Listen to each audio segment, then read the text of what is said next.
Here's your boink. This is gonna be a quick test.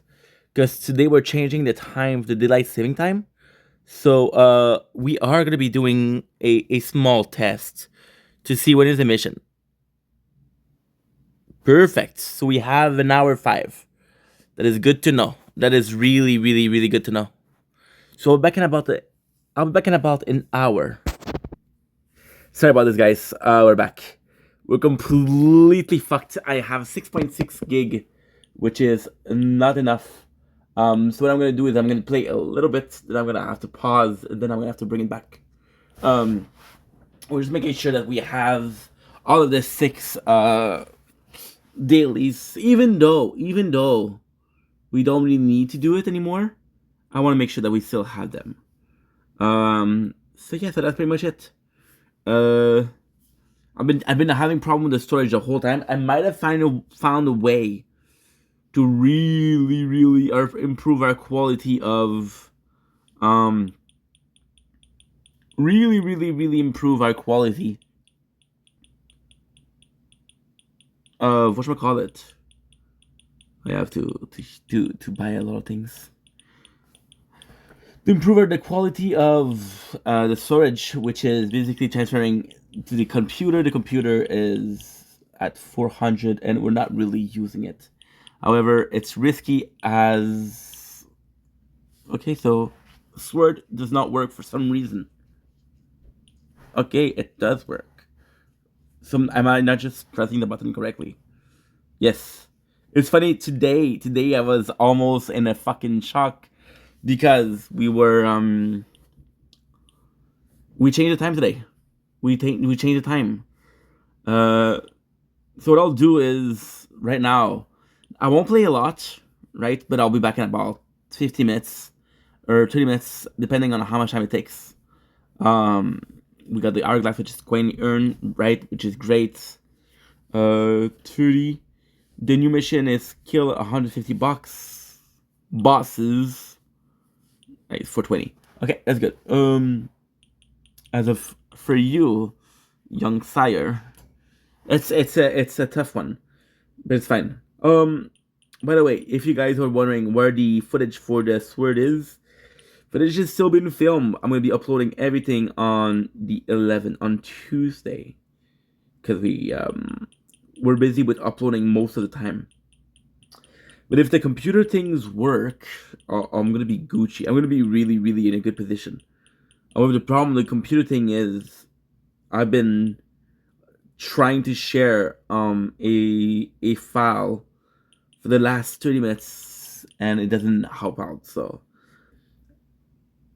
it's a possibility. It's not a proven possibility. It's hopeful more than anything else.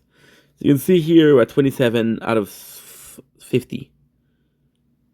We're almost dead with the shield, so it's okay. Oh, the crown, I'm so sorry. Okay, you're good. Every single playthrough is good.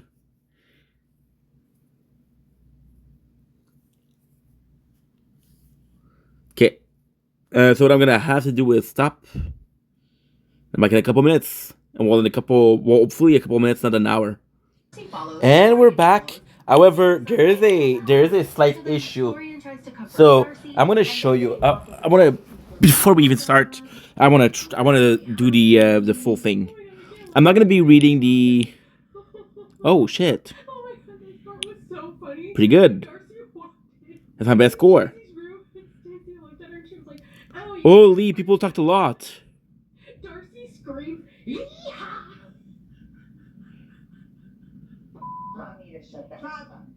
Next day. Okay, so we have a little issue. Now, the we're back. Sorry about this, guys. I am so sorry about this. We're doing a lot at the same time. So yeah, so we have a little bit of an issue. I'm gonna have to have the fan on. Or no. Fuck, because I have to charge the phone also. For some reason my video didn't upload. Now I'm not gonna have the space to play, but I want to play today. So what I'm gonna do instead is I found a way to put it on the computer. It's actually really slow, but it's because it's a huge video. So the way to do it is share it. As you can see, it's super slow. I had to restart because the phone closed. Well, not closed, but the application closed because the phone got too hot. So yeah, so that's definitely a problem. That is definitely a problem. However, we're good to go. I'm gonna leave the door open. I'm gonna hope to heaven that this is. See, the phone is already hot. I cannot, because otherwise I'm gonna have. I have 24 gigs free, but I have 60 in the other one. So if I can, then we're good. So what I'm gonna do is I'm gonna open the window, and I'm gonna open the door. Nice. We're still watching My Touch because she's just amazing. So we're gonna be recapping. So you're gonna hear me tap the thumb on it. And now he is trying to badmouth Jasmine to the ends of the earth, and I'm not having it. So I'm gonna do a separate video on that. I also found a what is it? I found like a producer or an ex-producer on a Reddit thread talking about the show, like what happened. So I want to read that as well. So I'll do a separate video on that. Stay tuned for that. I am also going to post the new season of 90 Day Fiancé, that recap up soon, and I think that's it. There you go. So let me know all your thoughts in the comments, and I will talk to you in the next one. Bye. Hi everyone, I have very special news for you. Well, let me announce you that I am pregnant. Aw, good for you, Jasmine. Oopsies. Can't wait to meet my beautiful baby. So what I'll do, yeah, we'll just chill and hope for the best. It's actually really cold outside, so it might help.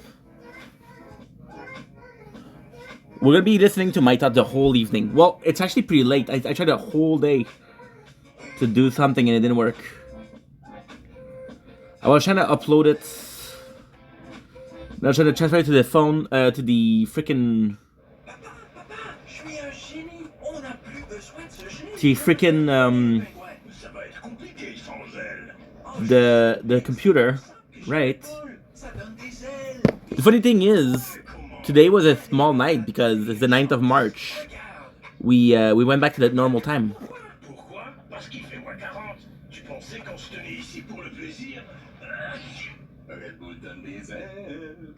I'm gonna hope for the best.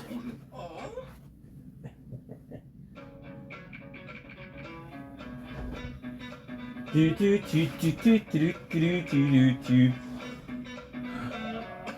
not a lot going on. It's just a mess. Oh, there's some good news though. We're restarting Art Night. They have this event with Delicious in Dungeon.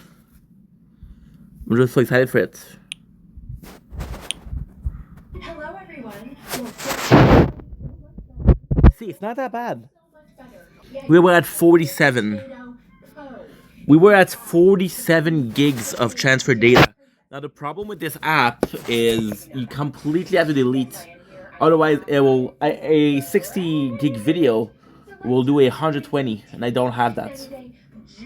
90 Day Gus, shall we? First and foremost, we have to talk about Jasmine and her pregnancy. If you didn't know already, surprise, surprise, surprise, surprise! Jasmine is pregnant. Yes, she confirmed the rumors that she is indeed pregnant, and no, Gino is not the father. This recap is brought to you by Sundays. My dogs love Sundays. Okay, checking the phone temperature. I'm very worried. Like, I don't know who they think they are, but they are. Now it's a test. Almost every dry food there is, except for this one right here. They gobble it up as if I'm giving them treats. You guys know I love my dogs more than anything in the world, so it's super important for me to feed them healthy food. And Sundays is made from entirely human-grade ingredients. Nice. 100% meat muscles, organs, and superfoods. Zero. We watched Dante Inferno today. It was so good. Which I love. It's also air-dried, which locks in all the nutrients and flavor while giving you the convenience of being able to store it on your shelf. And I love that because before Sundays, I would have to mix dry food with wet food because that was the only way my dogs would eat it, and the wet food packaging was such a nightmare. Never again. Give your dog the chance to try Sundays and watch them fall in love. Get 50% off your first order. Yes, that's half off your first order at Sundaysfordogs. Now the good thing is it's going fast. Just worried because we don't have that much space. And if I go out, you see this is not a good rule. I was shook. We all heard Constantly have to check it because it's an app that I used to use before. I was trying to find a way, like really try and find a way. That's not too bad. Okay, cool. I was trying to find a way to put it on the computer, the 50 gigs. I'm like, holy shit, that's good. To be linked and connected to them for life. To me, But my uploads are done for the day. wanna have kids. My uploads are done. You're still interested to have a child, right? You still want to have a baby. I think it's done. Like, do you feel ready to be a dad? Children are exhausting, baby. Yeah. Gino. I wouldn't have been asking about it, and I wouldn't have said yes in the first place. I told you Okay. multiple times already. I don't know why you keep asking me same question. I really feel bad about telling Gino that he isn't father material. Or maybe I'm thinking too deeply and it was just as simple as she just didn't want to have any more kids at the time, but then afterwards she and Matt were banging so much that it just happened. Well, no shit. Who knows? Jasmine. We don't know the full story. All we can do is speculate at this point. You know what I'm interested in? Our fellow castmates are pissed off. Like this old creeper from one of the spin-offs, he posted on his How many Instagram, like, video? this little skip, him pretending to be Jasmine, talking about how Jasmine's so happy to be pregnant, she has a sugar daddy, and then she has another sugar daddy, and she also has kids, but then she doesn't care about them because she has an OnlyFans, she only cares about her OnlyFans. Taylor my tots. Buenos dias, ¿qué pasa? Don't forget, follow me on OnlyFans. I love you, te amo, mi amor. I love you. You're number 4 boyfriend, okay? Number 4 boyfriend. You have to buy me Planet Fitness membership. They're getting ready. Where is she? I'm sorry. I'm lactating now. I started producing milk. There you go. There she is. I'm not taking my medication. 310 videos. Oh, I'm gonna be done in a couple of days. Well, you can buy my milk now. $1,000. You get my milk. Latina milk. You get 8 ounces. He's hating on her for having an OnlyFans, yet I'd love to know how many OnlyFans that he subscribed to. I think it's None. absolutely laughable when men hate 0. on women who do OnlyFans or shame them for it when they're the ones consuming it, okay? So sit the down and shut the up. Next See, I love my top, but she's always choosing to protect the woman.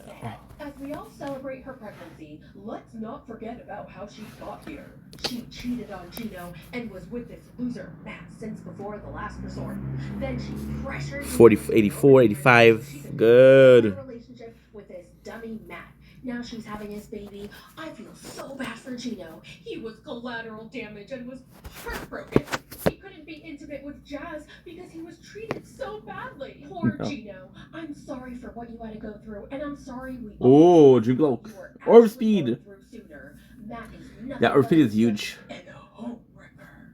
Oh, shut the f up, dude. Nobody needs to feel bad for Gino, okay? He met a sugar baby, and he tried to turn the sugar baby into a housewife. He realized that he couldn't control her anymore, okay? Allah didn't drive her anywhere, didn't want her to get a driver's license. He just didn't want her to have the freedom to do whatever she wanted, wherever she wanted. He not only withheld schmecks for months and months and months, it was physical affection, emotional affection, all of that. He didn't do it as a way to control her. Now, here are some Reddit comments that I kind of agree with, so I'm going to read them to you. We're listening to Josh, the try-hard midlife crisis fuckboy that he is. I know Natalie isn't all there, but anyone can see he constantly gaslights her and is just on the show to promote his agency. Not to say, I don't find him and his antics amusing, but his word is trash. Josh, 12.5. confirming Natalie, the same Josh flirting with Sophie in the DMs, then gaslighting Natalie about it, who throws her under the bus and calls her crazy at any chance he gets. Jasmine is far from perfect, but I do not want to hear it from this loser. Nobody gives So a shit every about time Josh. I He get is a grifter. Nothing he says is relevant. Like Josh is the 1 gig pinnacle is of 2%. morality. LMAO GTFO.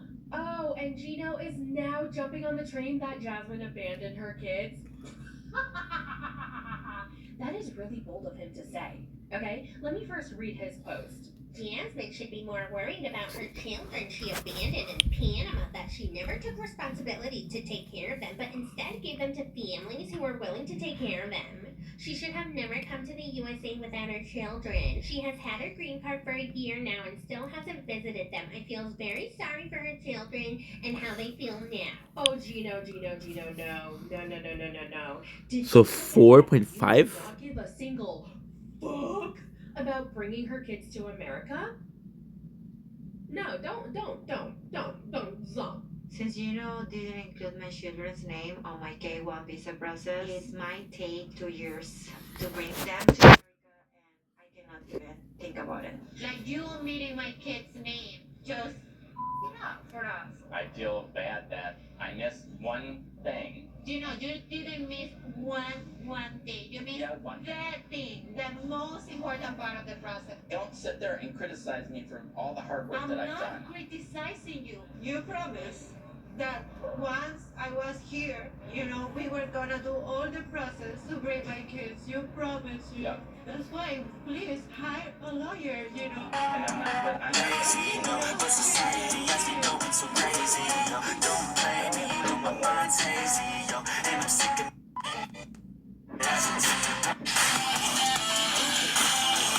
I'm trying to do something. Here to stay now.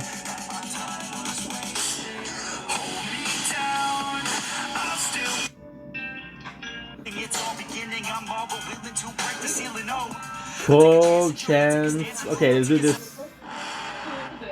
You're never gonna make it. You're not fair enough. Cause I'm gonna go do some grocery shopping today. I'm doing a lot better.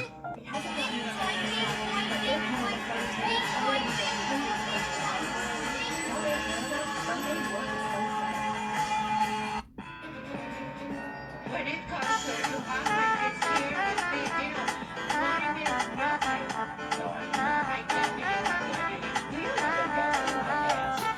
So the trick is, I'm gonna go do some grocery shopping. So this is good for you. Me crying over my kids because I'm not gonna see them in 2 years.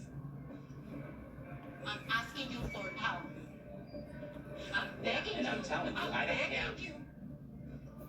And I'm telling you, I don't have $5,000.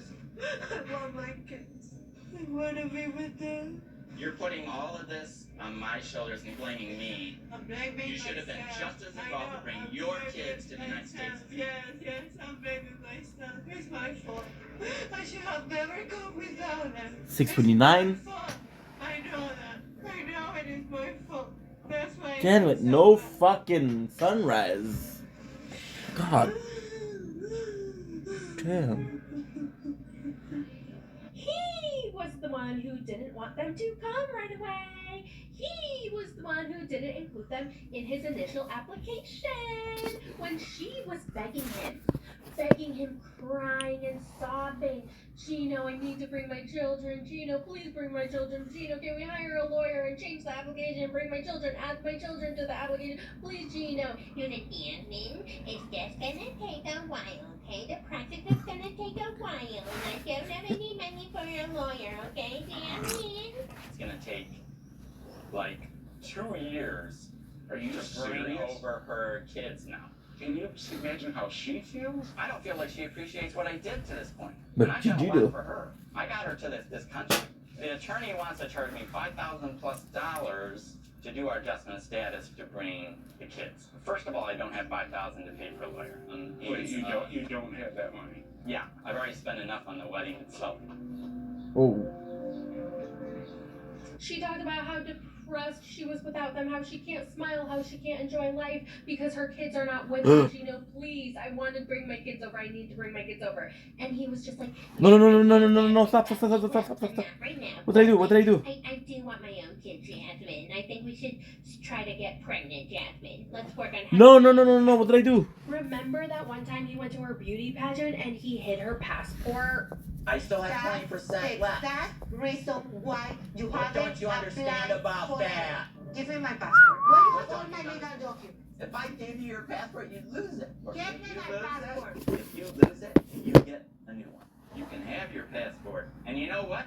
You can do any paperwork that has to be done, You're gonna do it. I'm not gonna do any more work on the paperwork until we are in a good relationship. So these are the conditions. I have to please you, and if not, you're not gonna work on the paperwork. Why are you saying do the paperwork? It's Because having the paperwork means that I can go back to see my children, idiot. Going back Oy, to oy, see oy. my You children. can go back and see your children now. Go back and see them. He's saying like, if you want to go back to Panama, go back to Panama, knowing that I won't be able to return. Seriously, they can both suck. Let's not forget where Gino met Jasmine and that he failed as a sugar daddy. After all he promised her, she arrives to his moldy apartment with a literal shit in the toilet. She's crazy and she's manipulative, but he's disgusting and also manipulative. I don't think it really matters who is worse. It's like comparing a ghost pepper to a soggy French fry. So that pretty much sums up Jasmine's pregnancy drama. I don't know, what do you guys think? Let me know in the comments. Messy. Let's move on to Sophie and the new woman Amani, who's in the throuple on this current season of 90 Day Fiancé. Now, I recently found What? out that she was on another show on Netflix called How to Get Rich. It's a finance show hosted by Ramit Sethi. By the way, I freaking love him. It is my favorite financial podcast. He has a podcast I highly recommend that you guys follow. He focuses on couples, and it's so interesting to see how couples spend money and prioritize it, and how they pay off their debt or how they waste money. I mean, it's riveting, honestly. I freaking love it.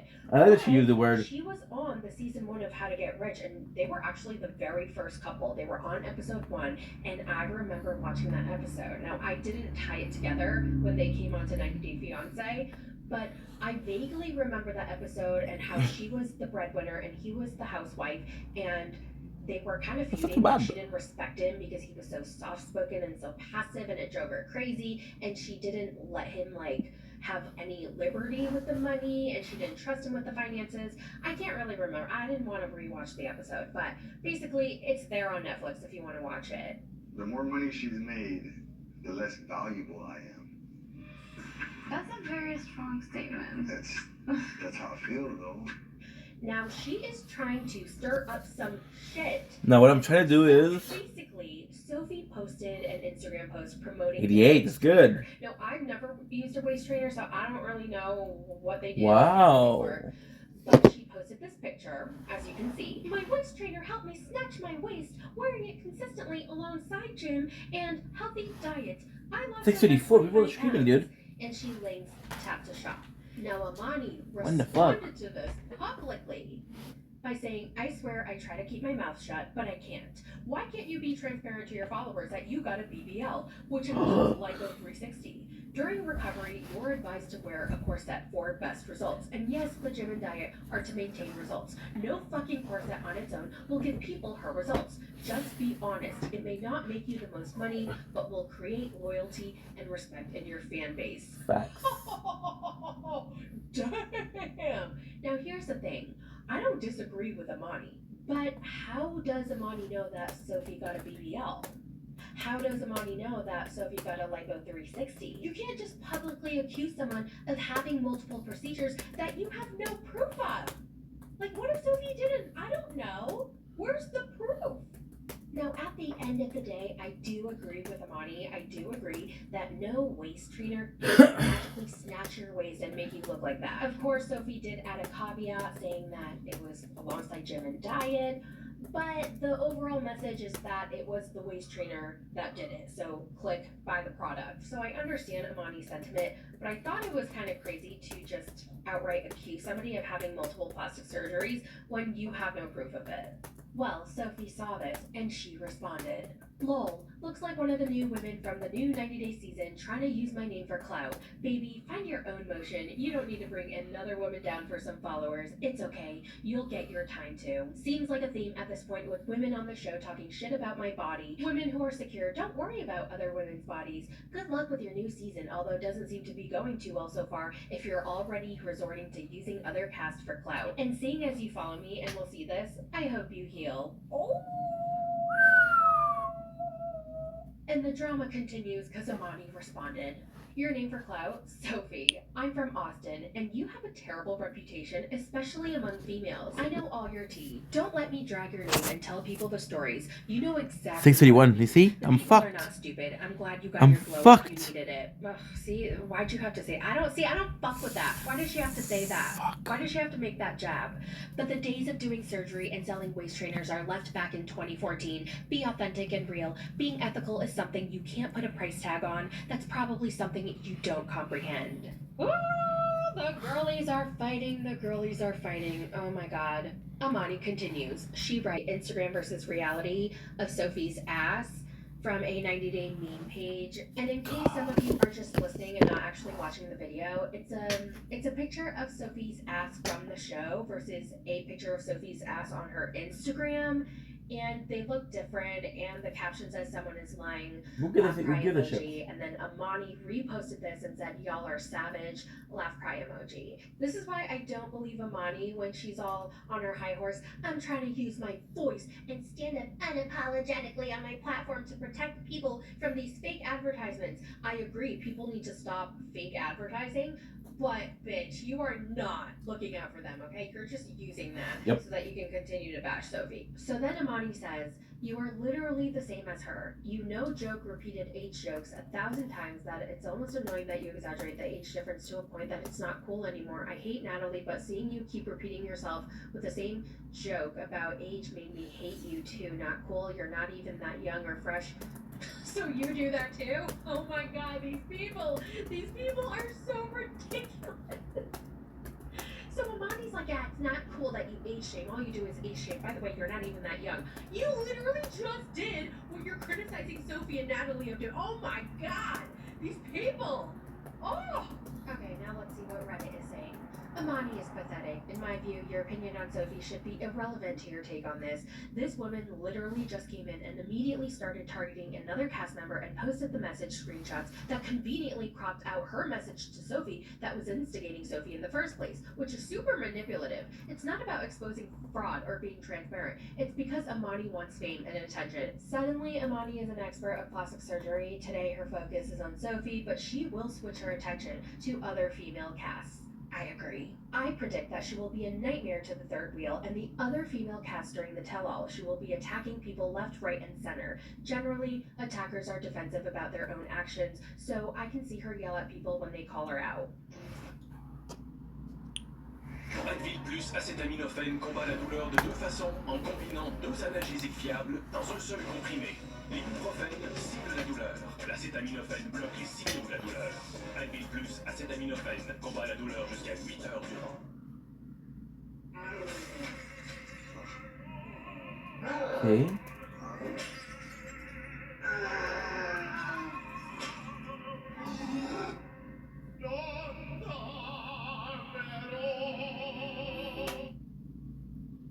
Le Kia Sorento, nouveau look audacieux, parfait dans toutes les couleurs. Le Sorento a toute la puissance qu'il faut quand il faut. Et beaucoup d'espace. L'audacieux nouveau Sorento, qu'est-ce que vous attendez? Kia, du mouvement vient l'inspiration. Fit your budget. Might not fit your bike. The Home Depot. Low prices guaranteed. C'est quoi ton histoire? Mon histoire? Pourquoi? Hey guys, so as you guys know, I lost weight since filming The Last Resort, and almost about 25 pounds, and what's really helped me is wearing waist trainers.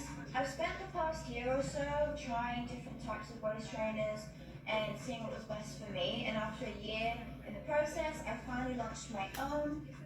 This is my own waist trainer brand. It says Sierra down the side.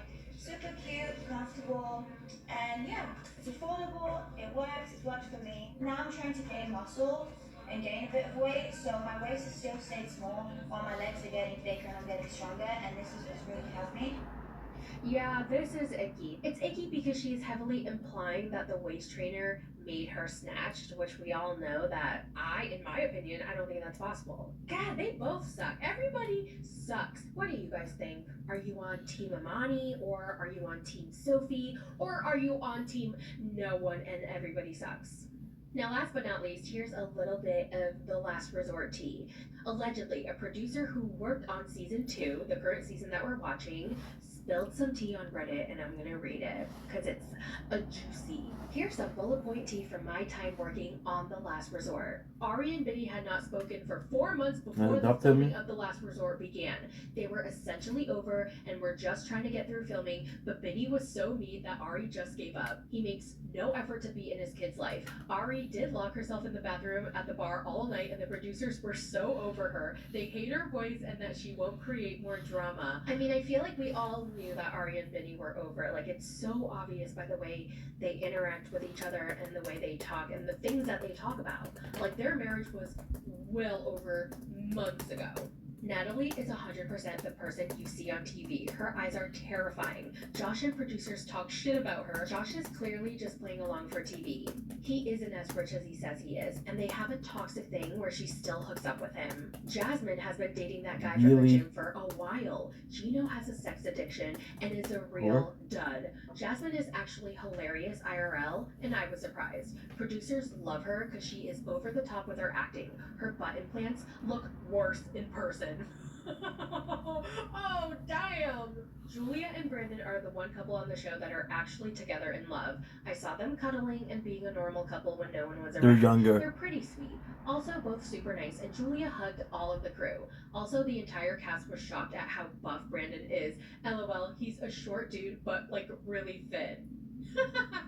That's really funny. Stacey and Why is it Florian funny? seem like roommates. She's super professional about the show, and he won't fake anything for TV. Florian smokes probably 3 packs a day and douses himself in a bottle of cologne. It's too much, but he loves interacting with crew. He can be really funny, but also a huge diva. Sophie is really quiet. Rob is the scum of the earth. He ran off so many times. One night in the desert, he ran off into an unlit street and tried to take off in the desert. Pitch black, everyone panicked and were so pissed off at him. He screamed the whole drive home about how Sophie was trying to make him look scary, but he's not actually an angry person, while screaming in her face at that, all the time yelling or giving her the silent treatment. Every couple except Benny and Ari were constantly pitching new seasons or spin-off show ideas to producers the whole shoot.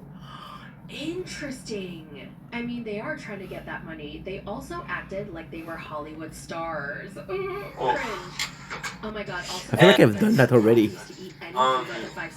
Whatever life brought you the choice, right? Yeah, I feel like I did that already. Every morning and rarely ate them. A cappuccino that had to be from Starbucks, a bag of gummy bears, and a poke bowl. She drank like 5 or 6 cappuccinos a day, and if Josh was drinking something else, she'd also need to have one of whatever he was drinking. There are scripts to an extent for the therapists, and their little side interviews are heavily influenced by the producers. I mean, that makes sense. Producers instigate and they need to get the questions answered, so they're the ones asking the questions. I get it. One of my best friends is a TV producer, so I hear a lot of stories. Wow, that was a lot of tea. Now, again, this is alleged. We don't know who this is. This could be a random stranger just making shit up. But I have a feeling that they did really work on the show because a lot of it is kind of matching up to what we're actually seeing on TV.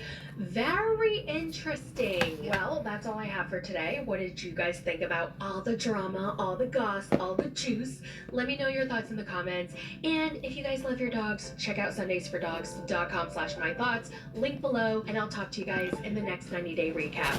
Bye! Good. I'm able to make some space. And Don't fucking leave me. Thank you. Okay. I bought myself what? A couple minutes? Not even. Let's say I bought myself 20 minutes. That's good. Please, please, please, please, please, please, please. Imagine being a 15-year-old teenage girl and you develop your very first crush on this boy you follow on social media. But then you see your mom getting ready to go out on a date with him. Your crush. With your mom. Your mom with your crush. Like, what? Now, imagine your mom promising you that she's going to take you shopping, to spend some quality time with you, buy you some gifts, only to cancel so that she can hang out with her new boyfriend, aka your crush. Imagine waking up every morning and you're so hungry, but your mom doesn't want to cook for you because she's too busy live streaming on TikTok. So then you're like, Mom, can you please make me breakfast because I'm so hungry, I'm starving, I barely ate dinner last night because you were too busy on TikTok then, and now you're still on TikTok. Can you cook me something? And your mom goes, Ashtrevin. so you look in the fridge, there's nothing. You look in the pantry, there's nothing. You look in the cabinets for any kind of food, but there's nothing except for bags and bags of hot Cheetos and packs of bean dip. You want to know how it smells? Ask Santos. He knows smell well. By the way, everyone's calling her the Mucinex booger, but I have a problem with that because I look like the Mucinex booger. So if I look like the Mucinex booger and she looks like the Mucinex booger, You guys look how like... can we look alike? Yeah. In case you somehow managed to avoid this train wreck, well, today's your lucky day because I'm going to tell you all about her. This is Ash Trevino, a TikToker who's infamous for cringe, chaos, and horrible I don't know life her. choices. And I'm glad that Ash myself is doing isn't something your else. average pick-me clout chaser. Her life is kind of like a super cringy soap opera that meets true crime. Now, this is a part 1. There will be a part 2, and we could even do a part 3, a part 4, a part Please. 5, so on and so forth. Because even though TikTok is going away, well, at least in America, it's going to be banned very soon. I don't think she is going to go away anytime soon from social media. So if you're new here, you might be wondering, who is Ash Trevino?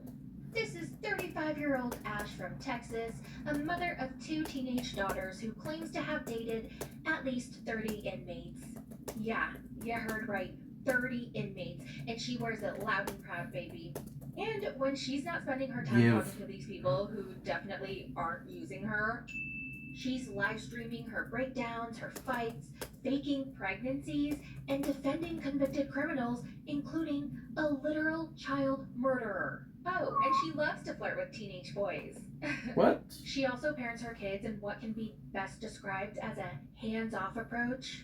If this already sounds wild to you, well, buckle up, Buttercup, because this is only the beginning. We're going to dive deep into the story of Ash Trevino, the inmate hopper. Now, this is part 1, so this is like the beginning before Santos. And I personally entered the lore when she met Santos and she was doing the song, Ask Santos, he knows smell well. So I didn't really know about what happened before Santos. So we're going to talk about that first. Dun, dun, dun, dun, dun, dun, dun. Before becoming TikTok's queen of chaos and cringe, Ash lived a seemingly ordinary life. She married her high school sweetheart, Israel. His nickname was Izzy, who she started dating when she was 12 years old. How old was The he? two got married when she was 19, and they had 2 daughters together, Haley and Eviana. Now, tragically, Izzy passed away in 2024 after battling leukemia. But by then, the couple had already divorced and Izzy had remarried. According to a post on Reddit, her ex-friend in real life said that before he got remarried, Ash didn't cope with the breakup well, so allegedly, she showed up to his apartment in her birthday suit. She was trying to seduce him to get him back. She wanted him to leave his new girlfriend. They also said that Ash taught her daughters to be hateful towards their stepmom and stepsisters in order to get back at him, and claimed that the reason their marriage ended was because Ash cheated on him, although this doesn't seem to have been proven. Her public reaction to Izzy's death was, well, let's say unconventional.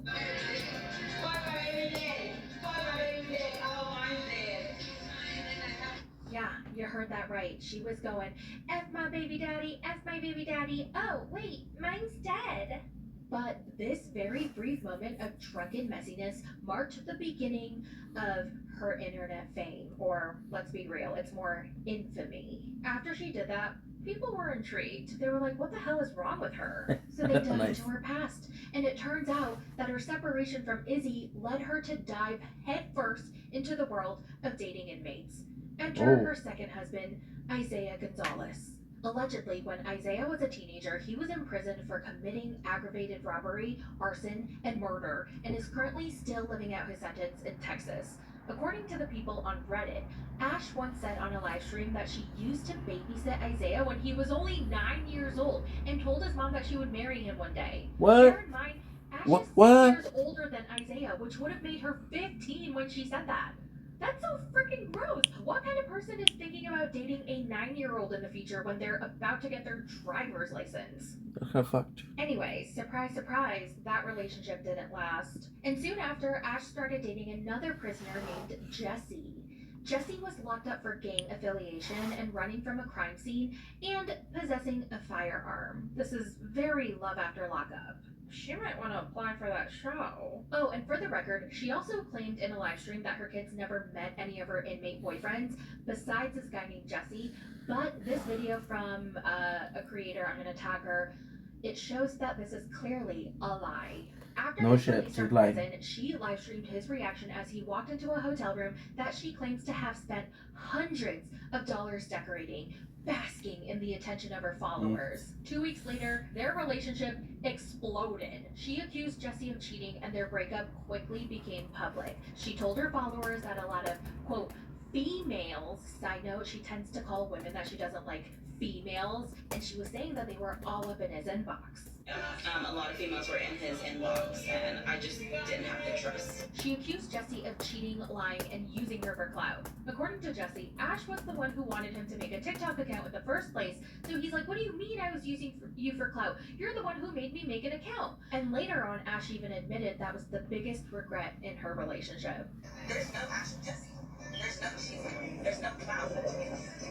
Jesse did not, he wanted that clout. Ash didn't handle the breakout quietly, and fans got a front row seat to her emotional breakdown. During the live stream, she alternated between blaming Jesse and fishing for sympathy from her followers.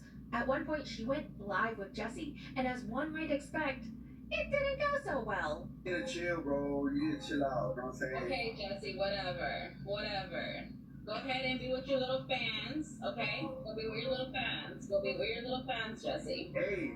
You want to talk all that smack about me to everybody, right? What? She was clearly upset after the conversation, which soon caused her why don't you to mute a her? new low, faking pregnancies, allegedly. In one of her more infamous stunts, Ash claimed that she had been pregnant with Jesse's baby. When word began to spread and viewers would ask her about it, she played coy, she played confused, she refused to confirm or deny the rumors that she started spreading in the first place. By now, she's mastered the art of turning personal chaos into public spectacle. She fueled the fire by dropping vague hints, refusing to confirm or deny the pregnancy. I'm not going to answer yes or no if I'm pregnant. That's not what I'm going to do. You're going to have to wait. Y'all are not important to me. I don't even know you. She milked the drama for weeks, even after slipping up and telling her followers that she had just gotten her period. You can literally see her freeze and try to figure out what to do next or See, what to it's 10 say after an realizing hour that is she made a 10. mistake. Back cramps, like pains, and I just got off my period. And So 400 is 3 minutes. Yo. Eventually, she did announce that she lost the baby due to stress, but her followers were not buying it. They pointed out that she had been drinking and smoking throughout the supposed pregnancy. The inconsistencies in her timeline didn't help. Okay, her good. case either. A lot of people accused her of faking her pregnancy and also faking the I need you. miscarriage for attention. were you ever pregnant? Yes, unfortunately, I was. Yes. Her love life hit a new low when she began dating Francisco Montero, a gang member charged with the murder of 2 teenage girls, one 13 and the other 19 in 2018. Despite overwhelming evidence against him, including DNA and fingerprints on shell casings near the scene, Ash insisted he was innocent. Not only did Ash, the mother of 2 teenage girls herself, try to convince everyone that he was innocent, she actually mocked the victims and their families and laughed at their grief. Oh my God, they said honestly rip to those who lost their lives. That's fucked up. What's even crazier is that this wouldn't even be the only time she mocked murder victims. She actually had the nerve to defend Chris Watts. I don't know what that is. Okay, well, it's not my fault. Act like it's my fault. Maybe if he was happy, he would know. What? She also defended people charged with PDF files, saying that Nah. sometimes kids lie about their ages, so it's not their fault. Are you freaking kidding me? Ashley was later She's linked to fucked. this other awful guy named Eli, and when Eli's daughter was only 2 years old, he broke her femur bone and pleaded guilty. He also has multiple accusations of SA. What? As you might have already guessed by now, parenting isn't exactly her strong suit. While Ashley often insists that she's a good mom, her actions Sure. often tell a different story. During one live stream, she revealed that her kids sleep on an air mattress in her apartment, while she spends her money on things like designer bags, sunglasses, a $200 suitcase, and lip fillers. She also took a trip to Disney without her kids. While she was there, she live streamed her entire experience. She was gushing about the fireworks. She was screaming, laughing, like she was so happy, wearing costumes. She was on rides. So the shitty person is shitty mom. All Surprise. while her daughters were at home watching this. And yeah, they do watch her live streams, unfortunately. We're gonna get more into that later. When viewers asked Ashley why the girls weren't invited, she claimed that it was because they don't really fly and they just started school. Now, something tells me that she's lying about them not flying, but also, like, wouldn't you wait until, I don't know, maybe they were on school break or something to go to Disney so that you can take your kids? That doesn't make any sense. Some of the other controversies surrounding her parenting skills include the time she got drunk and admitted to pulling her eldest daughter's hair while streaming in front of 20,000 people. There was also a time she told her daughter that she never wanted to be pregnant with her. She literally said that to her daughter. Cash. There was also a time when she was on live and battling while her daughters Strange. were talking to the police about a car that was circling their house. She also once admitted that she threw a glass at her daughter because she threw a chair at her. Ash also ignored her daughters while they were trying to get her attention more than once because she was busy live streaming.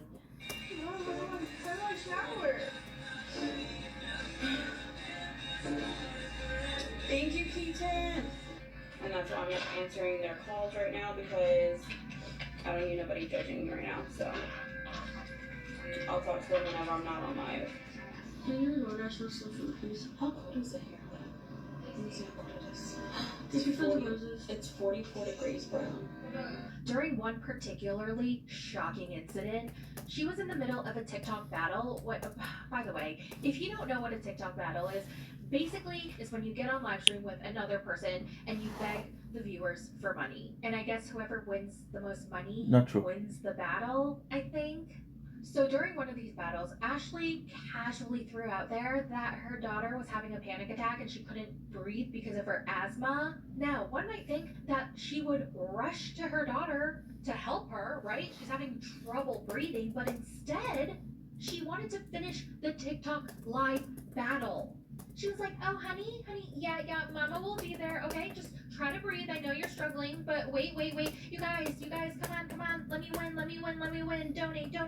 Let me get a dragon. Let me get a galaxy. Let me get a cowboy. And whoever she was battling was very uncomfortable. And she was like, Ash, do you want to go help your daughter? She can't breathe.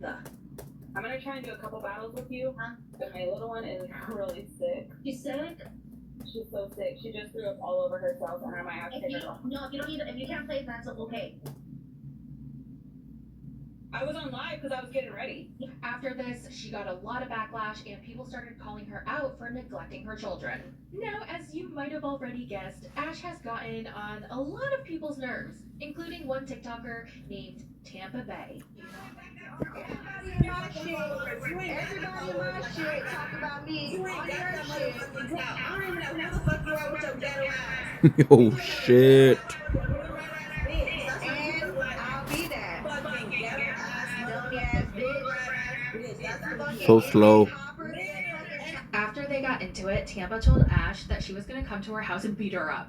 While Ash had obviously gotten into online feuds before, this one was different. Tampa created a GoFundMe to see Ash in Texas, and she actually Got the went money. to her house. Ash wound up calling the cops, obviously, and what makes this story even crazier is that Tampa actually kept recording while she was in the cop car. This was all on live stream, you guys. So the Ash Trevino dumpster fire continues over Thanksgiving, and yes, I'm talking about like 2-3 months ago, this past Thanksgiving, when she visited her aunt.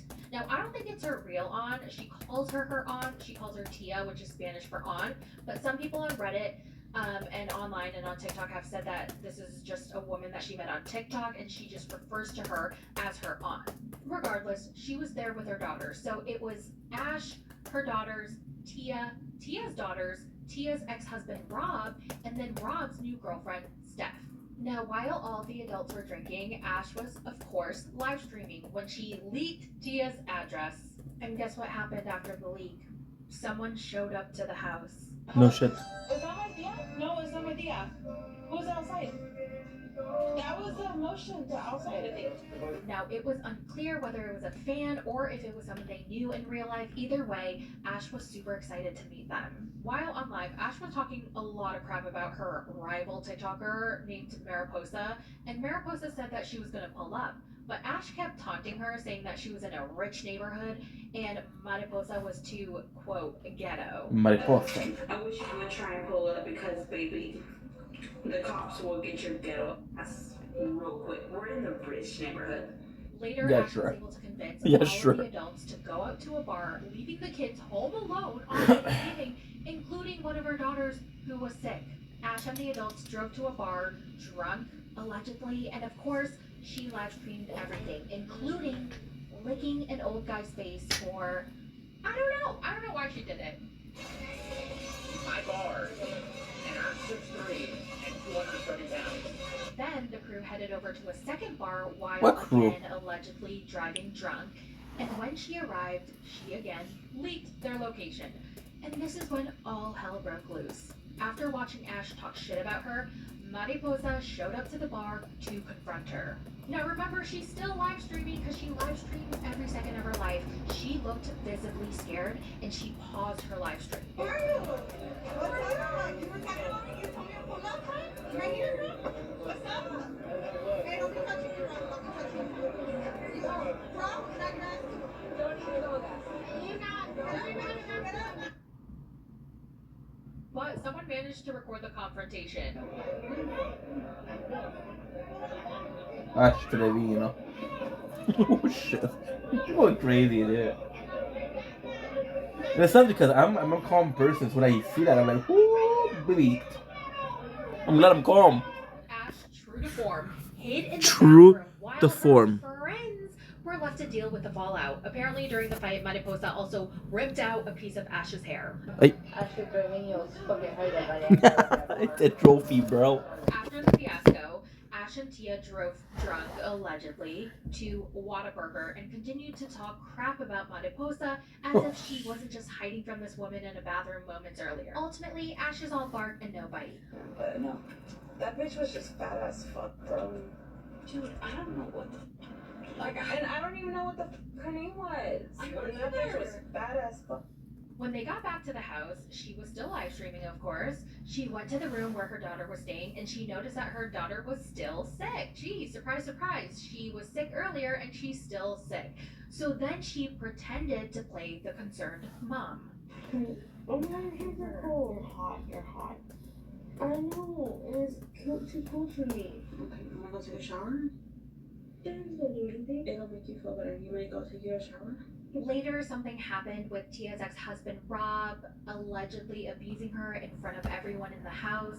Tia then called the cops, giving Tia. them her address and the phone number, causing her phone to start blowing up with calls because, again, she was live streaming and so everybody heard the address and the phone number. Come on. Oh my god, my Tia's yelling. Come on. Hurry up. Oh my god. Hurry up. And then you go now. And what? And what? Whoa, whoa, whoa. What?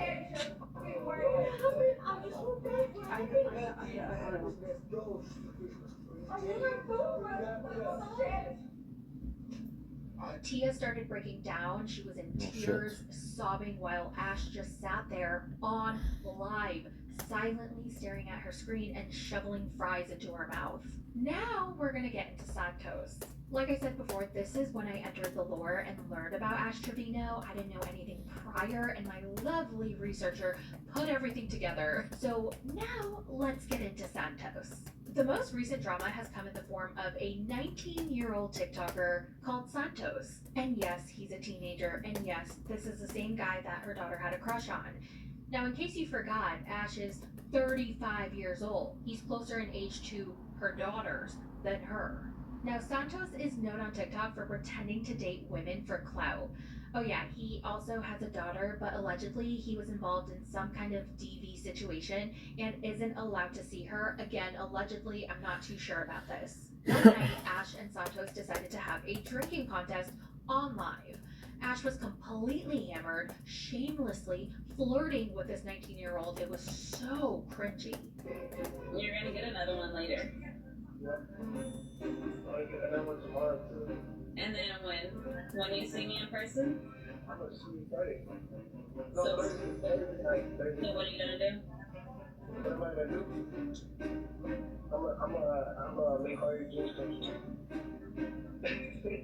During the stream, Ash and Santos started making plans for them to meet in real life, and at one point while flirting, Ash took out her adult toy and showed it to the stream, knowing that her freaking daughters were watching. Look what I have charging. You don't need that when you have me. I need it for tonight though. Believe it or not, this is only the beginning. Later, while Santos showered, he apparently showed her his thing, and Ash went off screen where you could actually hear her using her rose.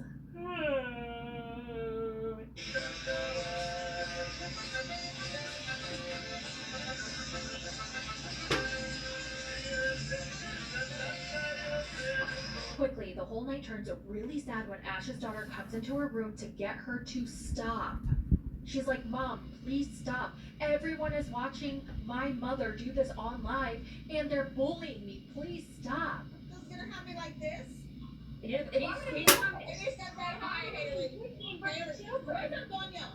I've already seen his BB, and he's already seen my Nunu.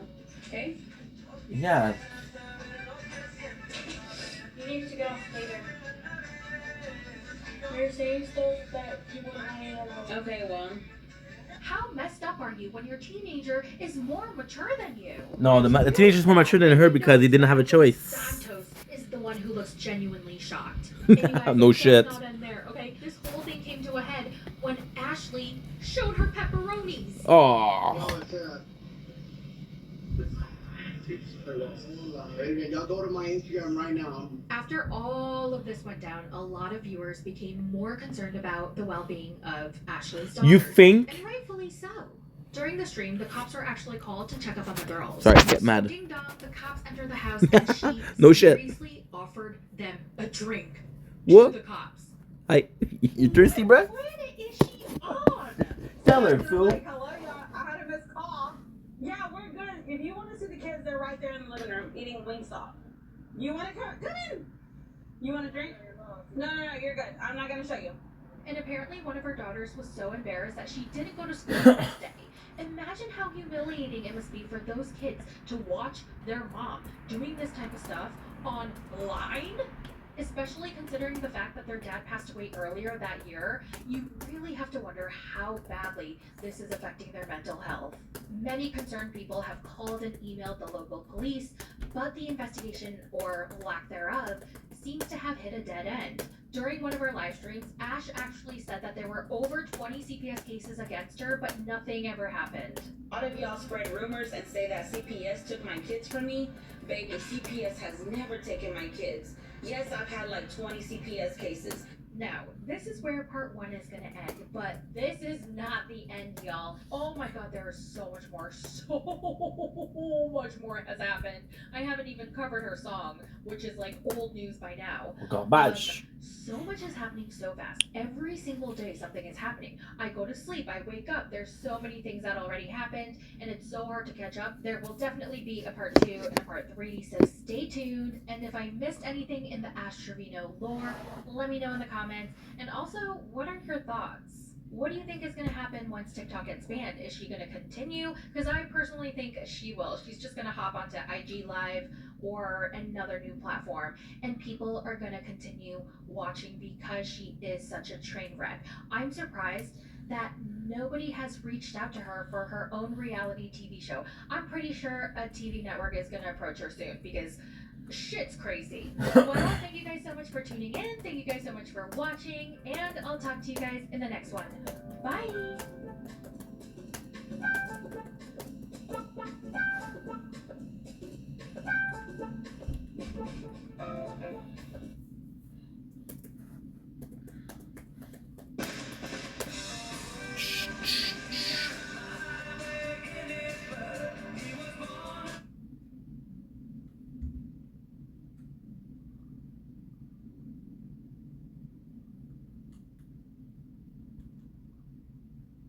Kitty shampoo.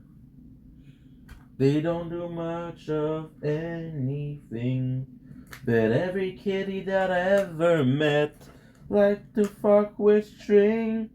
Kitties are so nice. Kitties are so nice. Get them down. Tuesday, Wednesday, Thursday. Spin them around. But I hope you're having a good day. Let's talk about 90 Day Fiancé Season 10, Episode 16. Who should we start with? Let's start with Gino and Jasmine. So Gino and Jasmine go to look at wedding gowns together, and she's like, I know it's not traditional to bring the groom, but I can't drive, I don't have a car, I don't have a way to get here without him, and I don't have the money, so I don't have a choice but to bring him. So she goes to the gown shop, and the employees ask what their budget is, and Gino says $1,000. And they're all silent. They're like, $1,000 for a dress? I don't even know if we have $1,000 dresses. I've never been wedding dress shopping, so I'm gonna assume $1,000 is way too low for a wedding dress, unless you rent one. Why is renting a wedding dress not a thing here? You're only gonna wear it once, so why wouldn't you rent it? I don't know. I guess it's like taboo, which is so ridiculous. But anyway, they know her budget is $1,000, so she goes in and tries on dress number 1. I love it. Fucking gorgeous. And Gina goes, wow, Jasmine, you look stunning. Oh my god, Jasmine. I need to know, what is the cost of this? It's $3,000. Oh. $3,000? Oh my, that's so expensive. Jasmine's like, oh, come on, Gino. Invest in my happiness. Well, baby, it's just a few thousand. You're not gonna go bankruptcy. Potentially, yes, I could. I mean, And he goes, I'm so sorry, but that's just way over our budget. So she goes back inside. She comes out in dress number 2, and he's speechless. Wow, get out of town, Jasmine. And she loves the dress. She thinks it Get just out fits of her. town. This is a nice little snowstorm. Well, going out anyway, so it's cool. But there's a little problem. It's $5,000. And he goes, oh, Jasmine, I'm sorry, I can't. You know, it's just, I'm broke, I'm poor. And she goes, please, baby, please, please, please, please, baby, I'll give you 5,000 golden showers. Yeah. Baby, I want it. Baby, please, baby, baby. Please. And he's like, I'm sorry, I can't swing it. So she goes back inside. Oh, by the way, why would the salespeople, knowing that her budget was $1,000, why would they put on a $5,000 dress on her? That's like 5 times her budget. I feel like it's their job to only show her dresses that are within budget. Of course, unless she's the one who was like, no, I still want to try it on. I still want to try it on. I don't care. But I don't know. But anyway, so she goes back inside the dressing room, comes back out in dress number 3. Yeah, Mosa. wow, look at you. And I thought it looked fine. I thought it looked pretty. My favorite was dress number 1 out of the 3, and then my second choice would be dress number 3. For some reason, I don't like dress number 2, but dress number 3 looked really pretty on her, and she was like, guess what, Gino? This is within your budget. Well, kind of, it's $2,000. And he was like, wow, okay, Jasmine, are you sure you like the dress? I want to make sure you like the dress, but I love it, Jasmine. You look like a princess. And she was like, no, I love it. And she gets really emotional. No, let me just say, that dress only looks amazing on her because Jasmine has the perfect body. Okay? If I were to wear... Yeah, no. I'm not even going to go there. I would look like the biggest blobfish, okay? I would just look like a blubbity, blubbity, blubbity, blub. That fabric and material and the shape of the dress, it is not flattering on, I'm gonna say, most women. So Jasmine's very lucky. So she's very happy, he's very happy, and Jasmine feels beautiful. And it was a beautiful moment. I gotta say though, I was very surprised. They didn't argue, they didn't fight, they didn't throw anything, they didn't spew insults at each other. It was a very calm, happy appointment. I know. Weird. I feel like I found my dress. I feel gorgeous. Gino loved the dress. He didn't complain about. Next, they go to look at wedding venues, and they go to a barn, and they both like it. At one point, Jasmine was like, everything's going a little too smoothly, so I'm gonna have to throw a wrench in it. I have to give him a little bit of shit, because this is too good, okay? He needs to still be scared of me a little bit, so... She goes to him, and she talks about how she's worried about his family possibly ruining Whoa. the wedding. I don't want them to say something inappropriate or mean or call me a gold digger. And then she's homesick, she's crying. Gino gives her a hug and tells her everything's gonna be okay. And one day they meet his family for lunch, and everybody's sitting down, and Jasmine says, listen, I understand you love Gino, and you're worried about him, and you're worried about me being a gold digging whore, but I promise you I'm not. I want to know what I can do for you guys to finally accept me. And the girl is turning on the waterworks. She's crying. I really need you guys. Like, I need you. She's like, I just want to be accepted into your family, and she's pouring her heart out, and then everybody's just kind of awkwardly looking at her, and then finally they're like, you know what, we believe you. At first we didn't understand why a beautiful woman would want him. I mean, look at him, he's old, and he's bald, he has no hair, and he's dork, he laughs like,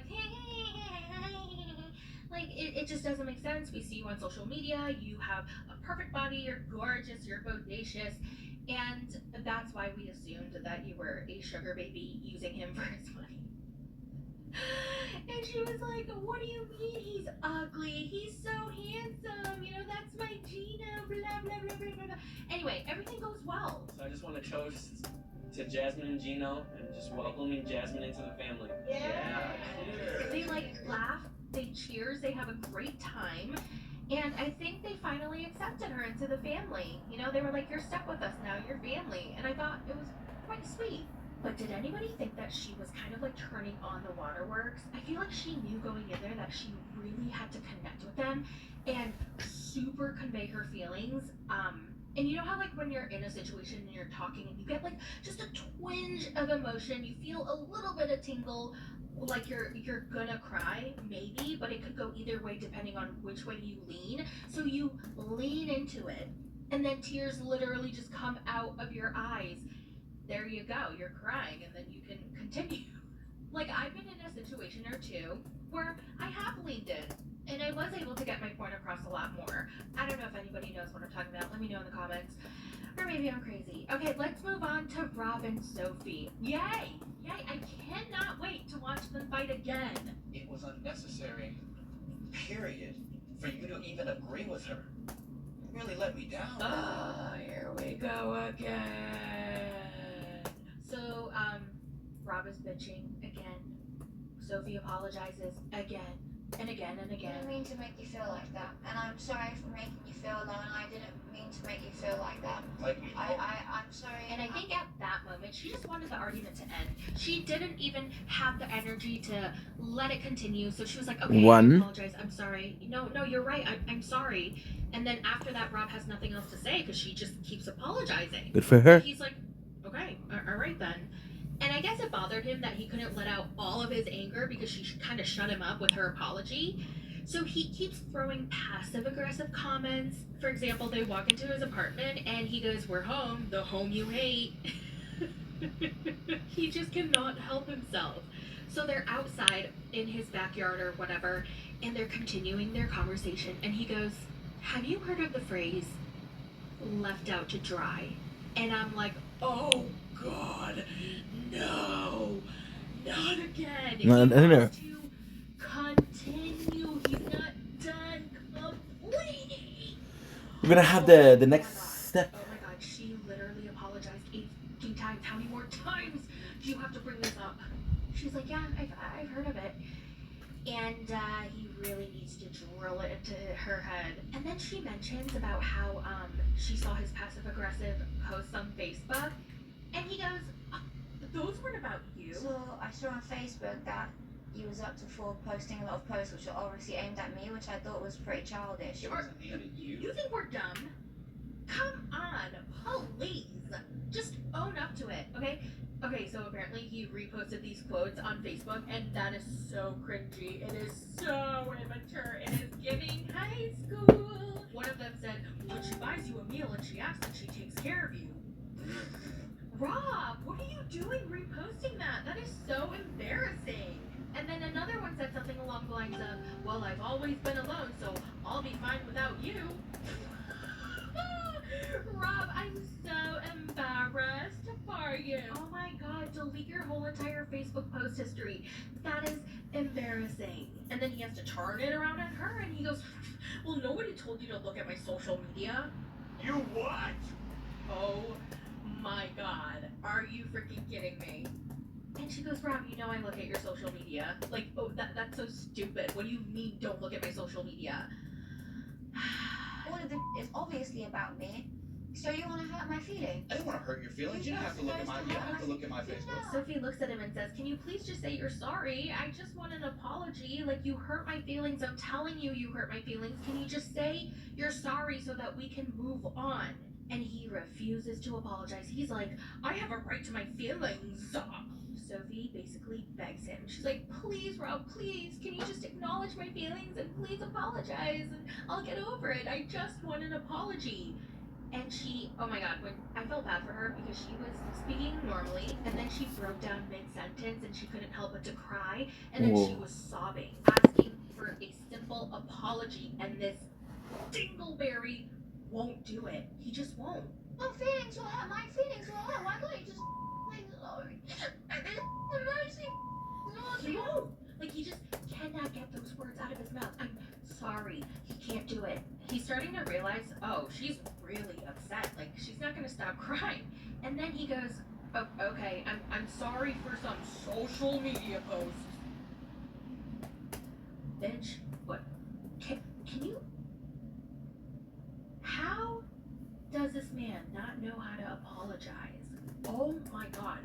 Just say, I'm sorry for hurting your feelings. That came off passive-aggressive to me, but that was enough for her because she stopped crying. And then he's like, I'm trying to be better. I really am. If I didn't love you, I wouldn't be trying. No, you're not. What? How are you trying? Dude, oh my god. And Sophie, you know, when I look at Sophie, I just see someone so immature and naive because she is happy with this. She accepts this apology. Okay, I forgive you. I forgive you also. No, Sophie, no. Yes, Sophie, yes. They're happy. What the fuck is wrong with that? Her mother is going to be pissed. She's going to be so mad. So what? She's going to be screaming. That's the mom, dude. Okay, next I'm going to talk about Citra and Sam and Ashley and Manuel, and then we'll end with Clayton and Adam. Clayton Gates, okay. Citra's nervous about her wedding, while Sam's really excited because afterwards they can finally bang. Yay! So they do the Muslim ceremony first, and what kind of annoyed me was it didn't seem like Sam really did any research or learned anything ahead of time, because Citra's dad had to constantly correct him and tell him what to do. Yeah. Next is the conversion, and I gotta say, it was really nice to see Sam's dad. You know, he might believe in aliens, but he's a nice dude. He was there to support his son, and it would have been nice to see Mom there, but I didn't expect her to show up, so. Ashley and Manuel get on a video call with his mom because she really wanted to include his mom as much as possible since she couldn't physically be there. Now, I don't know why she couldn't physically be there. Did they say? Because I didn't catch it. It was super emotional. It was very endearing. His mom and Ashley did cry, and it was overall a great conversation. Then she gets a call from her wedding planner, and he tells her they're going to have a tropical storm on the day of her wedding. And since their wedding is on the beach, it's not going to be safe for anyone. And so Ashley starts freaking out. She didn't realize that Florida had a hurricane season, and honestly, I can relate. I didn't know that was a thing either. When one year I went to Mexico during hurricane season and I splurged on a beachfront bungalow in Tulum. Dream location. But it was a disaster. It was raining nonstop. It was so fucking windy. And by nighttime, the winds were so bad. I literally, I would just pray every single night that I would make it out alive. I don't know if y'all have been to Tulum or not, but if you haven't, it's super, boho chic. It's not like an all-inclusive resort. They're huge corporations, big hotels. No. These are tiny boutique hotels. They're like little huts, little bungalows. And let me tell you, it was mother effing scary. I literally thought I was going to drown in my sleep. I'm gonna actually insert pictures of what the room looked like where we stayed. So we stayed at Azula Tulum. I've been there twice. The first time was incredible because it was perfect weather in May, and then the second time I went in July and it was horrible and scary as fork. So we stayed at their Sky Villa, so it's on the top floor, but you're also right above the ocean. It was just one of the most incredible experiences of my life. But when the weather is bad, it is absolutely terrifying. Anyway, back to the recap. Alright, let's end this recap with Clayton and Annalie. Yeah! Clayton is hanging out with the neighborhood squirrels. He's talking to them in their language while working out. He wants to squeeze in one last workout to really solidify his 8-pack.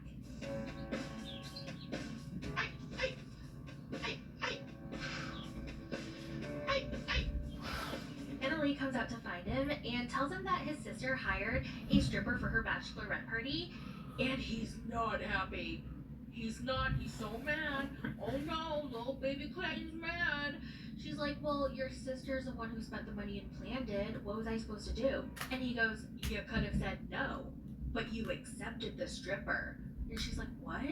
We were in a moving bus. Well, you could have told the bus driver to stop driving. I don't even speak English and the bus driver doesn't speak Spanish. Well, you could have jumped out the window, Annalie. I'm pretty sure the bus wasn't driving so fast, so you would have just only scraped an elbow or your knee. But because you stayed in the bus, you entertained it, that means you accepted the stripper, and that's what's important, okay? You accepted the stripper. And so they fight about it. And he goes, I said no strippers, okay? You did the one thing I asked you not to do. Yo te pregunté una cosa, por favor, no strippers. Como tú te sentirías si yo lo hice lo mismo a ti, probablemente tú lloras. But it wasn't my choice, okay? Your sister hired him, not me. And then she Shout out goes to to her sister, room dude. crying, and he's like, goes again, going to the bathroom. Oh my god. What a Clayton fucking is douche. Real mad. So mad. Honestly, he just needs to watch the footage of the bachelorette party because this stripper was the unsexiest stripper I have ever seen, okay? Like I said in my last recap, he was working real hard, okay? He looked tired. He was out of breath. I don't even think he was an actual professional stripper. He was just somebody's uncle trying to earn a little extra Nice, cash dude. that weekend. So if anything, Annalie and Brandy were doing something charitable. Okay, they were helping out somebody's Oh, uncle. come on. Clayton goes Oh, to check come on She's on. packing up her suitcase. So he's panicked and he calls his sister. He's like, the stripper ordeal is making Annalie pack up her suitcase. What'd you say, Clayton? Come again? Pardon? Excuse me? No, Clayton. Your reaction is making her pack up her suitcase. Your reaction. Because I'm upset over the fact that you guys had a stupid stripper at a stupid bachelorette party. Go in there. Ooh. Clayton said the F word. Did you guys hear? Clayton said the F word. Somebody go tell Closet Mom so that she can put him in timeout. He must be I want to hear again. Yeah, Brandy were doing something charitable. Okay, they were helping Oh, come out on. his uncle. Clayton goes to check up on Annalie, and she's packing up her suitcase. So he's panicked, and he calls his sister. He's like, the stripper ordeal is making Annalie pack up her suitcase. What'd you say, Clayton? Come again? Pardon? Excuse me? No, Clayton. Your reaction is making her pack up her suitcase. Your reaction. Because I'm upset over the fact that you guys had a stupid stripper at a stupid bachelorette party. Go in there. Ooh. Clayton said the F word. Did you you guys hear? Clayton said the F word. Somebody go tell Closet Mom so that she can put him in timeout. He must be really mad because he said so many F words in one sentence. Oh my god, he's so mad. Brandy goes, oh my god, go give her a hug and tell her how much you love her. There you go. And Clayton says, why should I? Oh, what a fucking douche. Here. I should not be apologizing or taking any responsibility for something that I feel like I'm the victim. That's a bit dumb, dude. You're the victim? A victim of what? What are you a victim of? Oh my god, you want to be a victim so bad, Clayton. No. I get that you're upset that Annalie had somebody's uncle's ding-dong whipping around her face, but your sister hired the uncle, not Annalie. I feel like Clayton's really... For that, I agree. Imagining the stripper to be like a 25-year-old seductive Magic Mike. But no. But I wonder if he's still going to be mad after watching the uncle's ding-dong just whipping around. Whipping. Oh, God. Now the question is, I have to always maintain it. So then he tries to make up with her and he's like, come on, give me a hug. And, I hate when you're mad at someone Okay. trying to force you into a hug. And she asks him, are you going to let this go? Or The part 2 is are you done. gonna bring this up again and again and again until you get every single detail out of me? Because apparently he's done this before. He doesn't let things go, and he will bring it up again and again and again, and she doesn't want to do this. And then she tells him, I think we should sleep in separate rooms tonight. What's her room? He has one room. The night before their wedding. Shit. And he goes, okay, now you're really scaring me. Yeah, dude, you should be scared. Now, in the preview for the next episode, we see Annalie say in front of the cameras that she doesn't want to marry him anymore. She just wants to leave, to ghost him, and never talk to him again. Oh my god. Is she gonna be a runaway bride? No, she's I not. wouldn't be mad about it, because I just think that they're both gonna be miserable. What do you guys think? Do you think she's gonna run away, or do you think she's gonna show up at her wedding?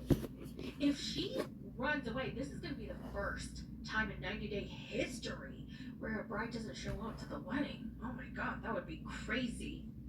Yeah, well, that's it for the recap, you guys. The season is almost over. Hang in there. I cannot wait for the tell-all. It usually gets pretty boring by this time because everybody's just getting married and they're On the wedding nightclub. plans, blah, blah, blah, blah, blah. But we're almost at the end. I heard they're not airing an episode on Sunday, so we're going to resume on, I think, February 18th is what the calendar said. Hold on, let me just double check. Yeah, they're not going to air an episode on February 11th, so they will resume on the 18th. Well, that's it for the recap. Let me know all your thoughts in the comments, and I will talk to you in the next one. Bye!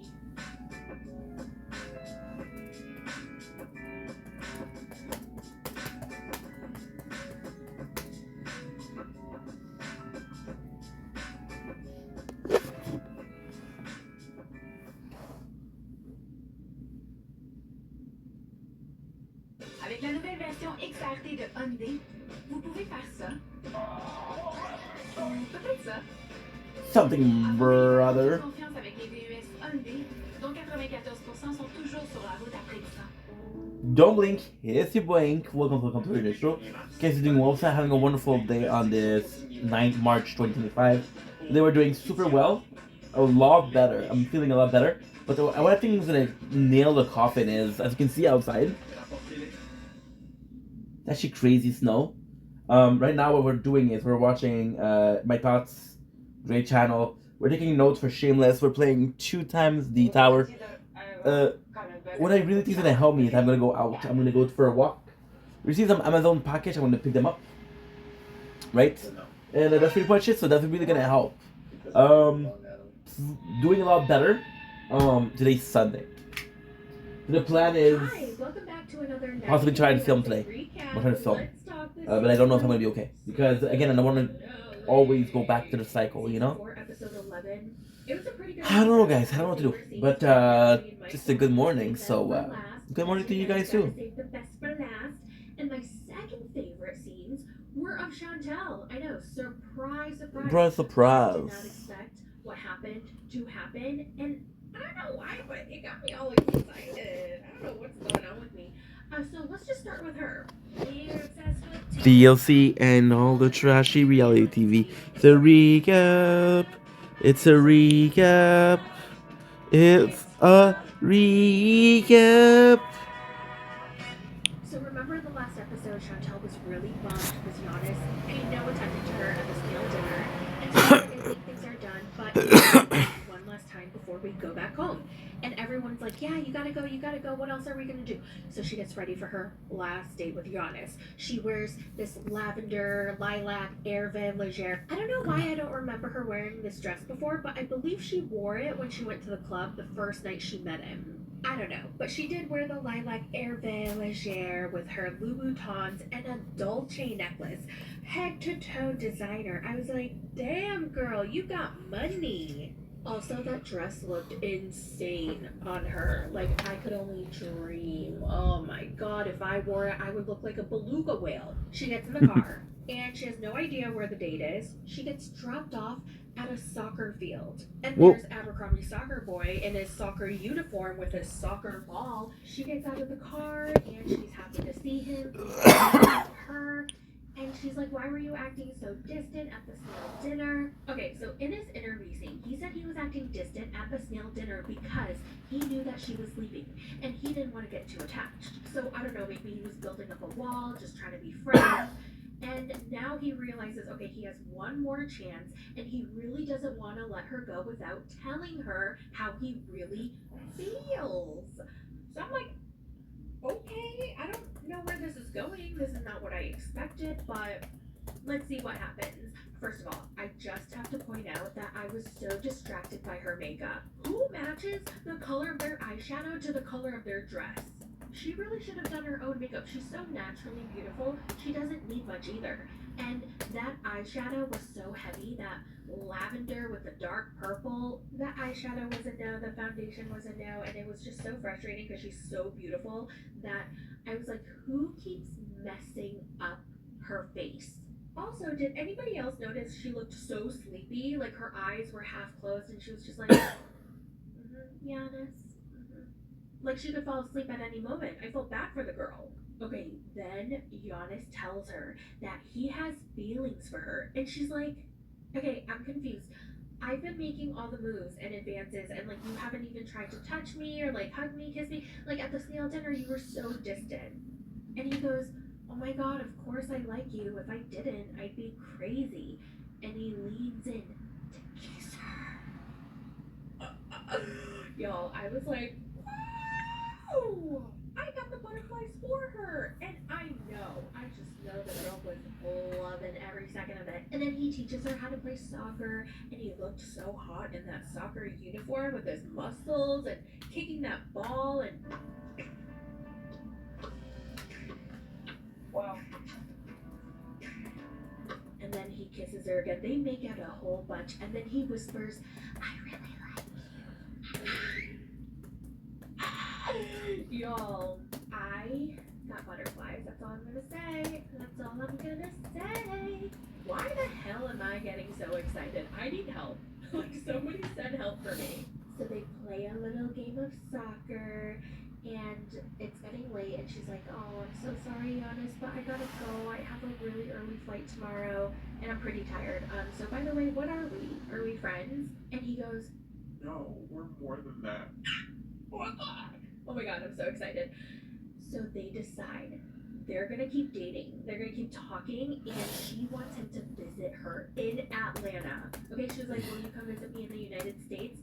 And he goes, yes, but then you have to come back to Greece after. If you could come to the United States to visit me there, that would show a lot. As a man, but then you follow. Then you come. You want to come see me in Atlanta, Yeah. and then afterwards you want me to come back here? Yeah. Okay, I guess it depends on how it goes in Atlanta. Oh my god, I cannot believe this is happening. Also, Miss Karen is going to freak.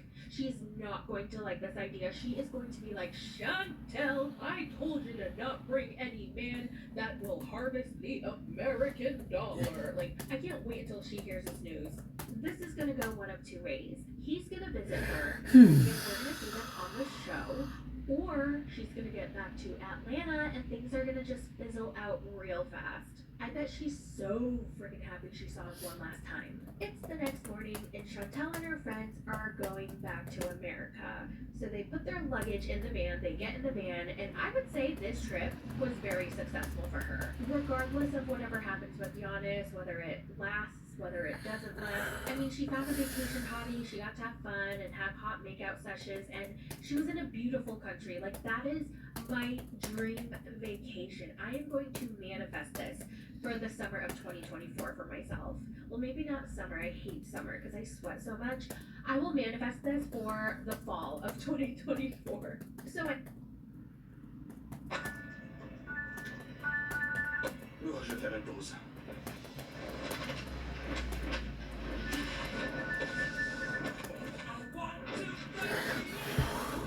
Oh, hey! So anyway, they're all in the van, and they're about to leave, and oh my god, all of a sudden, guess who shows up? Abercrombie Soccer Boy, and he wants to see Chantel one last time. He has a bouquet of roses, okay? And he's like, hello! And he peeps inside the van, and I just know Chantel, her heart burst because she was so happy, because that's how I felt. And he's holding a freaking bouquet of roses, and he was like, I needed to say goodbye one last time. She gets out of the van, they make out again. He says goodbye. Oh, she's like, will you please come visit me? And he's like, yes. Back to reality. It's a reality, girl. Listen. Oh, back to the hospital. This was a workation. Work to get Chantel a man. Hello, guys.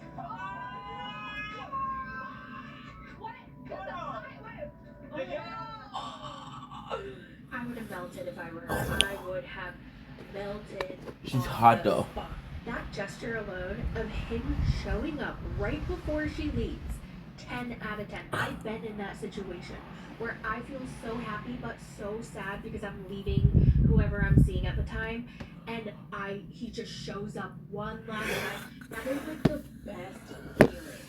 Today is the last day Chantel is here, and I couldn't let her leave without her last kiss. Oh, what a nice guy. I really do not want to cry. I want you to stay.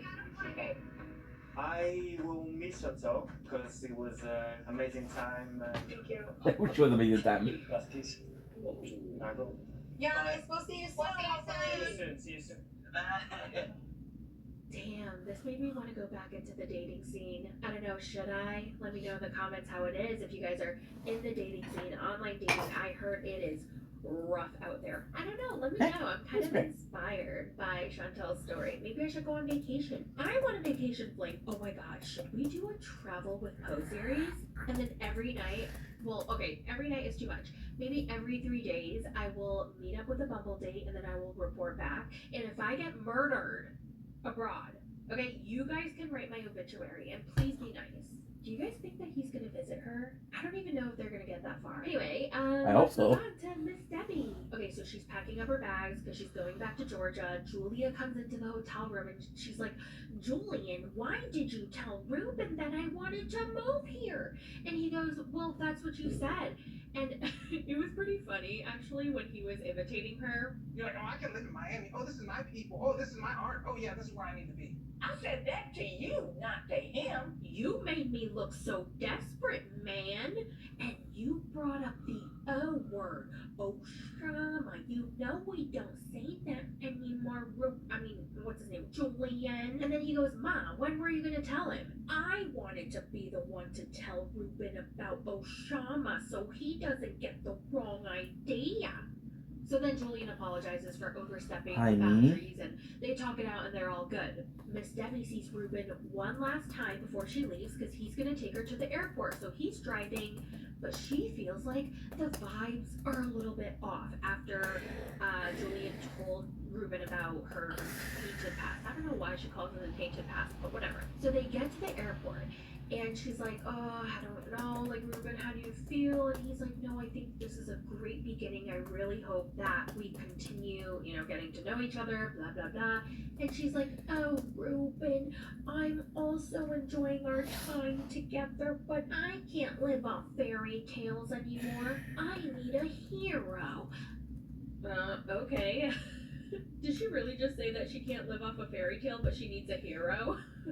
But basically, she tells him that she needs a guy to be honest and loyal and straightforward, because she doesn't want to get hurt again. I hope this is not the end. I hope it's only the beginning, even though we have to separate for a little bit. Want to go visit you in Hotlanta. We'll make it caliente. Yeah, you already caliente, honey. And they kiss goodbye. Honey. And she definitely got major butterflies. You could tell she was squealing, she was happy, she was smiling, and they're so cute. They're so stinking cute. 300, that's nothing. You want to go out? Okay, Ruben, bye-bye. Bye. I know Miss W was seeing stars because I think she lost her vision for a second after the kiss. 'Cause she turned around and left her suitcase. She forgot about her suitcase, and Ruben had to be like, Oh, Debbie, your bags. like, you're gonna go back home with your suitcase. Here, take your bag. I know you. Oh, I'm gonna forget my bag. Woo! Alrighty. Bye. Cute. Oh, that was so funny. I really hope they work out. Now we're gonna get to Natalie. Biggest wave, baby. Biggest wave. Oh my god, okay. So Okay, Rebecca, good. Natalie, Mike, and Mom are in the car. She stops at their house and she goes, say bye to Mama. Bye, Mom. Get out of the car right now. Bye, bitch. Okay, so Mom gets out of the car. She says goodbye to Mike, and they say goodbye. Okay, so then in her interview scene, she starts reminiscing about when she and Michael first met, and It worked. she It remembers worked. the way they It first worked. met her. It was like amazing. She'll never forget it. And she was like, Josh never looked at me the way Michael looked at me when he first met me, and that's the type of guy that I need. You know, get you a guy who looks at you the way Michael looked at me. You know what I'm saying? You should have seen Michael's eyes when he first saw me. It was like that. Oh my god. Michael gave me feeling like I'm a queen of the ball, the most beautiful woman on earth. The way Michael looked at me, Josh never looked at me like that. It's a totally different story. so Mike and Natalie, they walk around this nice area. Natalie's holding his arm. They sit down and she's like, I realized I was too caught up in trying to make my career happen, Mike. I came to LA and I lost my family. And he's like, mm-hmm. And they're just staring at each other. 50. And she finally says, Would you ever think about getting back together and having a child with me? Hell no.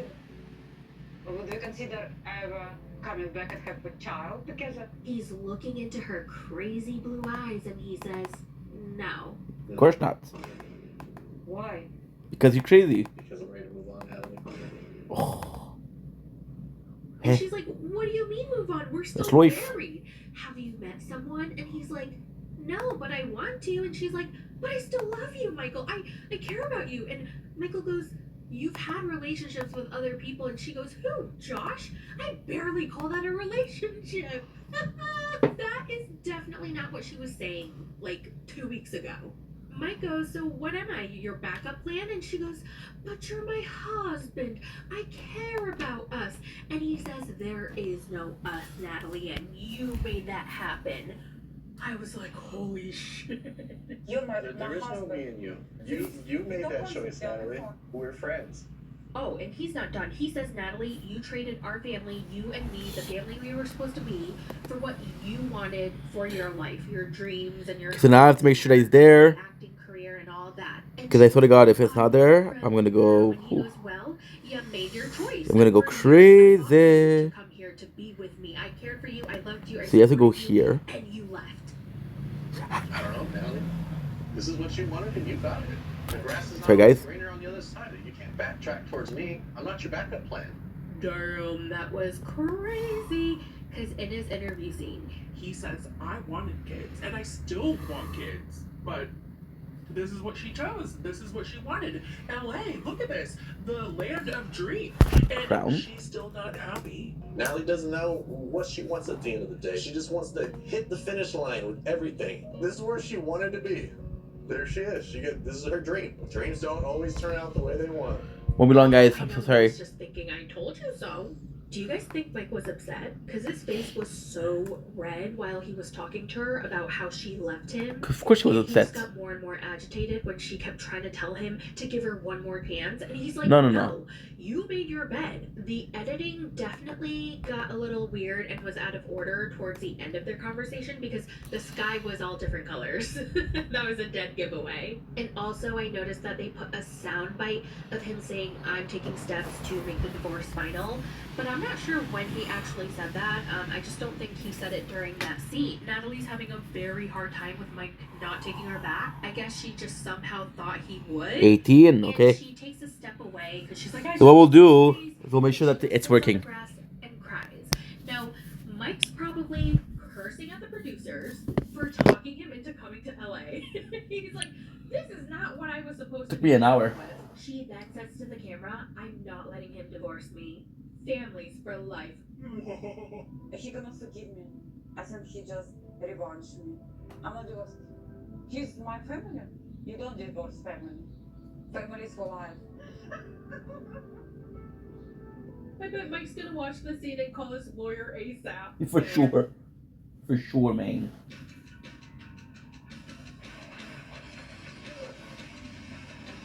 The problem I'm having right now is I don't know if it's uploading. If it is, I can officially delete it from the phone. Aller du point A au point B et tout ce qui se trouve entre les deux à bord du Chevrolet Equinox EV 2025 avec plus de 25 000 bornes de station. If it is, we're good. If it isn't, I'm fucked. Grâce au service Google intégré sur votre écran. Prêt pour l'électrique, Chevrolet là pour vous. Okay, let's go. Really good moments Let's do this that. season, but That's overall it was definitely underwhelming. We didn't even get much of I keep calling her Vanessa, Veronica and Tim. Like, we barely got them, and when we did, there was no point. Tyree was kind of cringy and interesting. Natalie gave it her all. I mean, I'm telling you, this is why she keeps coming back. She's the only one putting her life on the line for this show. And then who else was on? See, I can't even remember. Miss Debbie was entertaining. Chantel was fun, but got really boring. John and Megan, you know? So yeah, but you know what? The tell-all looks better than the whole entire...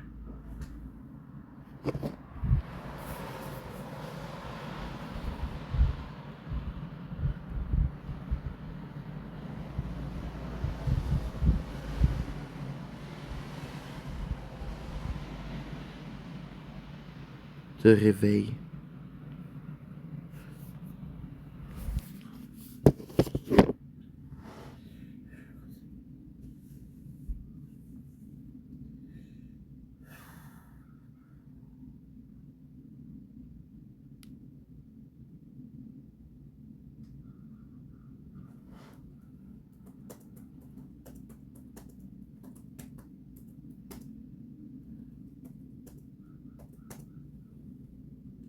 season together. I'm so freaking excited. Did you guys see the previews? We got 2 senior Debbies going head to head, and then Tim with his makeover, I don't know what the hell happened. He looks beefier and his hair got darker. He grew a beard, and I feel like it looks a lot better. Like, it really looks great on him. Natalie confronts Josh. Giannis joins on video call. Miss Karen also joins the stage wearing her blinged out Elvis jumpsuit. Oh my god, I saw a little bit of Miss Debbie slut shaming Chantel and I was not here for it. That's something I just cannot fucking stand, really, because she told everybody that she wasn't wearing undies. Who the freak cares, Miss Debbie? You're the one who went after a guy who was 40 years younger than you and you moved across the world to go live with him. So please, please, take a seat. Oh, and then we see Louisa, who exposes Veronica. Okay, she was like, I had drinks with Veronica once, and she told me that Jamal is trash, and he doesn't even have a job, and she doesn't understand why she's dating him. And I was like, oh. And judging by Veronica's reaction, I think she said it. I think she's damn guilty. Yeah. I cannot wait. I think the tell-all is going to be dumpster fire trash, and I am here for it. I have to go now. I have to drop my dog off at doggy daycare. This is my 3rd alarm that I Pending. But I gotta go, so I will talk to you guys in the next one. Have a wonderful day. Bye. It's a recap.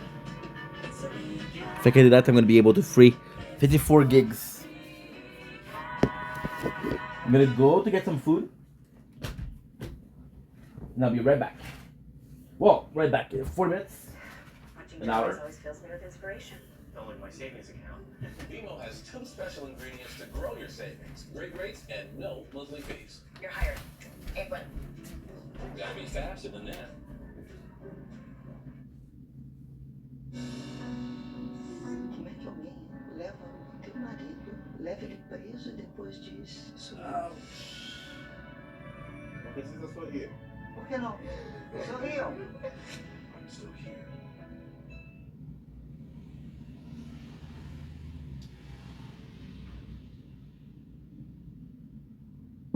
Nicole is crazy. Yeah, I said what I said. She's crazy. She's cuckoo for Cocoa Puffs. Woo! Nicole is crazy. So effing crazy. Nicole is crazy.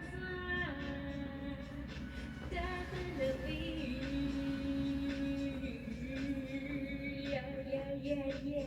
Let's just start with Nicole and Mahmoud. So remember in the last episode how they got into that really big fight in front of all her friends. She was humiliating him and she was like, "You little hateful beep." And he was just like, "Whoa, okay, I'm done. I'm leaving." So he steps outside after being harassed by his wife. So her guy friend Julian, he goes outside with Mahmoud to try and talk to him. And Mahmoud tells him, "Listen, we argued about her clothes because of my religion. She already knew. It's against my religion. It makes me feel very uncomfortable." And Julian goes, "Well, you know women. They say some really nasty, hateful things to us." Okay. Yo. But Mahmoud was like, "No, she should know. Like, we always argue about this." And then Julian tries to make him feel better again by saying, "Well, Nicole dresses very conservatively compared to the other hoes in LA. I mean, their tits are out, their ass cheeks are out. Nicole's pretty covered up." And Mahmoud is like, "Okay, like, it doesn't matter. They're not my wives. Nicole's my wife." And she agreed that we would practice Islam. And then he thinks of something else that they could connect over. And he goes, "Well, you met my girlfriend Olga. She's from Ukraine. And I had to change a little bit about myself for her and vice versa." And Mahmoud goes, "Well, this is a non-negotiable. If she can't accept me as a Muslim, our relationship is over." And so Julian tries to convince Mahmoud to try to work it out. It's better to work out your marriage than it is to divorce. Divorce isn't a good thing too for your religion, right? Why don't you butt out, you fuck face? Hey. Goes into the bedroom alone. And then her friends kind of Don't blink. Yes, you blink.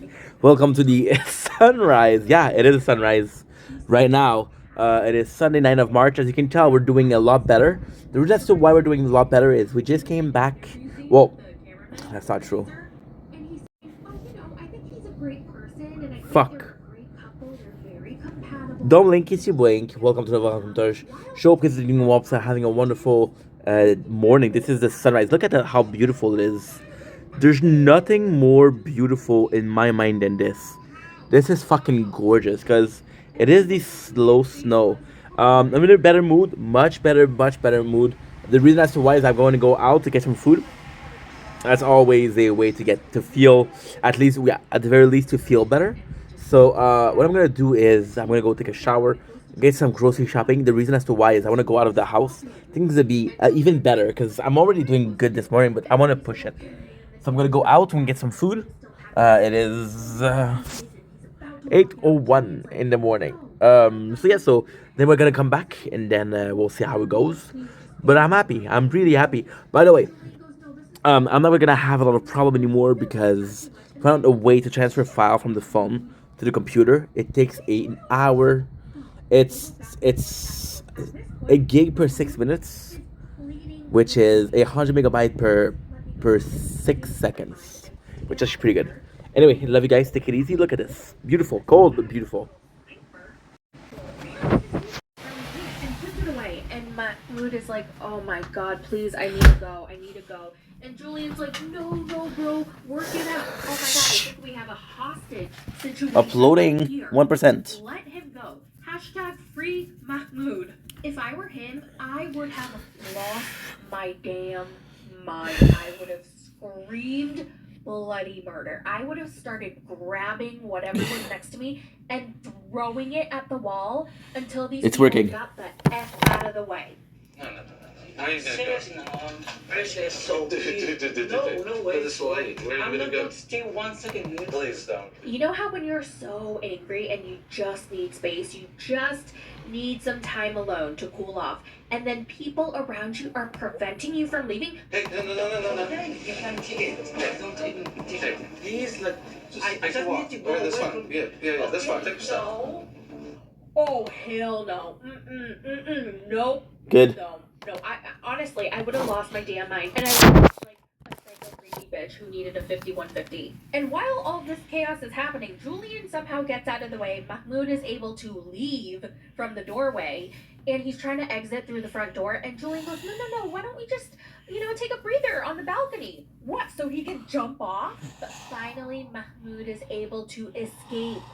And Julian runs after him. I don't know why he feels like it's his responsibility to get him. Are you He's the only bitch? Are you her handler? Like, why? No, it's because he's the only dude in the place. To grab Mahmoud and bring him back to her. But anyway, Mahmoud is finally out of the apartment building, and he walks away, and Julian is walking after him, and he just walks faster and faster, and then he's like running away from the cameramen, from Julian, from the producers, and yet again, here we have another person running away from these 90-day lunatics.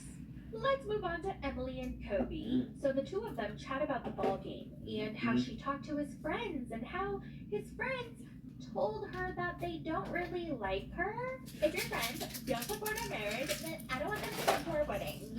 And he's like, no way, I need to have my best friends at my wedding. Like, we're in Cameroon, in my country where I grew up with my friends and my family. I want them at our wedding. Okay, well, if they want to come to our wedding, then they have to approve of our relationship. Okay, come on. Are you gonna invite the ex-girlfriend too? Is she coming to the wedding? I don't know where you're driving to with this, but... So, what I found out was that when you met me in China, that you were still dating your girlfriend in Cameroon. But when I met you, you told me you were single and then you proposed to me right away. It's crazy because, I don't know where this is all coming from. It's coming from Valerie, that's where it's coming from. It's both. Now, I don't know if he's being honest. I could see a situation where he did have a girlfriend, and then he went to China, and then found Emily, and then she got pregnant, and he was like, oh, okay, well, I'm going to commit to her, and then try to break up with her for her. Who knows? But he denies it, and he's very upset that they're all talking about his past together. And so Emily's like, you know what? I want to meet your ex-girlfriend. I want to meet your ex-girlfriend so I can ask her for my stuff. Oh my god, please do not bring the ex-girlfriend. Don't make this a storyline. It's absolutely ridiculous. It's just cheer. It's a brand new day. The whole entire family is in the car. And they're at a checkpoint. And Emily's family is freaking out a little bit if there's policemen and they want to ask them some questions. And she's like, oh my god, Kara, why do they want us to stop? It's so scary. And Kobe's like, it's fine, everybody just calm down, just pick up your IDs, they're just gonna ask a few questions, just stay calm. And so that's exactly what they do. Oh my god, and then Emily's confessional with Kobe, she's like, Kara, I'm not used to, like, a bunch of policemen in uniforms and big guns, like, bring me over. I don't even know if she realizes what she's saying right now. They all go to a park and they meet up with Emily and Kobe's friend that they met in China. She was actually Kobe's friend, and then they all met, obviously, because Kobe and Emily hooked up, blah. She brought her kid plays with their kids, and it's all very cute. Oh, and her name is Valerie, and isn't it funny how her name is Valerie, and then Kobe's guy friend's name is also Valerie? So anyway, Valerie and Emily sit down to catch up, and Emily tells her how Kobe's guy friends don't really like her, they're not accepting of her, and they want her to be more like a Cameroonian woman, and they think she's really, really bossy. And she's like, I'm not bossy, I just want to get things done. And her friend goes, you are bossy. Emily, we used to call you Bossy Emily. You were so bossy. Valerie advises Emily to try and get along with the guy friend. You know what? That's going to go a very long way. So she's like, okay, fine, I'll think of a way to, like, win their heart, and they're going to fall in love with me. I'm going to butter them up and make sure they like me. So Emily plans a night out. She's like, invite your friends, ta-da! We're going to the nightclub. We're going to have a night full of dancing and drinking. It's going to be so much fun. nightclub. And he's feeling the music, he's feeling the vibe, he's happy, he's dancing. They all arrive, they're in good spirits. And I thought the vibe was good. I thought this was going to be a really good thing until Valerie tells Emily that he's shocked she invited them out to a nightclub.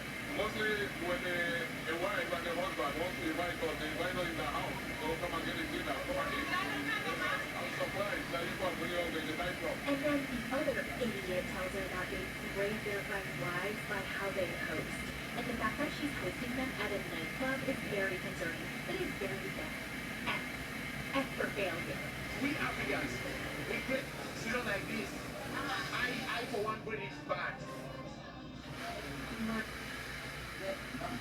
1.5 billion plastic bottles are now refunded, including water, sparkling water, milk, juice, and liquor in plastic.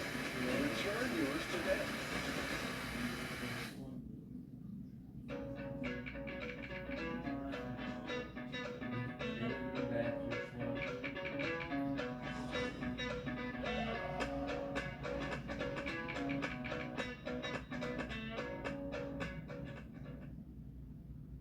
My God, they're really pissing me off. But damn, I feel like Emily handled herself so well, because I would have lost my shit. Oh, I just can't stand his friends. They're so...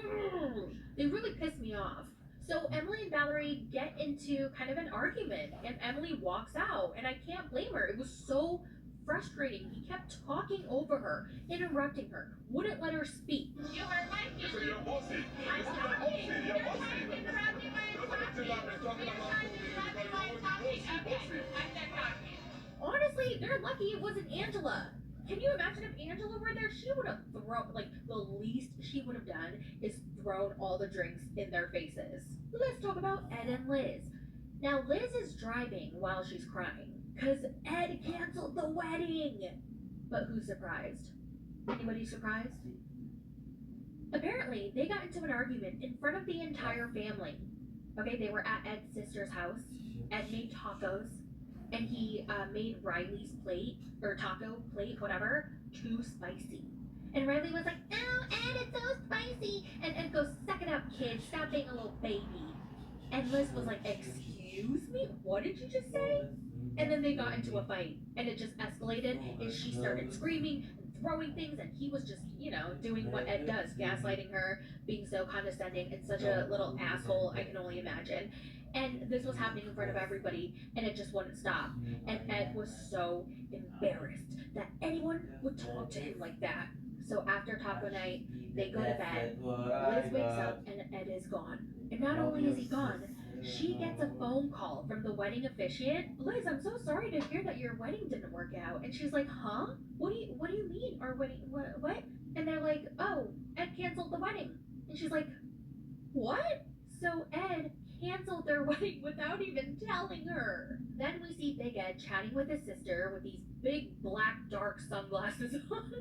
It's like the ones you get when you get your eyes dilated and the eye doctor gives it to you. She had an eye infection, so she was wearing them. And I was like, "Lady, if you have an eye infection and it looks gross, don't show the camera. Like, we believe you. Keep your glasses on." Anyway, so Ed is like, "I'm so sorry, sister, about the fight that we had at your house. But yeah, like, this is what I have to deal with Liz all the time, okay? And I'm just so sick of it." And his sister's like, "Yeah, Ed, you know, I really did think she was gonna stop eventually, but she kept going, and wow, it was scary." Big Ed already contacted the wedding venue and got his deposit back. So I talked to the owner, Greg, and he's being so nice. He's like, "Absolutely, yeah." So I got my deposit back. Thank God. And he's like, "Now all I have to do is contact all our family and friends and let them know that the wedding's up." He honestly thought their relationship took a turn when they filmed The Last Resort, because therapy went so well. And I was like, what? They were fighting all the time. Ed is in some other world. I don't know. He hasn't reached out to Liz yet, but she hasn't reached out to him either. And he's like, "I know she's waiting for me to reach out to her and apologize to her like I always do, and then we'll be back on good terms. But this is it. I'm not doing this anymore, because I feel like if I get married to her, my whole life is going to be miserable." And so he is going to break up with her for the 15th and final time. What makes this breakup different is that this is not about anger. Like, I'm not angry at Liz. It's just realizing that we're not meant to be together. How do you think she's gonna take it? Do you think she's gonna beg for another chance, or is she gonna cry and get mad and storm out, or is she gonna play it cool and be like, okay, fine, I wanted to dump you anyway? I feel like she's gonna get really mad, but cry, and then agree to end the relationship. Moving on to Rob and Sophie. Now remember, they made up, and she's finally back home, and he's feeling really good.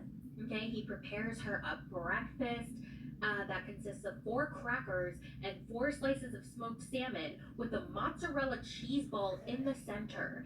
And he opens up a drawer to, I don't know, find something else to put on the plate. And he finds this ring, and he's like, oh, that kind of looks like Sophie's wedding ring. Let's just tell her it's her wedding ring.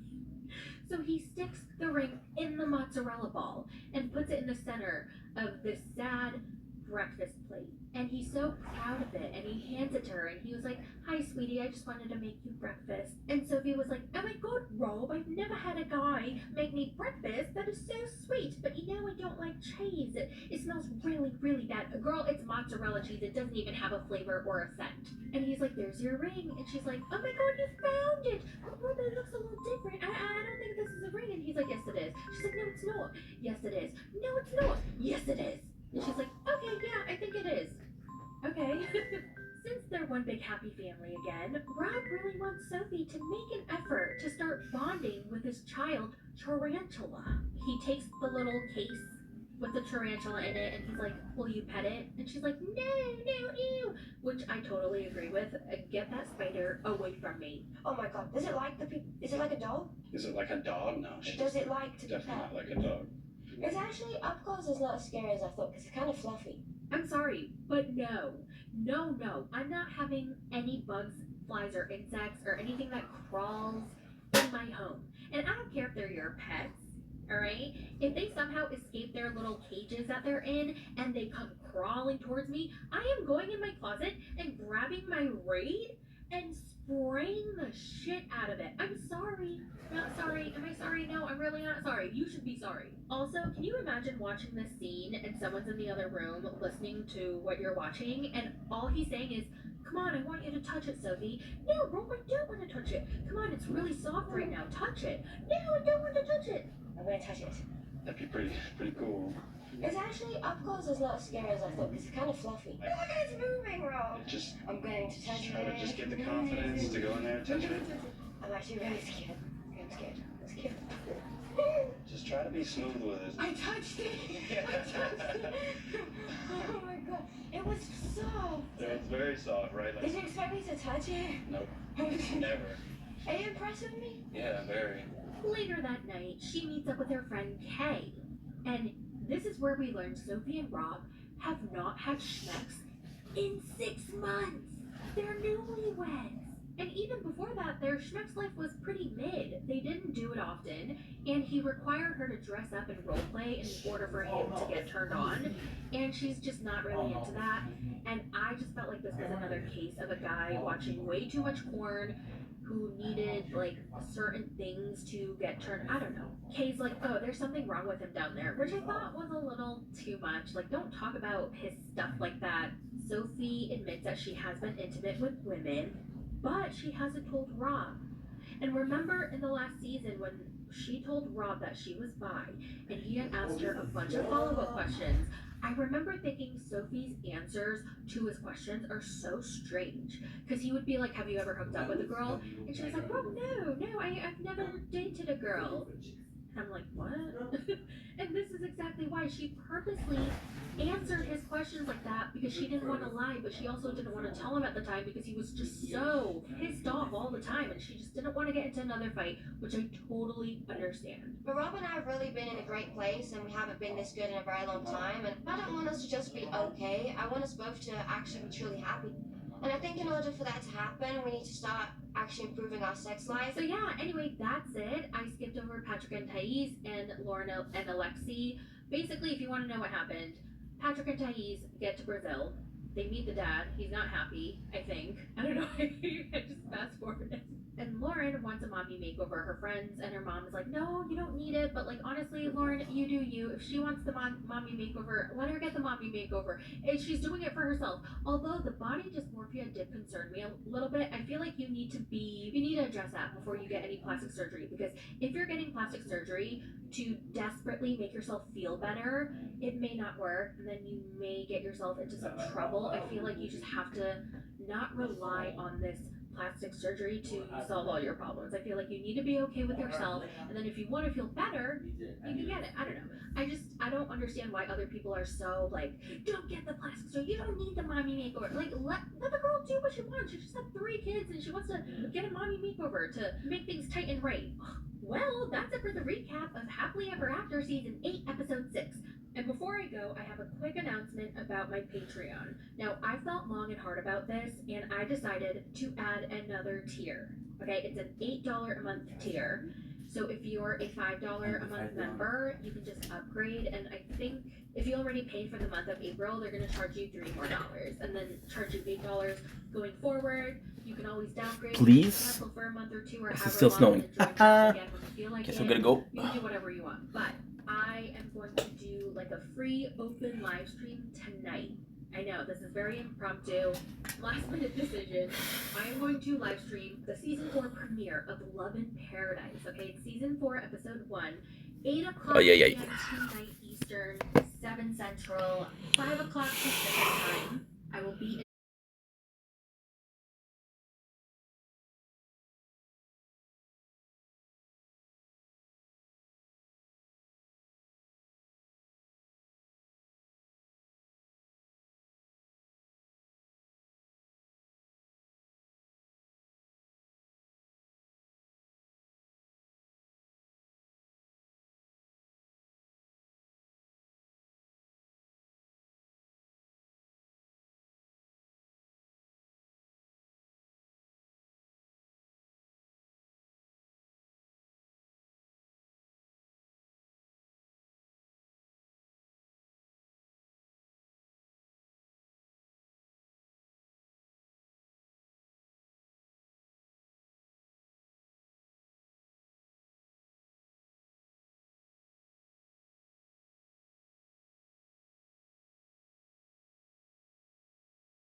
Go!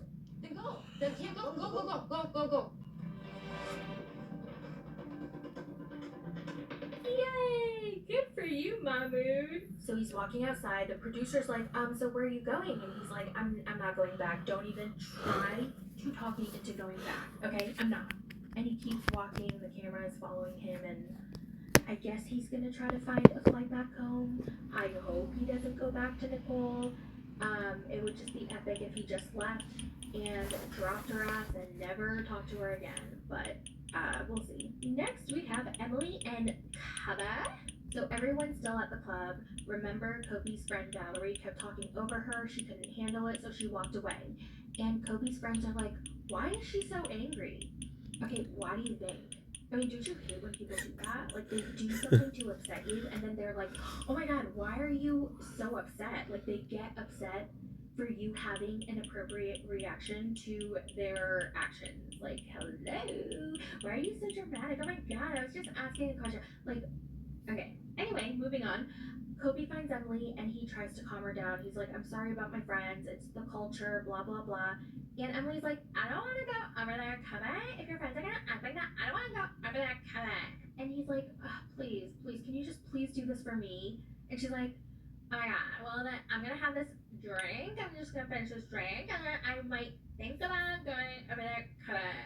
So they eventually walk back together, and they sit down. And Kobe tells his guy friends, come on, like, we have a very limited time here. My wedding is around the corner. This is supposed to be a great, happy, fun time. Let's all get along. And his friends start going against Kobe, basically. Which... And he's like, ugh, all you do is defend your wife. And then the other one So? You know, I really wonder if you guys are gonna be able to maintain this happiness. Yeah, I don't think your marriage is gonna work. So then Kobe's like, oh my god, Emily, you might be right. And No. she's like, yeah, Kobe, I've been telling you this whole time, Kobe. All the friends of Kobe will say you're bossy. You know, it's Oh. fine. But to me, it's strange. Like, I don't know how the show look like. Are you guys gonna maintain this? Like, seriously? Oh. And so he tells his friends, he's like, if you guys don't support our relationship, then you really shouldn't come to our wedding. But ultimately, it's up to you. And then he gets up to walk away. And then all of a sudden, his friends are like, no, Kobe, sit down. Kobe. And Emily gets up and she walks away. And they're all trying to stop Kobe. They're like, don't be mad. Kobe, sit down. And Kobe turns around and he walks out of the club with his wife Emily, and his friends are all like, did we take it too far? Producers? Did we take it too far?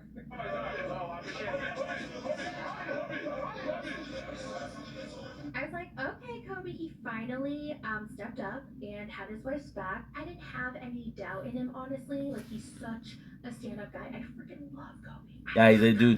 But I gotta say, when Kobe was talking to Emily and he was trying to calm her down, he was trying to explain his point of view and what was going on, and Emily kept interrupting him, and she was kind of proving his friend's point. And I can't get it out. All right. If I take it out, it's not fair. I do I make you plenty happy? Am I wrong? Honey, Do I make you happy? I don't Do think, I make you happy? of course you can make me happy. Please, I just want to have a good time with Okay, my but I'm friends. gonna be a lady. Like, she was upset at his friends for constantly interrupting her. Will it be a lady? What the fuck that mean? She does the exact same thing to Kobe. Yep. Last and very least, we have Humpty Dumpty sat on a wall. Humpty Dumpty. The ad, baby. All the king's horses and all the king's men couldn't go home together again. Beautiful voice. Alright, we got Humpty Dumpty. That's not nice. Are about to dump Liz, and I'm only calling him Humpty Dumpty because the show is calling him Humpty Dumpty, okay? So I feel like I have to honor the show. They don't. And call him what the show wants me to call him. So he's Humpty Dumpty today. So he's at the bar, he's hanging around, waiting for Liz to show up, and he's on his phone, and she calls him. And she's like, you really want to have a serious conversation at a bar? Like, you want me to bring my 7-year-old daughter to a bar? What am I supposed to do with her? And then he goes, well, you're her mom, Liz. You figure it out. Of course he would say something like that. You already know, Liz, I'm not gonna marry you. I'm not gonna go through with this, okay? I already canceled the venue and it got me deposit back. She's like, Ed, the bar is not the appropriate place to have this conversation. You haven't You're said. expecting me to bring Riley? And he's like, My mind's already made up, Liz. My mind's already made up. My mind's already made up, Liz. My mind is made up. oh my god, he's such a little bitch baby. And then she hangs up on him. Of course she does, because who the hell wants to listen to My mind's made up, Liz. My mind's made up, Liz. My mind's made up. Liz, my mind's made up. Regardless, my mind is made up, okay? And you know what's really effing sad? Like, so sad and kind of pathetic? In Liz's interview scene, she is teary-eyed. And she says, I already know what he's gonna say. He's gonna say he needs space, he wants to take a break, and blah, blah, blah. But I don't want our relationship to be over. I put all my eggs in his basket. I put all my eggs in one basket moving out here, and it is terrifying to lose someone that I fought so hard to be with. Girl. La lotion hydratante quotidienne Aveeno prévient la peau sèche et la protège pendant 24 heures. That's crazy. Aveeno. Now we have more space than ever. We're Gucci.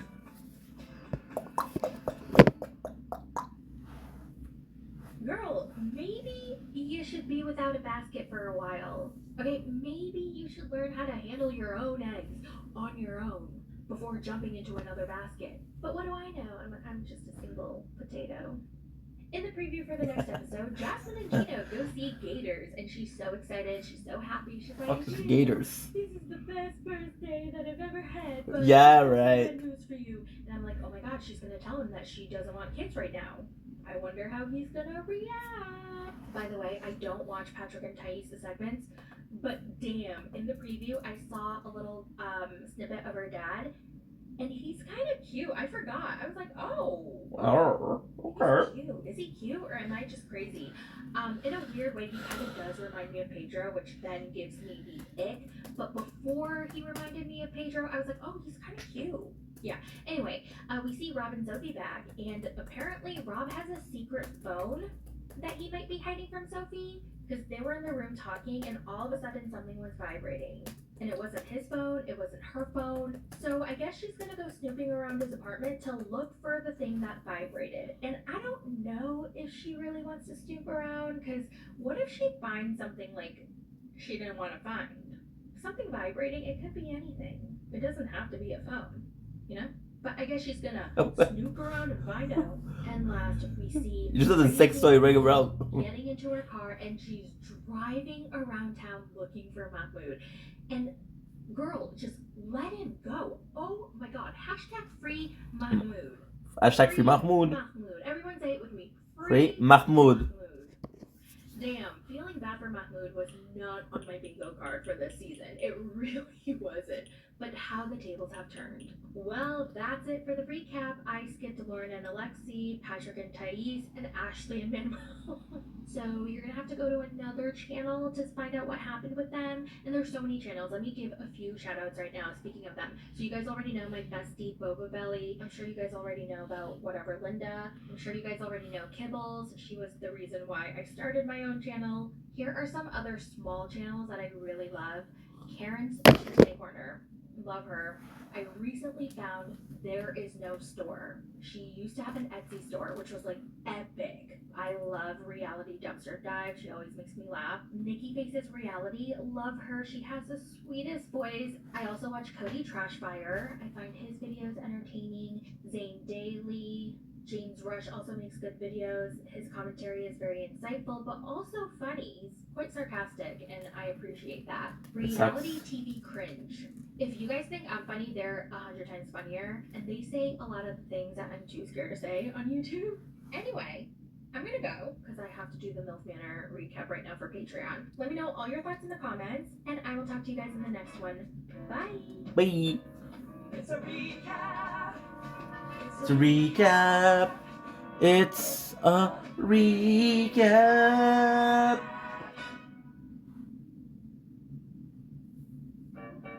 Pack Nature Valley lunchbox and pack wholesome. Pack yummy. Pack peanut free. Pack love. Nature Valley lunchbox, the snack that checks all the lunchboxes. Rentre dans votre budget, mais peut-être pas sur votre vélo. Home Depot, votre prix garanti.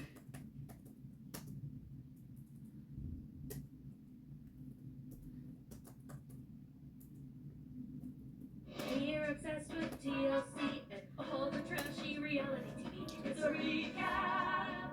It's a recap. It's a recap. Hi, welcome back to another 90 Day Fiancé recap. We're going to talk happily ever after season 8, episode 8. And let's start with Nicole and Mahmoud. So in this episode, she starts looking for him out in the streets. She gets in her car and she's like, where's Mahmoud? I need to look for him. He's going to be in danger. And if the roles were reversed, I know he would come looking for me. And I'm like, dude, he doesn't want to go back to you. Like, just leave him alone. But no, she has to search for him. And she's driving around and finally spots him crossing the street with a suitcase. She parks her car. She walks up to him. She grabs his suitcase and then tells him to get in the car. She's like, no, you don't have a choice. Get in the car, Mahmoud. Get in the car. And he's visibly uncomfortable. He's like, no, I don't want to get in the car. No, I'm done. I just want to go home. She's like, get in the car. Get in the car. Get in the car. Get in the car. To get me out again? No, get in the car. Just get me. Get in the car. Get me out again. Come on. Get in the car. Stop on that. I don't want to like. Get in the car. No, I'm not gonna stop. Let's No. Get the bag in the car, Mahmoud. No, don't do that. He doesn't want to get in the car, but she's forcing him to get in the car. It's So like he the- finally gets in the car. And she tells him, don't do that again, Mahmoud. I know this is hard for you. Do you, Nicole? Do you? Because it seems like you're getting some kind of sick pleasure from all of this. I just don't know why you always gotta run away. I need to know exactly what you want. Talk to me. You asked me to go. Mahmoud, you wanted to go. You started heading out the door. You told me you want a divorce, Mahmoud. What am I supposed to do? You won't meet my friends. You won't do anything. And he's like, I just need some space. Like, please give me some space. And she's like, talk to me, talk to me. She won't give him any space. But then she sees him breaking down, like literally sobbing. And he never cries. He usually hides his vulnerability. And she sees him sobbing, crying his eyes out. And she's like, oh, whoa, okay. Now I can give him some space because now I know he really cares because he's breaking down. You asked me 100 times to get out of your house.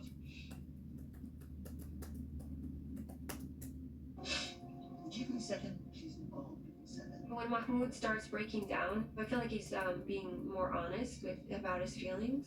And so she finally walks out of the car.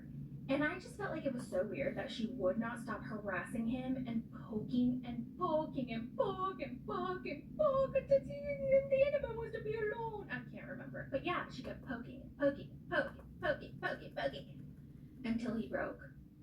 And then she was satisfied. Weird. So they finally go back into her apartment and Nicole tells him, like, you need to learn how to be Muslim in America. We're in America now, not Egypt. So you're gonna have to learn how to like curb yourself, okay? Curb your Muslimness in America, okay? It just can't be your way anymore. And I'm like, what the hell? So he tells her, I need a couple days to figure out how I'm gonna go back and all the logistics. And she's like, okay, fine, you can stay here for the next couple days, but we're not sharing a bed. And he's like, okay, that's fine. I'll be out of your way. I won't bother you. And she's like, okay. So she blows up an airbed for him in the living room, and he goes to bed. And I think he cried again. So y'all, sorry, my dogs they're behind me making a fuss. But yeah, I feel like this is the end of their relationship, and they're gonna be done after this. So goodbye. Moving on to Jasmine and Gino. It is Jasmine's birthday. She's turning 36 for the 4th year in a row. And Gino wants to do something a little special for Jasmine. So he runs her a bath, a bubble bath. He lights some candles and tries to set the mood, you know, to make it a little schmexy. And they have an excursion to see alligators later because Jasmine loves the gators. I don't know why. I don't know who loves gators. They look pretty scary to me. But she loves them. And before the gator excursion, he wants to have a little schmexy time in the bathtub. And I just realized, Gina said, we have the place all to ourselves this weekend, so we're going to have a bath in the bathtub. And this is their friend's rental, okay? This may not be his forever home, but he is going to live there temporarily. And he's going to watch this back and be like, oh, they took a bath in my bathtub. Ooh. And I just want to say, I hate bathtubs. I will never take a bath in a bathtub or sit in a bathtub unless the bathtub is exclusively my bathtub. I just cannot stand the fact that someone has been sitting in there with all their stuff, you know, just simmering. in there. Ugh. After he's done running the bath, he's like, Jasmine, come over here, baby. I'm gonna surprise you with something. and he brings her to the bath, and he's like, Like what I did for you, Jasmine, for your birthday. I feel like we can just sit in the tub and have a little romantic time before we go see the gators. and he flashes his toes. He wiggles them, and he's like, Does this turn you on, Jasmine? Look at the hairy toes. I Sorry, the voice. purposely shaved my toes for you because you like them hairy. Are my toes turning you on? You're so sexy. Let's have some fun in the bubble bath before we go. and she's like, yes, Gino. Oh, I love it. Thank you so much. But we need to go see the gators, okay? The gators are waiting for us. We need to go see them. Thank God for the And I gator. realized, wow, Gino is trying to get her pregnant. When Jasmine agrees, she's like, yeah, I just know that he's trying to knock me up right now. I cannot think about having a baby right now. I'm scared of telling the truth because it's hard to be honest when you know that that's gonna hurt your partner. So they haven't been having schmecks, and Gino's been handling it pretty well. Considering, remember last season, or was it the season before? Like, honestly, I can't remember. When Gino wasn't having schmecks with her, she went ape shit. Also, I thought she was on birth control. And, oh, maybe she wasn't, and I made that up in my head, and I thought she was on birth control because she said she had a secret, but she hadn't told Gino yet. Maybe I made that up, I can't remember. I think they stopped at the beach before their gator excursion, and he tells Jasmine he used to love insects, like collecting them, and he used to put them in jars. Like 2 of them or 3 of them at a time inside one jar to watch them fight. And Jasmine's like, oh my god, Gino, are you a serial killer? That's what serial killers do with animals. And honestly, like, I'm not a bug person. Like, I literally don't care about bugs. If they die, if I see a bug, I do not hesitate. I will stomp on it. I will kill it. I will take the raid out. I will take my broom and smack it. My slippers, like, no, I do not care. Okay? Bugs will die. But to purposely put multiple bugs in a very small space to watch them fight and try to survive is kind of weird. Like, I wouldn't do that. I would collect them and put Surmonter la douleur tenace grâce à la puissance des liquides Advil. Les liquides Advil, liquide pour un soulagement rapide. You're the scum of the earth. Technically, you're the calcium, lime, and rust of the earth. But the way you gunk up the very places people go to get clean, that's messed up. Even for a mess like you. Available at participating stores. bees in an aquarium, watch them fight. I've catch spiders, put them in a jar, a bunch of them together, watch them fight. They're finally at the gator excursion. She's so excited. They go on this little boat thingy, but I was freaking out because there was no protection for them. Like, it was just a flat surface, and there were no walls. There were no safety bars. Like, I don't know. What if the gator jumps up and starts attacking you? Does that ever happen? I would be so scared. I could never do this. But she's so excited. She was like, this is the best birthday of my life. Thank you so much, Gino. Like, she's having a blast. And during the boat ride, she tells Gino that she's been really suffering with her self-confidence lately, and the alopecia is making it worse. And sis, I totally understand what you're saying because my hair has been thinning in the front, and I am freaking out, and it definitely has made me a lot more self-conscious. So yeah, I definitely feel her pain. She says her friend Leandro said that there was like an adult beauty contest or a beauty pageant that she could join, and there's a workshop the next day, and she wasn't sure how Gino would take it, but he's so supportive. He's like, yeah, Jasmine, I think that would be a great idea. Yeah, we could definitely go there and do that, do the workshop. And she's like, oh my god, Gino, I didn't think you would be so supportive. Thank you so much, baby. And he's like, yeah, of course. And I feel like Gino's doing whatever he can to butter her up so that he can pop a baby inside of her. In the next episode, I think she's gonna finally tell him that she's not ready for a baby, and it looks like he's very upset. Now, initially, I thought this was just a storyline for them. I didn't think they would actually try to have a baby, but now I feel like Gino really does want to have a child. Next is Lauren and Alexi. She's finally getting her mommy makeover, and she's very nervous. She's scared, and I get it, because she's going to be completely under anesthesia, and she may not wake up. There's always a chance where you may not wake up. And I know some people are like, okay, then don't get the surgery. It's totally elective. You don't need it. Okay, but she wants it. She's allowed to want it and also be scared at the same time. I'm assuming that she's done having kids. I did mention this in my live stream yesterday, that I used to follow a fitness influencer. She gained like 200 pounds and she lost the 200 pounds after she had her first kid, and she had a mommy makeover. It was like, I think a breast lift, a tummy tuck, and some lipo here and there, some excess skin removal. And then a year later, she got pregnant again. In the next episode, we show parts of her surgery, and we actually got a little bit in the preview for the next episode, and I was freaking out. Like, this is not a surgery show. Why did they have to show that? I did not need to see that.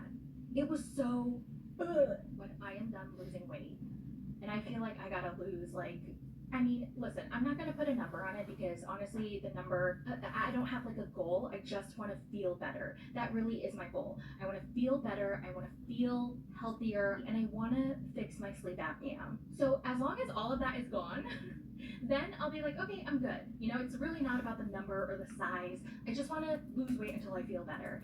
And once I feel better, okay, I'm gonna have a lot of excess skin. Okay, things are gonna be flapping here and there. So I can see myself getting a tummy tuck and a breast lift because my tits are sagging already. So imagine if I lost more weight, it would, I don't even know what they would look. I don't even want to know what they would look like, honestly.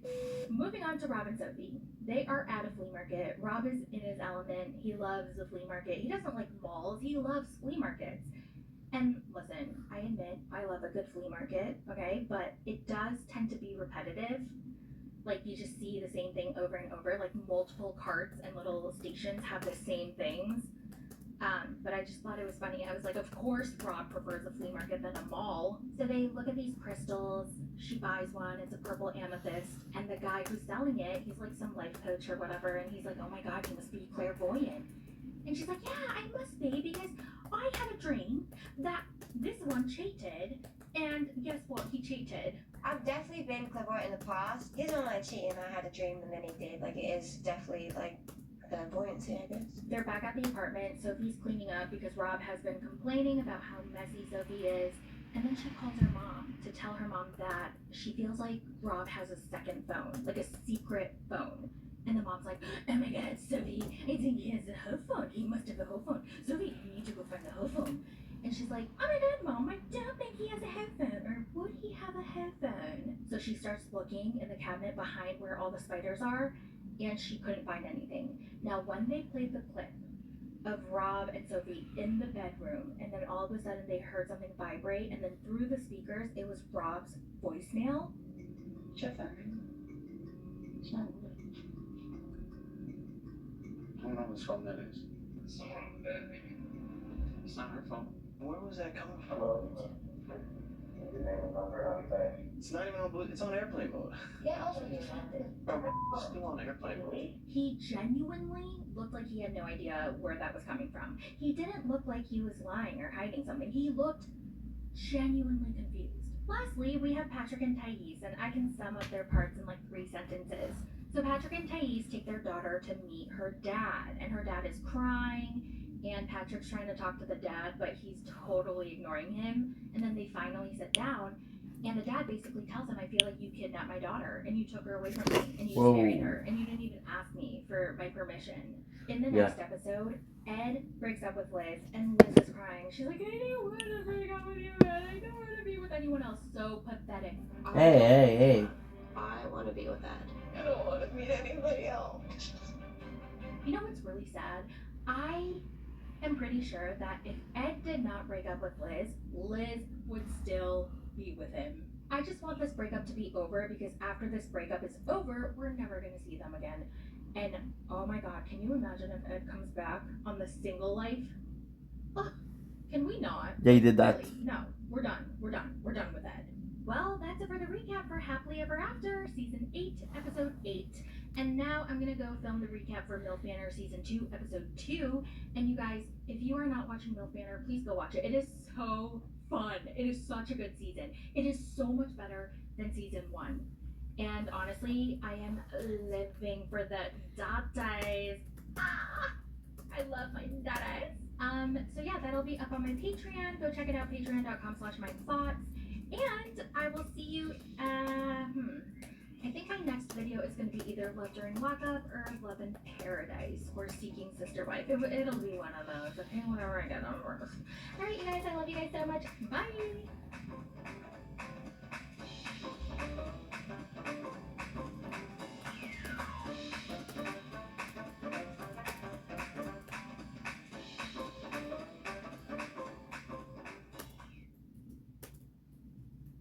Drive sait qu'arrêter de fumer, c'est dur.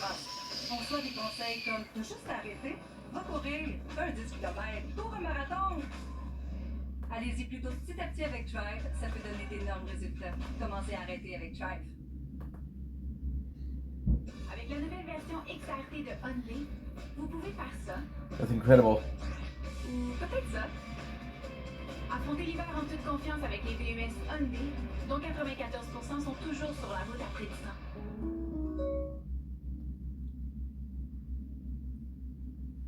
Do-do-do-do-do-do.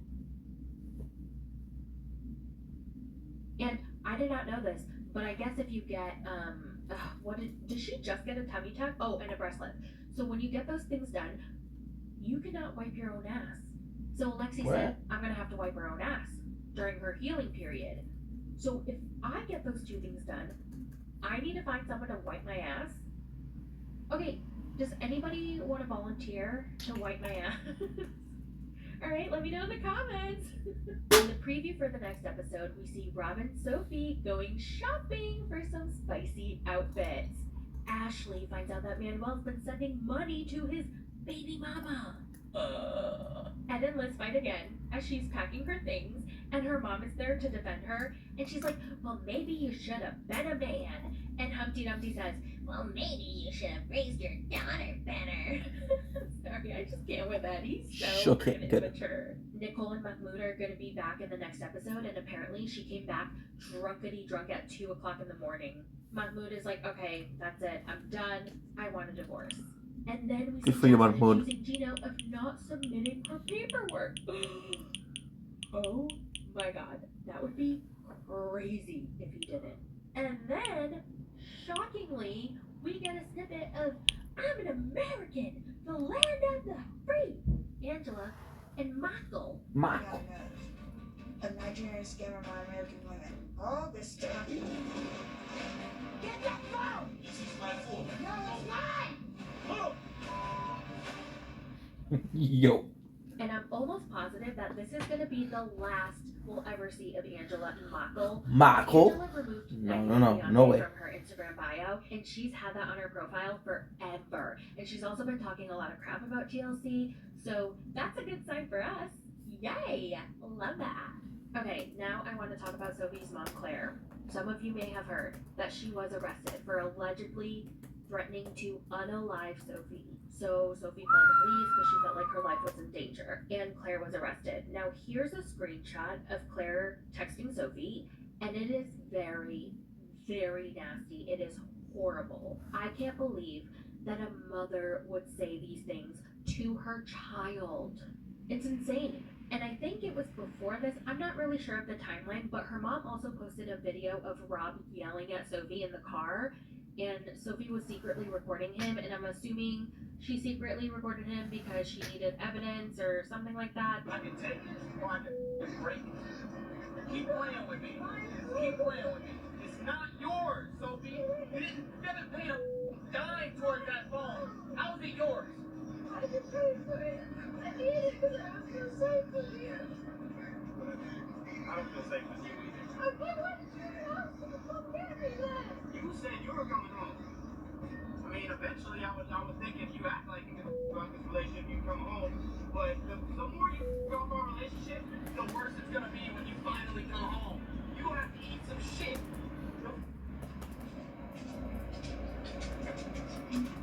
You are the toxicity in this relationship. Because if I was an asshole, I'd be whooping your ass right now telling you you ain't going nowhere, my wife.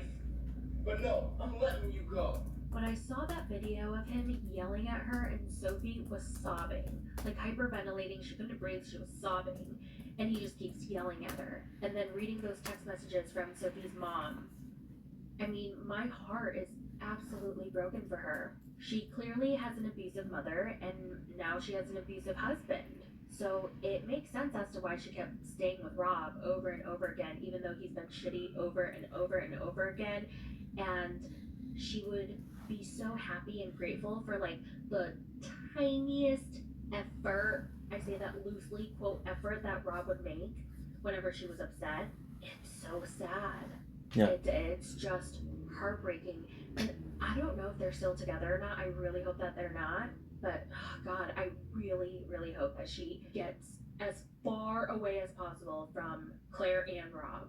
Well, that's it for the recap for Happily Ever After. Yeah, but the reason that she's with Claire, the reason why she's with Rob is because of Claire. Her mom was abusive, so the boyfriend was abusive. What sites he visited and what his search words were.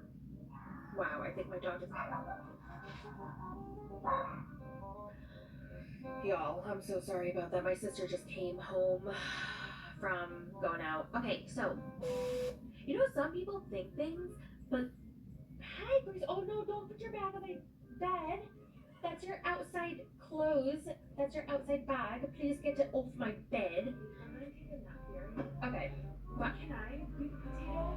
Okay. Okay, how? Wow.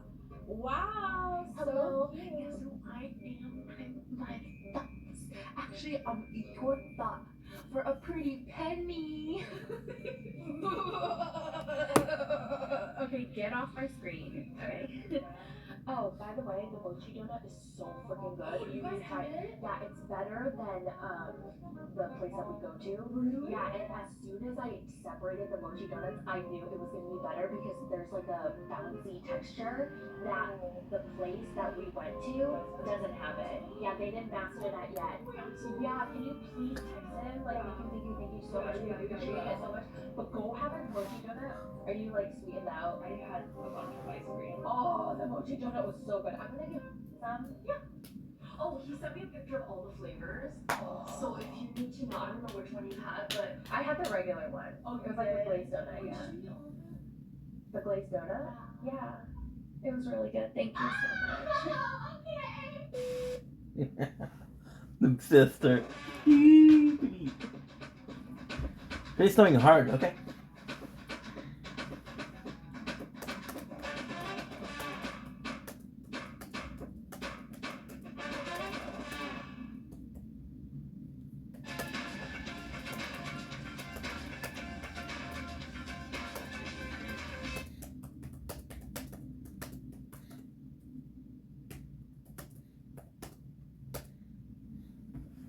We're obsessed with TLC and all the trashy reality TV. It's a recap.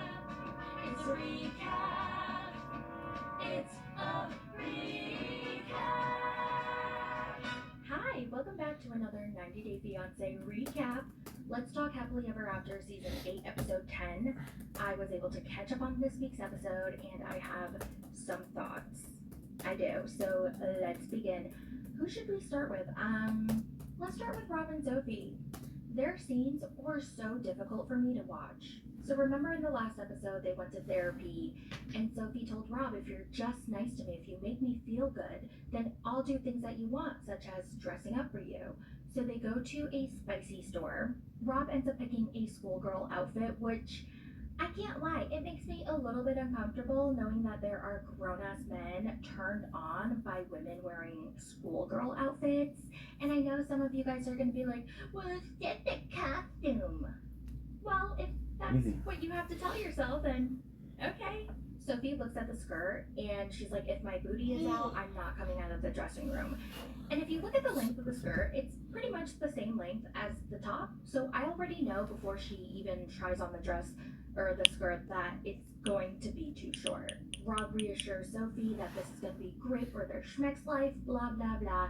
And Sophie says, okay, fine, I'm going to pick out something for you to have to wear. And she picks out these suspenders with a matching jock strap. And he's like, no, I am not wearing that jock strap because my whole booty's going to be out. So she's like, okay, you don't have to wear the bottom then, just wear the top. And he goes in, he walks out with his suspenders on. And he's kind of like, I look so stupid. And she's laughing. And she's like, you look good, Rob. You look good. Oh, my God. No, she don't. Oh, you look very nice. It looks cute. She's not that cute. Now it's Sophie's turn. And she comes out only in the schoolgirl top because the matching skirt is way too short. So she walks out. And immediately, Rob is pissy. So here's a play-by-play, okay? Sophie walks out and she goes, hot. Ta-da! And then he gives her a look. Then Sophie says, why are you looking at me like that? And he says, verbatim, that shit Look like an old regular ass top you would wear any day of the week. Ain't nothing special about that damn top. What? He's upset because Sophie walked out in a regular shirt while he had to walk out wearing something Oh, so okay. revealing. I'm a little salty because I'm wearing a damn shoestring and you're wearing like a regular shirt. You really gonna act like that outfit is so revealing? And she's upset because when he walked out, she gave him a positive reaction, whereas when she walked out, he gave her a negative reaction. And so they're arguing, but they're kind of having two different arguments. Rob's like, stop being so sensitive. Love that. Don't you love when you tell someone why you're upset and they tell you, stop being so sensitive? But it's not fair that I get to come out looking goofy, then she gets to come out looking hot like she usually does in a shirt that she probably already has. Fucking tell her, It's bro. about him again. Everything is about him. He is the victim in every single situation. It is exhausting. He must be so tired from the 1,000,000-pound chip he carries on his shoulder. Okay? He has this dark, perpetual cloud hanging over his head everywhere he goes. He must be exhausted because we are exhausted watching it. And watching Sophie is exhausting too. Instead of leaving his dusty ass, she stays with him and continues to complain and be upset over how he acts. Girl, this is him. He's showing you, no, he's been showing you who he is. And you keep staying. Get out. He's not gonna change. So freaking leave. Please. Like, I literally cannot watch this anymore. They leave the store, they get into the car, they argue some more. Rob does his usual, I don't understand why you're reacting the way you are because I did absolutely nothing wrong. And when she tells him why she's upset, he finds a way to blame her and make it her problem. Except this time he actually apologized. He was like, I'm sorry, but this isn't good enough for Sophie. Why? Because she's probably tired. She's not upset over this one incident. She's probably upset over the last 100 incidents. Then he accuses her of cheating, and I feel like he did that because it's an excellent way to deflect and take the heat off of him. She's like, Rob, all I want is for you to be nice to me. Just be nice. Just be nice. Is it so hard to be nice? And he goes, Sophie, you are not getting it. And she's like, oh my god, I'm done.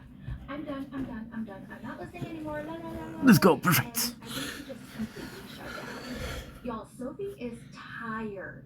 Look at her. You can tell that she had been crying, okay? She looks like she's been bawling her eyes out for hours. Her eyes are all red and swollen. You can clearly see the mascara that she wiped off. She was clearly sweating, all right? Sweating a lot, probably from all the gaslighting that Rob did. It's so frustrating to watch her stay and then cry and cry and cry. Like, girl, please, for your own sanity, please leave his ass. Okay, be Sophie's nice. so much happier. You're gonna be glowing. You're gonna be thriving. Get some therapy. Stay single and work on some self-love. That would be my honest advice to her. Rob, you are a lost cause. There is no helping you, okay? And you will never, ever be in a happy relationship. Next is Lauren and Alexi. So they go to her follow-up appointment. Everything looks good. Lauren's still in a lot of pain, but Alexi's on top of her aftercare. He's been so good about that. But you know what he's not good at? Watching the kids by himself. For some reason, he thinks he can't be home with his 3 kids.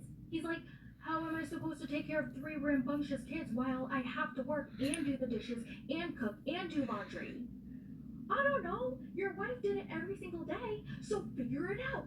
They have to take on all the responsibilities with the household. Laundries, dishes are piling up a little bit. Plus, taking care of all 3 kids like this is a lot. He's trying to do the laundry, but he can't figure out which button to press. Oh no, so what does he do? He calls Lauren. She's like, did you put the detergent in? And he's like, oh no. Well, Premier Protein Caramel Shake, my ride or die. 30 grams of protein and 1 gram of sugar. Let's go! I mix with coffee and boom. I have the energy to happy dance all day long. No. Barista, Premier Protein. Sweeten the journey. Broken refrigerator at the worst moment? Dad has the answers, and so do you, because you have Consumer Reports. Find the best products and the best value. Make the right choice. Turn to Consumer Reports. Join at cr.org. well, put it in. And then he admits he's never ever, not once, done the laundry ever before in his life. Also, Oh my god, Jarek is annoying. recovering from surgery. Why You gotta do a Discord. I told him not to do it. Okay, he could YouTube step by step on how to do the laundry. The kids are loud, they're playing, one falls and starts crying, and he's like, oh my god, this is so crazy. What do we do? He calls mom. Yeah, why don't we bother mom some more? So he calls her and he's like, oh my god, the kids are so crazy. I'm gonna go visit you. And she's like, no, I think you really should be with them because they need one parent. And he's like, no, you need me more. And honestly, like, Lauren will be fine. Like, just stay with the damn kids. But no, he needs to be with Lauren because he can't handle the kids by himself. Forget about it. This is not working. I don't know. I'm just gonna try to do this damn laundry. Wait, did you put detergent in? No. Which one is it?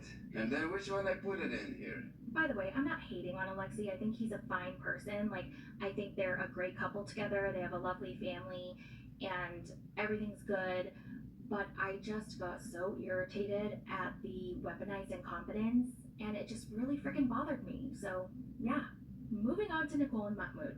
Mahmoud finally got to go to a mosque for the first time since he landed in LA. And I'm pretty sure he found the mosque himself because I'm almost positive that Nicole most definitely did not.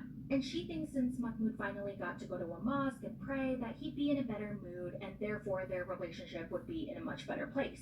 But no. One day, Nicole went out, told her husband that she would be back at 8 p.m., except she got back at 2 a.m., piss-ass drunk. And when he wanted to see her phone, she refused. And because of that, he thinks she's hiding something or cheating on him. And she's like, I don't have time to cheat on him. Oh my god, I'm so busy. Busy doing what? What do you do, Nicole? Like, I would love to know what you do. Do I think she's cheating? No. But you know what? I don't really care. I think she's evil. I know, like, she cries and cries and cries talking about what a good person Mahmoud is and how much she loves him and yada, yada, yada. But I don't believe her tears. I think they're manipulative, and I think she's putting on a show for the cameras. I think the way Nicole switches up so fast is pretty effing scary, and she's done this multiple times throughout this season. She'll be soft and sad at first to get Mahmoud to answer her questions or to get information out of him, and then once she does, she goes nuts. For example, right here, she tells him, please, Mahmoud, please tell me, please say something, please, honey, and he says, I can't take this anymore, and she goes, what? I can't take this anymore. Like what? You think like a welfare person supposed to be with you after this? Whatever, like, who cares? Like, I'm care. I'm your husband. I'm you know what gets me worked up? It's just you in general. You, like, work for the CIA or something. You're so crazy. And he's like, Nicole, you only brought me here to show me that you have power over me. So for the last 4 years when I did everything for you, it was never good enough for you. You can't control me, Mahmoud. I'm not trying to control you. Then why are you here, Mahmoud? I want to. Wow. Okay, well, you can't stay here anymore. You need to leave my house now. And then she runs into the other room to cry. And then Mahmoud gets his stuff and he leaves. And I'm just like, whoa, he's free. Hashtag Mahmoud is free. He's free once and for all. I hope he runs fast and far and doesn't look back. Let's talk about Gino and Jasmine. Now, Gino's still upset that Jasmine doesn't want to have a baby right now. And he's like, it's my dream to have my own child, Jasmine.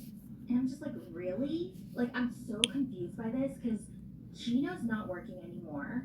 He Good. have $5,000 for an immigration lawyer to get Jasmine's kids over here to America. So how is he going to have a whole We have a beautiful snow. Also, did he really think that she would just have a child with him and start a brand new family while her kids are still in Panama? It just doesn't make sense. Like, is he thinking, or is this just a bit for the show? The thing is, in the beginning, I thought it was just a bit, but looking at him, I mean, he is not an actor, okay? He genuinely seems upset. He seems heartbroken. Like, he really wants to have his own kid. Like, maybe having his own kid is a dream. Well, I don't know. And Jasmine's like, Gino, I just need some time to think about it and to heal. And Gino's like, okay, Jasmine, I'll give you some time. And Jasmine's like, what I need is this competition. I want to join this competition. The beauty pageant, okay? Because she feels free and alive and beautiful. And Gino's like, yeah, okay. I think you should join this competition and this beauty pageant. And maybe you'll be more confident by the end of it. And then we can have a baby. Rank 8. Also, another thing that bothers me is Gino keeps saying, I want my own child. It's my dream to have my own child, but like, you're gonna have 2 kids. You married a woman who has 2 young children who are going to be living with you. You are going to be their stepfather. Just focus on them, okay? Stop saying my children and her children. They're your kids too now. All right, let's move on to Liz and Riley. I mean, Liz and Big Ed. Now, Liz and Riley are going back to San Diego post the breakup, and right before they leave Ed's house, he begs Liz for a moment with Riley. He was like, Liz, can I have a minute with Riley? Please, just do this for me once. now Liz absolutely did not have to agree to this. She did not have to let him talk to her, but she did. And I feel like it was definitely more for Riley so that she can get closure than it was for Ed. I feel absolutely humiliated, played, used. Oh. Honestly, he probably... You're wearing the fucking shirt of him, I though. think at one point he really did love her, especially in the beginning when everything was new and fresh. But I think at one point he absolutely fell out of love with her, and he Resume battle. dragged out their relationship. Ooh, you can claim them. Wait a second, you can claim them. That's awesome. Even pretend for the show. He's over it. He's done. He just wants to find a good Christian woman to settle down with. I want a conservative Christian woman is who I'm looking for. But until then, he's got to figure out whether to hire a cleaning lady or clean up himself. Like, can you guys believe that was his dilemma? What a slap to Liz's face. She's gonna watch this back and she's gonna be like, what a freaking asshole, the freaking Humpty Dumpty asswipe. Moving on to Angela and Michael, and do I want to? Okay, I'm just gonna make it real quick because every time Ariana from Wish, Trump's sister from another Mister, every time she is on screen, I literally want to. So trailer trash Ariana from Wish and her victim Michael. Okay, they're doing a practice interview because Angela's worried that he's gonna fail and that they're gonna be long distance again. But I think Michael knows how close he is to getting to America. He could taste it, so he's on his best behavior. He's in very good spirits. You can just tell he's got this light in his face. He's like, oh, I'm so close to America, you know? And we're all rooting for him. Fruit on the bottom. Astro yogurt with fruit on the bottom. Seriously. Your time is now, so adventure on your terms. 18 to 30-somethings by G Adventures. Too bad you had to interview tomorrow. You're making me turned on. So, Trump's sister from another Mister found screenshots of their text messages that Michael was going to show the interviewers. And she got so pissed, so mad. She was screaming, yelling because those text messages were of them fighting. And she was like, if you're going to show them the text messages of us fighting, Michael, then they're obviously not going to approve you, you dumb idiot. And he's like, no, I feel like this proves that we are in a actual relationship, because if everything was happy and perfect, isn't that a red flag? And I kind of agree with him. And she's like, no, you stupid idiot, I'm not going with you. You're going to go to the interview by yourself, Michael. And so Michael's like, okay, so he goes alone. And then 5 minutes later, Okay. she's bawling, crying, because she's like, I should have gone to the interview with him. Oh my God, if Michael doesn't pass, then it's going to be my fault. So now Angela's upset that she didn't go with him. And that's it for the recap. Oh, Emily and Kobe. I mean, not much happened. They're still talking about the bride price. And Kobe's family mentions that Emily is now going to be their property, which really doesn't help Kobe. But yeah, that's going to be continued. I have a few other thoughts or a few other things that I wanted to mention before I end this video. So in my last recap, I was talking about how I was going to enter the dating game again by the end of the year in the winter, and a lot of people thought that I was just joking for the ad. No, I wasn't joking. I wasn't lying. I really am going to be dating, and I really am looking for a signature scent. I think it's very important for you to smell good. I don't understand why people thought I was lying. Like, I'm not. I also wanted to say that I am going live on Patreon on Monday, May 27th. I don't know what time yet, but when I do figure it out, I will let you guys know. It's going to be a MILF Manor recap and a reaction live stream. So if you want to join, check out patreon.com/mythoughts. And do I have any other announcements? I think that's it. I feel like I had more to say. But I Wow. had to write it down, so now I don't know what I was supposed to say. But yeah, I will talk to you guys later. Thank you guys so much for watching. Let me know all your thoughts in the comments, and I will talk to you in the next one. Bye! I think he just can't pretend anymore. Oh, hi, honey. Hey, y'all. It's your favorite potato. This potato seed. Oh, my God. Yeah, she's the one who graduated, by the way. Wait, do they know? No. Do they know? No. Oh, yeah. Your future JD in the house. Yay! You're gonna be like, hi, I'm lawyer Patussi. I'm your lawyer Patussi at your defense. I love that. I know, isn't it cute? Okay, anyway.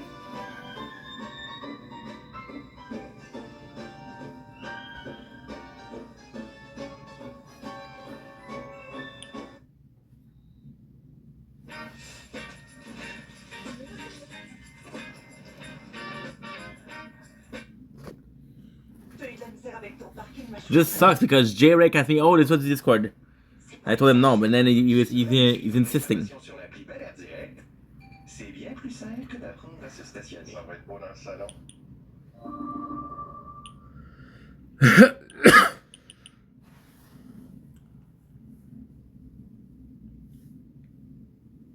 Hi, welcome back to another 90 Day Fiancé recap.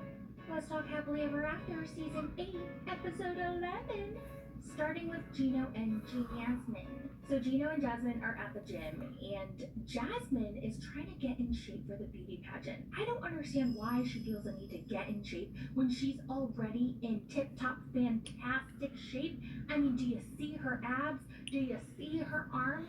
I could only dream of having a body like that. Like, I just have rolls upon rolls upon rolls upon rolls. She looks at Gino and she's like, Gino, you could lose about 15 pounds because, I see that you're 3 months pregnant. And he's like, well, Jasmine, I do have abs. You guys can't see them. She goes to the ropes and she teaches them how to do it. And she's like, what is that called when you're doing that, when you're shaking the ropes? And she's doing it and she does it like a boss. So you're gonna do like this? Oh, gosh. Well, the thing is, she made it look super easy. And then Gino goes to the ropes. And y'all, the way he did the rope, I mean, his arms were flailing all over the place. He looked like that inflatable man, just going woo with his arms that you see in car dealerships. It was so hilarious.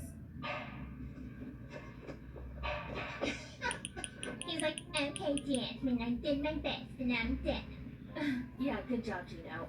By the way, the beauty pageant people told me that you didn't pay the participation fee, and in order for me to join, you need to pay the fee, and the deadline is soon. Well, Jasmine, when we were in Miami, I didn't expect the immigration thing to cost so much, and now this beauty pageant thing, I just don't have the money.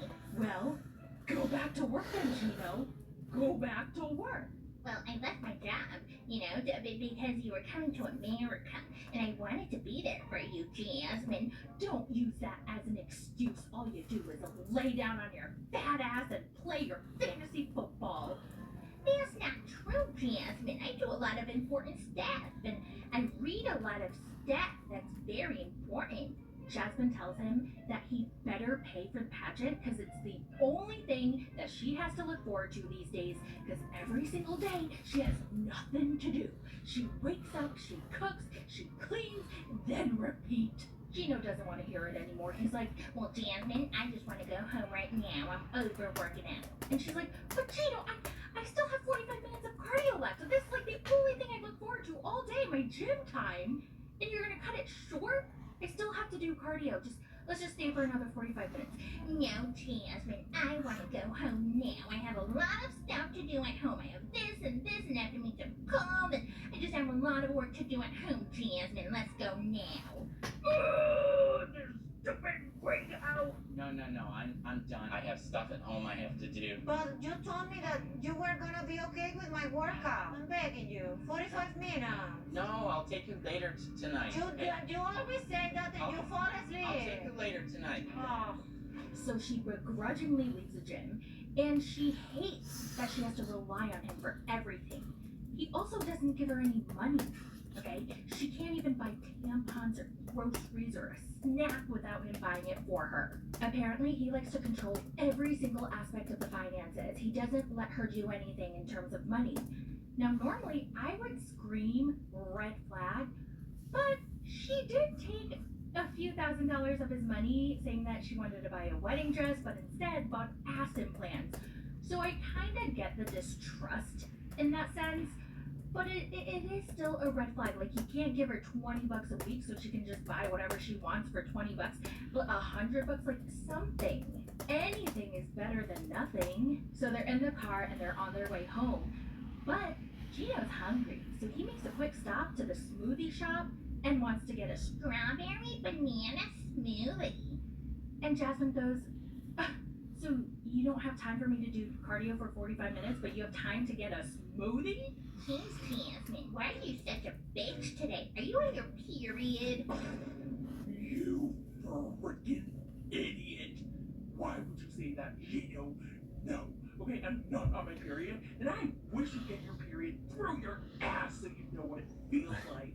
Oh my god, when Jasmine said that, I laughed my ass off because there were so many times I felt that way about certain people. Like, I wished so hard they would just bleed out of their asses and get spiky cramps in their butthole and feel what it feels like. You know what I mean? So they go to the smoothie shop, they get their smoothies, he gets his strawberry banana smoothie. And Jasmine gets an avocado smoothie because she's a healthy girly. And then they leave the smoothie shop, and Jasmine thinks they're gonna go home. But Gino takes a seat. And Jasmine's like, what are you doing, honey? Let's go. You wanted to go home because you have so much work to do. And he's like, but Jasmine, I just want to sit down and relax and enjoy my banana strawberry smoothie. And she goes, you had all this time. Why couldn't I finish my cardio? But Jasmine, without the cardio, you still did a full workout. It's not about the cardio, you stupid idiot. I'm sorry, but I know Jasmine may be acting like an insane person, but I am totally on her side. I would be so freaking aggravated.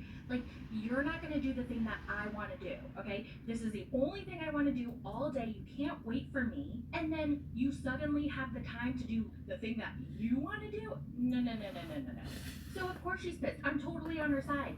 And so she says, Gino, you better pay for the beauty pageant because that is the one thing I want to do. That is the one thing that makes me happy right now. And he's like, oh my god, you're so crazy, Jasmine. You're loca. You're so crazy.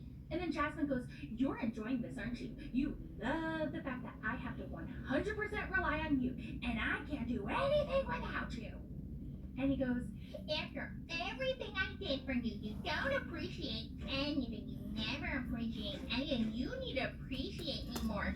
Oh, I'm so sick of you thinking I need to be down on my knees and begging you. And what is it? What did she say? Bowing to you. Oh, thank you, Gina. Oh, thank you for saving me from Panama.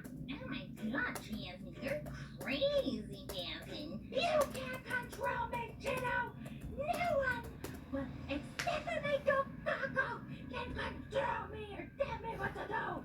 And you know what this loser says to her? He says, do you want your smoothie, Jasmine? Aux prises avec de la toux et des symptômes du rhume, Buckley sait que vous feriez tout pour être soulagé. C'est pas qu'on ne croit pas au pouvoir légendaire de la soupe poulet et nouilles, mais on croit plus en Buckley. Buckley, ça coûte mauvais et ça marche.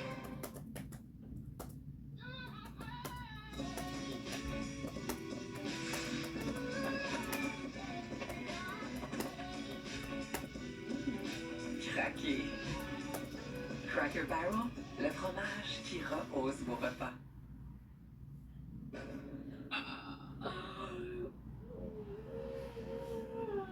She's like, fuck you and your smoothie! Oh, I scared my dog. And she throws her sneakers and throws her smoothie to the floor or the ground of the parking lot, and she walks away.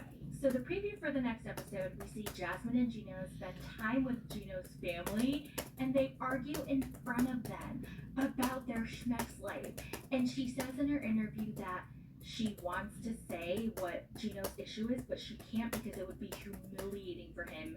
Gino has a lot of deep sexual issues, but I would humiliate and hurt him deeply if I tell them the truth. What do we think it is? Like, we already know he likes golden showers. We already know he likes his toe sucked. We already know, what else do we know? I mean, those two things are bad enough. I mean, not to kink shame, but it's just things that I don't really like, okay? So if you like them, that's good for you, but I just don't like them. So I don't know what else could be so bad that it would be humiliating for him. We already know he can't get an erection. He depends on those blue pills. Does he like to be shat on? Does he like to eat shat? Yeah. Did you hear me? Yeah, I don't know what can be so humiliating. I don't think she's gonna tell us. How much worse could it be, honestly? All right, well, that's it for the recap. Let me know all your thoughts in the comments, and I will talk to you in the next one. Bye!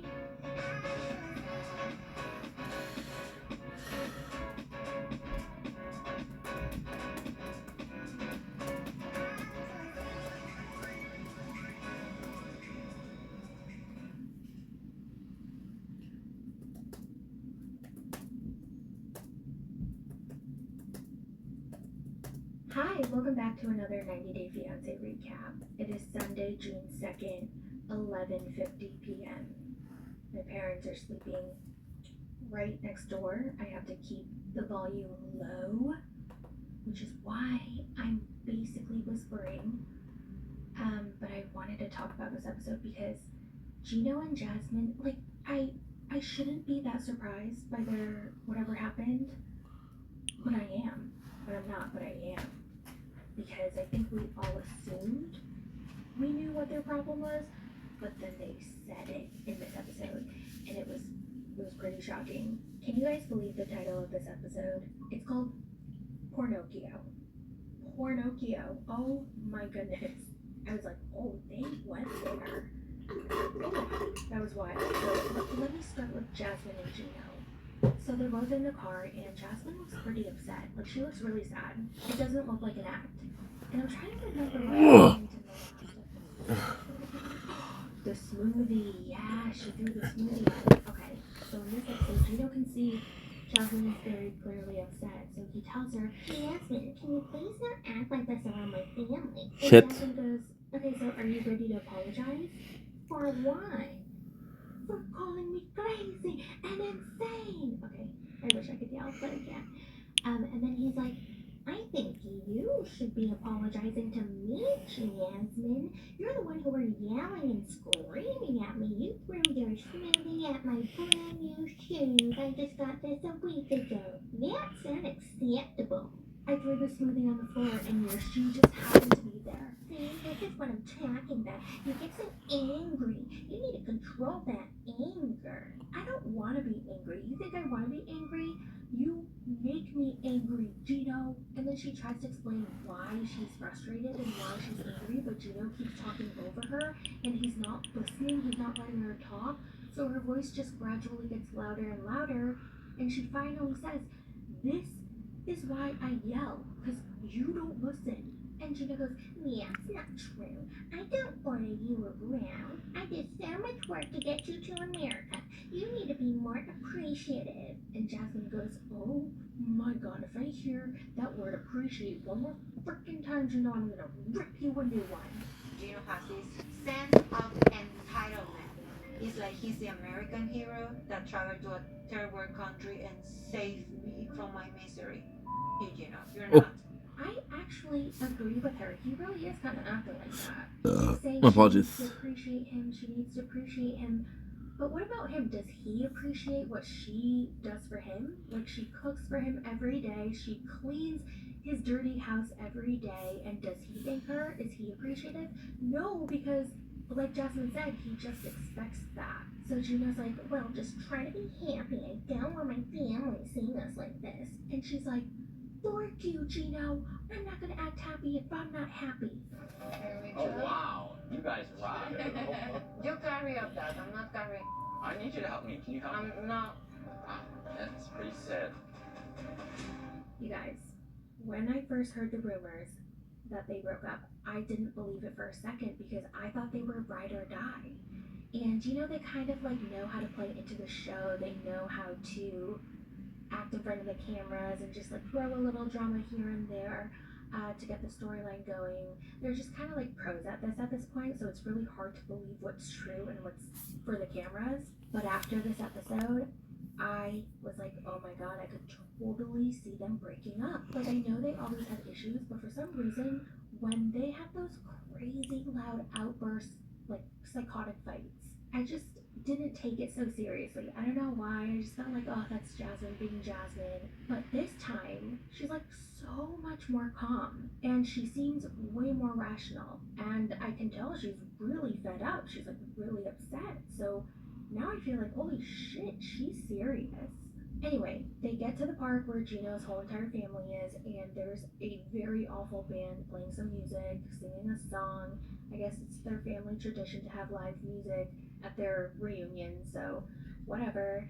And Jasmine meets the extended family that she doesn't see often, so she's like, oh my god, I don't remember everybody's name. And then Uncle Marco goes, well, this is Tony, and that's Tony, and that's Tony, and that's Antonio, but he goes by Tony. Tony, Anthony, Tony. How many Tonys in that family? A lot. They all sit down to eat, and there are giant meatballs on everybody's plates, except for Jasmine. She's vegan, and Dana forgot to bring her vegan meatballs. He had one job, and he forgot to bring the vegan meatballs, so now she has nothing to eat. So everybody's talking, and someone asks Jasmine, how was your birthday? And she goes, oh my god, we went to Miami, I love Miami, and I decided to enter a beauty pageant, but I can't anymore because Gino won't pay the beauty pageant fees. Well, that's not true, Jasmine. We just have a lot of expenses and financial things going on right now. And Aunt Sandy goes, how much are the fees? And he goes, $1,200. And Michelle goes, oh, that's not that bad, Gino. And he's like, well, I disagree. And then Jasmine says, oh, everything went to shit after Miami. Jasmine, I told you to eat Tabby. Don't bring this up at our family reunion. Oh my god, Gino, I'm not gonna act happy if I'm not happy. We need to be honest with your family so we can get honest feedback about our issues. And True. everyone's like, oh god, here we go again. So Gino tells them that Jasmine feels like he's controlling her, but he's totally not. And she goes, well, I feel like he's acting like my dad because I have to ask him for everything. I'm so dependent on him and he doesn't want to give me any freedom. And if I want to like buy something or I need some money, I have to ask him for like an allowance and he won't give it to me sometimes. And I have to beg and plead, blah, blah, blah. She hasn't really been doing anything here. She hasn't been going out. I just took her to the movies. They're just stunned. They're like, if that's the big thing that you did for her, like you want a freaking cookie? And then he adds, I take her to the gym every day. That's a lot. I take her to the gym every day. That's a lot. It's not It's a lot. It is a lot to take someone, drive someone back and forth. What is he complaining about? Driving her to the gym every morning? That's all she does. Like, literally, the one thing she wants to do is go to the gym every morning. And on top of that, he doesn't work. He doesn't work. And that's exactly what Michelle says afterwards. She's like, and you don't work, Gino? That's like the whole freaking point of why you quit. It's a lot of work, okay? It is. You knew that she went and worked out every day. Taking her to the gym is not that big of a deal. It's a big deal for me because it's a lot of driving. But you're not working. You know, he wanted to stay home from work, but really Gino wants to do fantasy football and do what Gino wants to do. And he's like, Who's that? He literally had nothing to say because Michelle was right. Jasmine goes, he completely changed after Miami. And Gino goes, That's not true. I'm tired of you saying that hurtful and meanful things to me, and it makes my ding-dong go down. It doesn't work because you're so mean to me, and that's why I can't get intimate with you. And you guys remember, his entire family is there, and he just brought up their schmuck's life. And the look on their faces, they're like, oh god. I have a hard time being intimate with you because all the hurtful things you say to me. I don't want to be affectionate with someone like that.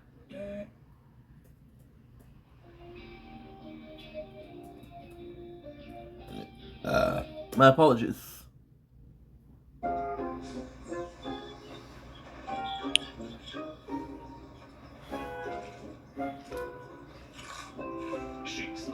Alors, on n'arrête jamais de repousser les limites de la saveur pour de délicieuses bouchées de bretzel. And they are not holding back. Later that night, they're at home and they start talking about their schmex problems. And Jasmine says Gino doesn't want to have schmex with her. Schmex with her does not satisfy him. Something else does. And I'm like, are we gonna know what it is? Like, is she gonna tell us? And she finally says it. And y'all were right. You guys called it because I was confused in the way beginning when Jasmine would say things like, remember how she was talking about blue pills, and at one point, oh God, I don't know what season, but she definitely mentioned that he cannot finish and he would have to go to the bathroom and finish himself. Yeah, Remember that's the that was problem. a whole issue for like a whole season. When I expressed to him that I want to be intimate, he said like, oh, I couldn't wait for you and I must. It is so hard for me to understand that you're in a long distance relationship. You finally have this person face to face and you prefer master watching. You have a problem. And in my recap, I was like, why? Like, what could possibly be the problem? And so many of you guys said because he must be addicted to porn. And that's exactly what Jasmine says. He's addicted to porn.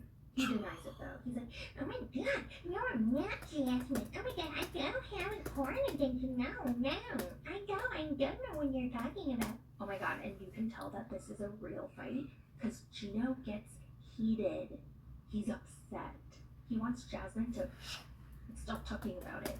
He's embarrassed. You know what the big problem is? I know it. I just told you what the And problem it is. is Yeah. your addiction to pornography. No, sorry. Don't sit there and try to lie Yes, about you it. do. Don't lie about it. Yes, you do. I'm not lying. Yes, you are lying. I'm not lying. You are way out of. I'm not Yes, lying. you are. Oh my god, I totally forgot this, but she even says, no wonder you can't find an American girlfriend because no American woman would put up with this.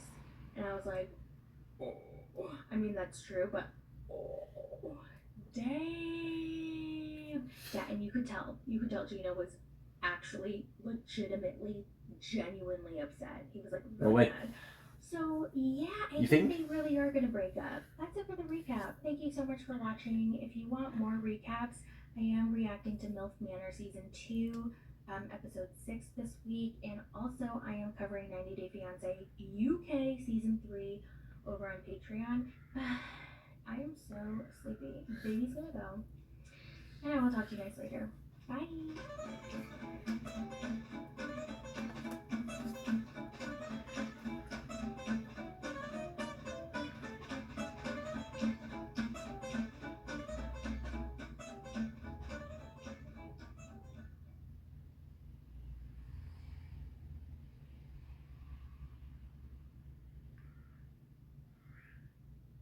Gino smell like wet dogs all the time.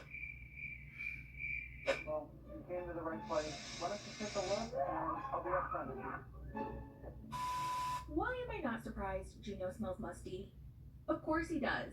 And that doesn't mean he's dirty or he doesn't shower or anything like that. It simply means he either, 1, has to clean his washing machine or dryer, or 2, he leaves his clothes in there for way too long. Has anyone had a friend or a coworker who had that musty smell and yet didn't know how to tell them? Because I have. All the time. Like, I've had a coworker who was so nice. I get along with her, but I constantly smelled her musty laundry, and she's so sweet. I did not want to embarrass her. I did not want to hurt her feelings, and I didn't know how to tell her. And it would drive me crazy because my olfactory system is so sensitive that I would get a headache real quick, and it would just bother me so much. So I would end up holding my breath or breathing through my mouth the whole time. And I know if I were in their shoes, I would want to know, but that's just not the same case with everyone. So if anyone has any tips or advice on how to tell someone in a very nice way or a non-offensive way that their clothes smell, let me know. Well, Jasmine and Gino are Do shopping the same for thing a to new them. washing machine. They'll realize it After stinks and they say, holy 23 shit. years of use, I do they too. finally broke. And I'm pretty sure Jasmine's real happy that she no longer has to smell Gino's stinky clothes. He's looking around to see where the cheapest washing machine is, and he tells the sales associate, I had my washer and dryer for 23 years and it was really good to me. And Jasmine goes, not really, because all your clothes smell like wet dogs. He pretends he didn't hear that, so he's looking at the machines and he finds one under $500 that he's ready to buy. This is only $500. And Jasmine's annoyed. She doesn't think it's fair that he's willing to so easily dish out money for the things that he feels is a priority, but when it comes to her and her priorities, like the beauty pageant, he all of a sudden doesn't have money. It's not fair that we have the money to buy these things, but when I need something that I prioritize, we don't have money for those things. Well, Jasmine, a washing machine is very important and it needs an agitator. This one doesn't have an agitator. Do you know what an agitator is, Jasmine? This is pretty nice, but it's missing an agitator. The what? This is an agitator.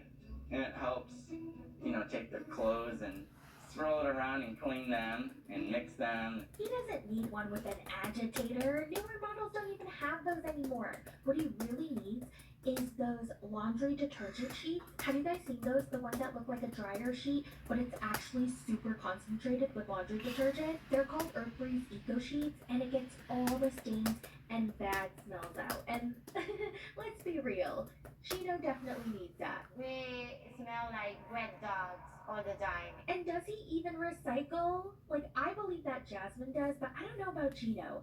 And even though laundry detergent plastic jugs are recyclable, did you know that 90% of single-use plastic ends up in landfills and oceans every single year? We need to do something about that, like switching to Earthbreeze Eco Sheets. My favorite thing about them is that it's better for the planet. Earthbreeze comes in earth-friendly cardboard packaging.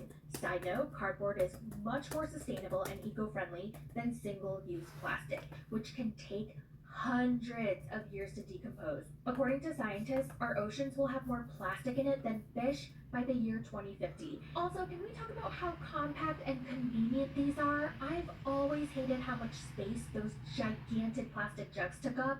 But Earthbreeze is so compact that it can literally fit anywhere. And I love the convenience of just flopping in a sheet into your load of laundry and being done with it. There's no sticky liquid or goop you gotta clean up, and even when I used to use the pods, I'd always have a greasy mess left on my fingers. And honestly, not having to deal with any of that makes doing my laundry more enjoyable. I think you guys should give it a try. It's not only convenient, but you're making a positive impact in the world. And if you try Earthbreeze and you don't like it for any reason, you'll receive a full refund, no questions asked. So go to earthbreeze.com/mythoughts to get started for 40% off. Again, earthbreeze.com/mythoughts to get 40% off your subscription. You can pause and cancel at any time. Thank you so much, Earthbreeze, for sponsoring this video. And Gino, if you're watching this, use my link and get some. We find out that he met with Uncle Marco because he really needed advice, and the uncle told him just to pay for the pageant, let Jasmine do what she wants. So he's excited to tell her. He's like, Jasmine, guess what? I actually paid for the pageant.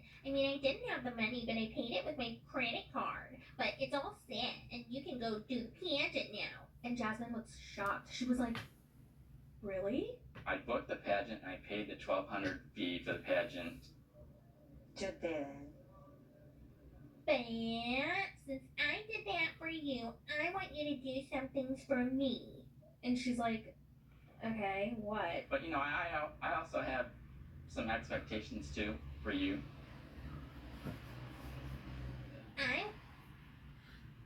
What? I just need to leave, guys. I need to get the food.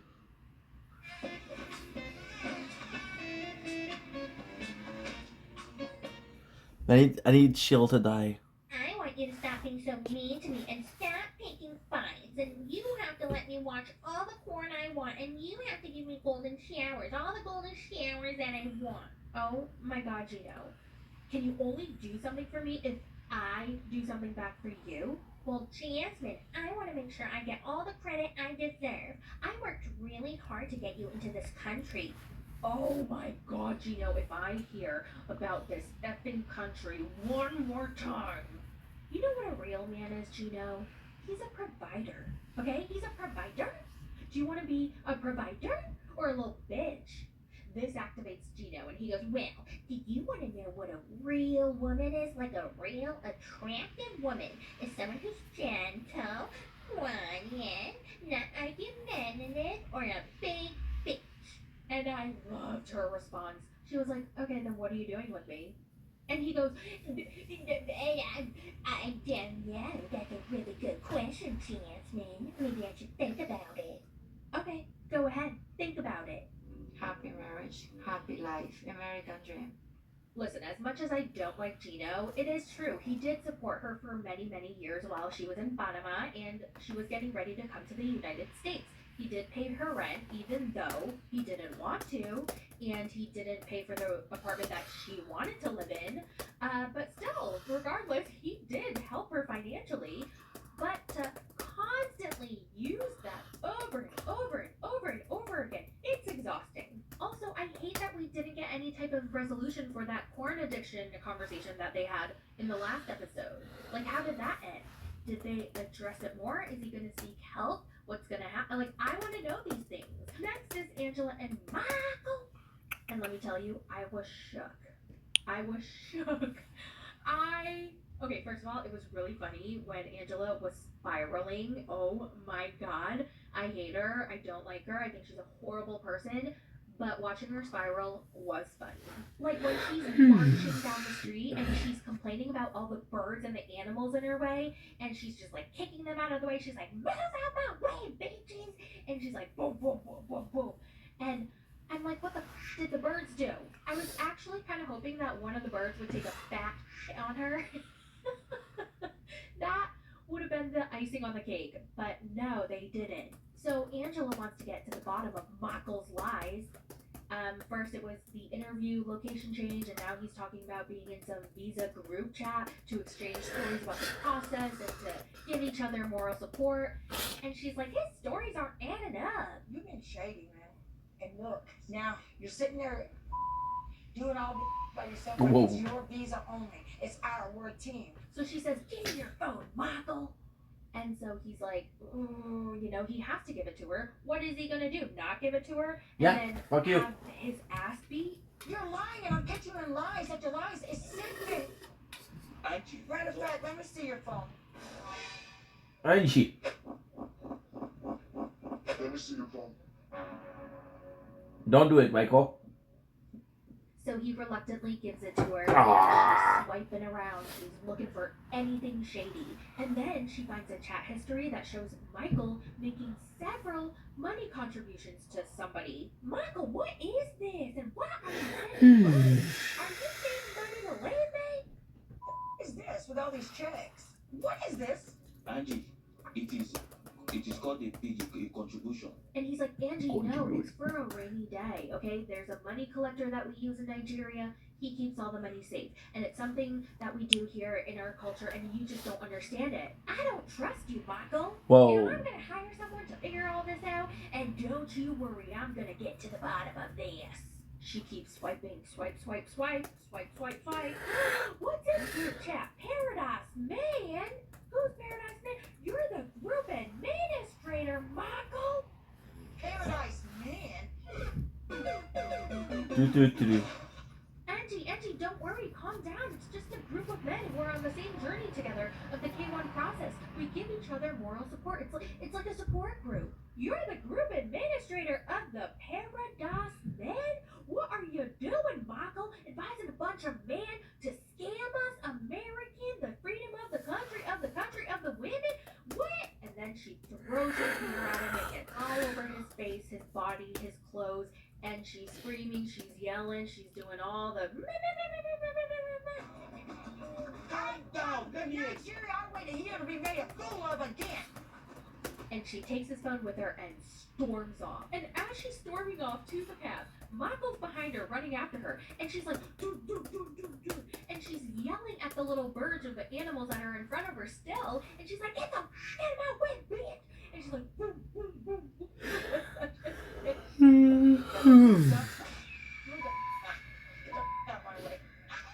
What the hell did those birds do to you? Aren't they your family members? She goes to her hotel room, opens up Michael's phone again, and reads the group chat. She's like dissecting it. She finds a bunch of photos they're exchanging of older American white women looking for husbands. And Angela's like, oh, he's helping these men look for American wives so they can come to America.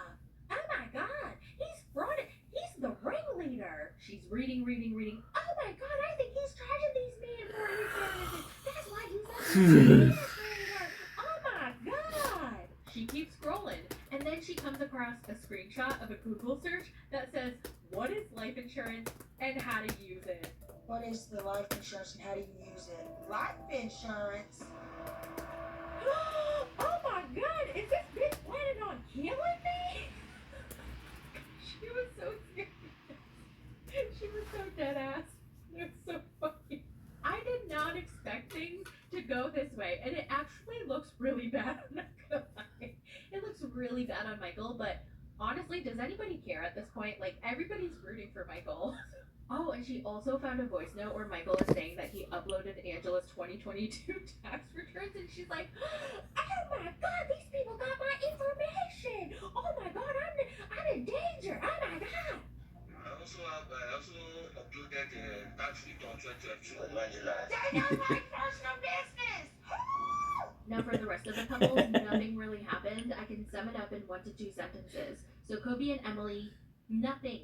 Okay, the two women in the previews, they didn't even know who they were. It was just two random women walking down the street, and they used that freaking clip to tease us for like 6 weeks. And the ex ended up never showing up, and I am convinced that he didn't even text her. Manuel is still in shock about Ashley's student debt, and he's like, how can you keep spending money that way? And she goes, oh my God, you just don't know how student loans work. This is normal in America, which is absolutely true. And it's asinine, and it's stupid. And then he tells her his family needs more money. And she's like, why? I just sent them $1,000. Why do they need more money? And he's like, none of your business. Oh. Sophie and her mom met up with Rob, and Rob actually came cool, calm, and collected, and he stayed cool, calm, and collected. But you know who didn't? Sophie's mom, Claire. She Fuck was like, Claire. You just have to break up with him. Oh my God, why are you still with him? Oh my God, he's such a terrible person. He's such a terrible boyfriend. And it is true, he is terrible, but so is she. At the end of the day, it's not your decision, so you're gonna have to sit back and just see what I'm gonna happens. sit back as You well. are gonna have to sit Yeah, back you wanna bet? because you cannot. You are the most biggest gaslight twat I've ever met in my life. No, I hate him. I hate him. Oh, disgrace. Ed bought a boat, apparently, as a post-breakup gift to himself. He's in his party on a boat era. Liz drives over to Ed's house with her mother, and she really doesn't want to see him, but she's contractually obligated to film the scene, so she must. They get in there, and I don't know why, but they start cleaning the kitchen, and of course, Ed and the mother get into a fight. She's like, well, Ed, maybe you should have been a man. And then he goes, well, maybe you should have read your daughter then. I just want her stuff out and for her to move on, for me to move on. We able to get a storage unit or? It's none of your business. Liz, actually it is. No, it's not. I'm on this lease till December. You, Just stop. you don't pay rent. I do pay rent. You have not paid Because me. you told me You haven't get told my me. stuff out or You pay haven't- the rent. you I haven't told you told my me. I have the Just tell me. screenshots. I have the screenshots. Don't test me. You want to be mean to me, I'm going to throw it back. Get out, Ed. She Okay, is. this is why he's just gonna sit there. This is why and she's the keep, way she he's is. just gonna keep doing it. Oh. Ugh.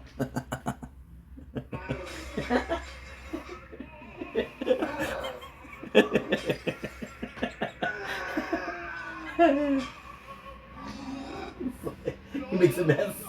He's like, you don't need to clean the house, but he makes a mess.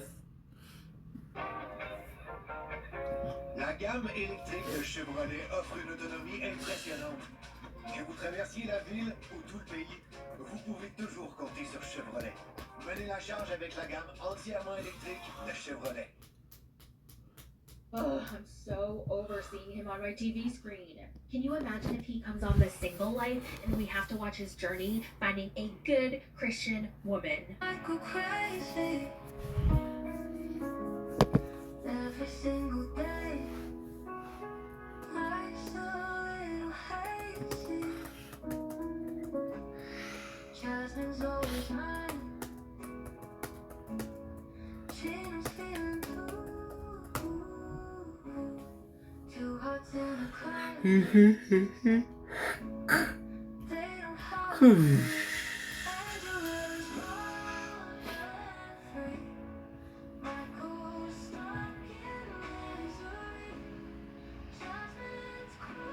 Finally, Shield is done, bro.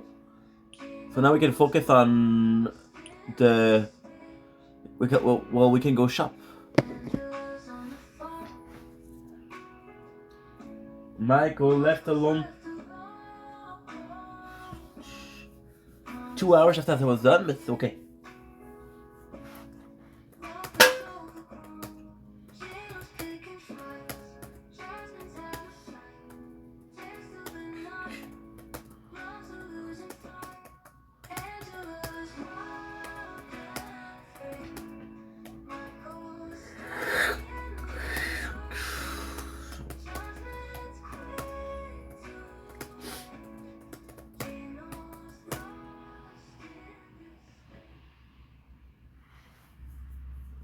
Okay.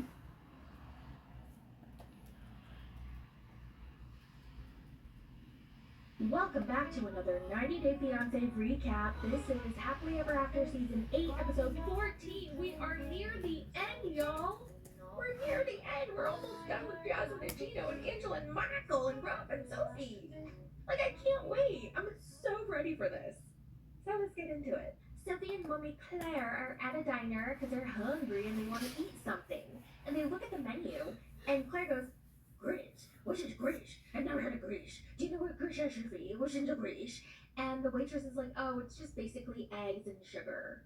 And I was like, really? I don't know why, but I thought grits was mashed potatoes. I don't know, it looks like mashed potatoes. I've never had it either, so then they get into a discussion I think about it's like sausages and how normal sausages are long I don't know. and round, and they've never seen a flat circle sausage like they do in America. American sausages are so weird, Sophie. They're like flat and they're like in a circle. And Sophie's like, "No, Mom, I've definitely seen long, round sausages in America. They definitely had those. I've had them in my mouth. I've definitely had round, long American sausages." See, I see that already. And Claire apparently thinks this is the most hilarious thing ever. She can't stop laughing. And I don't know, they both have a good laugh. Good for them. Sausage here. It's not round.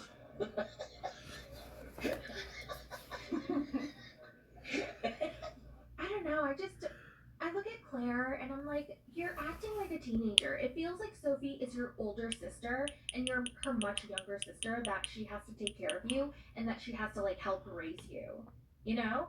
Claire is just giving off that vibe. And also, what is up with her shirt? I feel like that's not supposed to be an off-the-shoulder shirt. This is an important conversation because I want to get peace around it as well. Because Yeah, I know. when I leave, I'm going to be worried, you know? So what are you going to do about it? I'm just not making any decisions at this moment.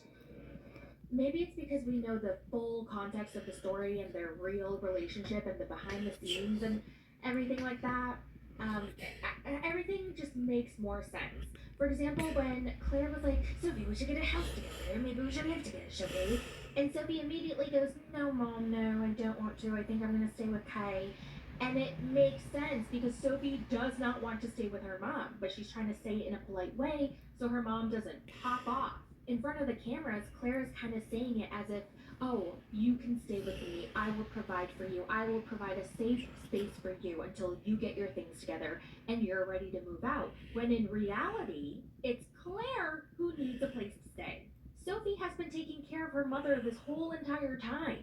And you know her, quote, boyfriend that we met a couple episodes ago? Yeah, I feel like that wasn't really her boyfriend. That was her, buddy to do things with, you know? You know what I mean? I mean, I'm totally making assumptions here, and I don't know if I'm crossing the line. Let me know if I am. I'm sorry. I won't do it again. But that's just the feeling that I got, because when we saw them together, they had no chemistry. It seemed like they barely knew each other. So yeah, when Sophie tells her mom she doesn't want to live with her mom gets sad. She's like, "Why not, Sophie? I need a place to stay, Sophie." And it's so sad to me, for me, okay, in my opinion, because apparently there are many, many Rob apologists out there. But to me, Yeah, we listed that already.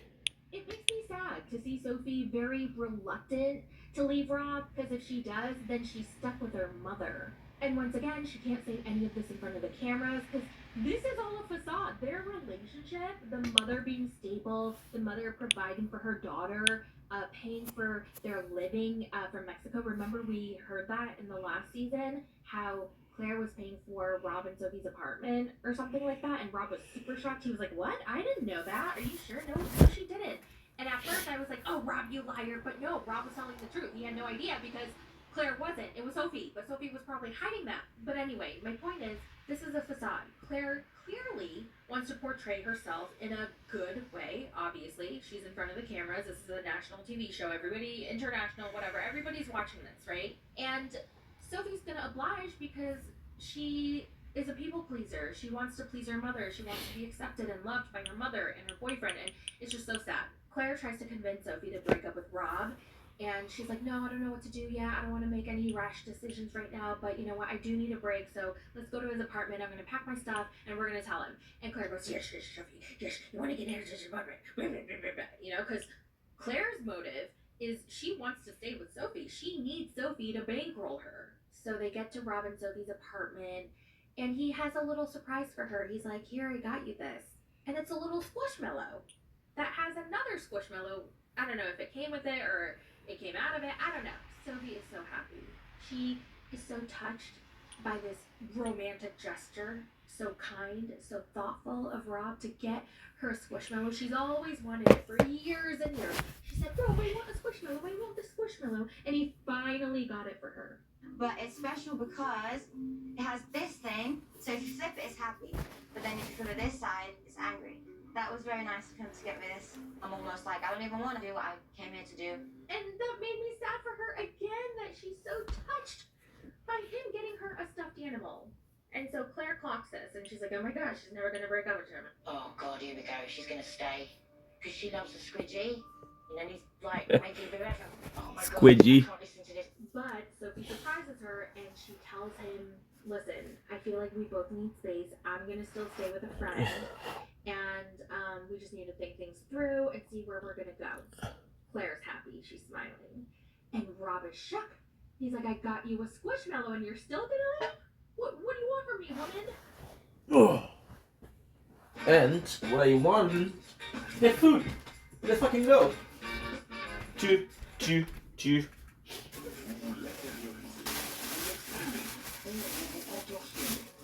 La douleur ne ralentit pas les travaux. Tylenol Mustécor leur offre un soulagement rapide et durable de la douleur.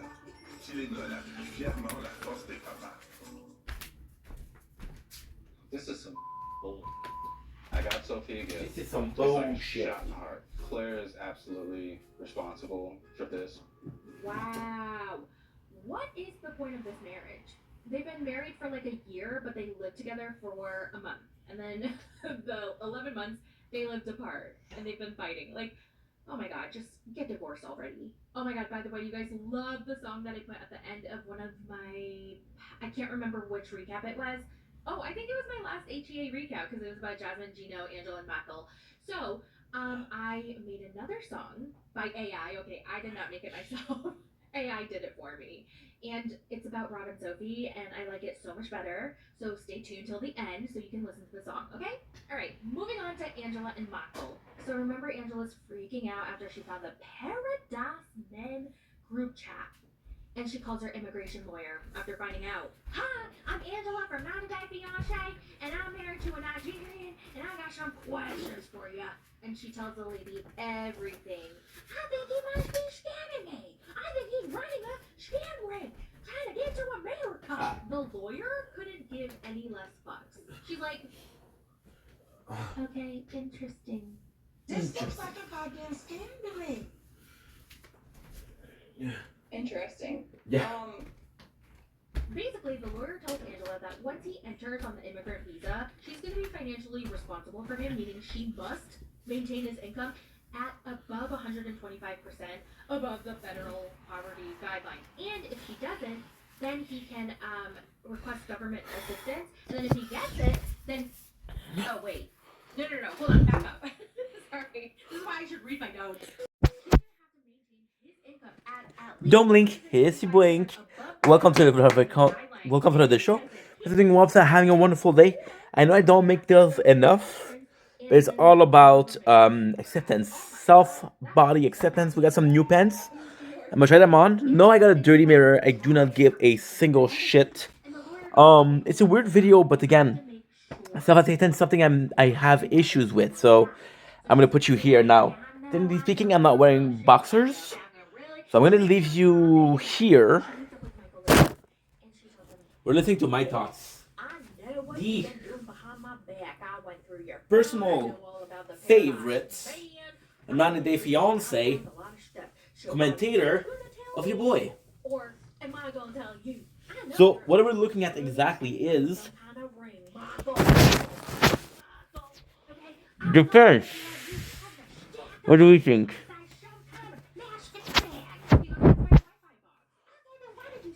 We like it?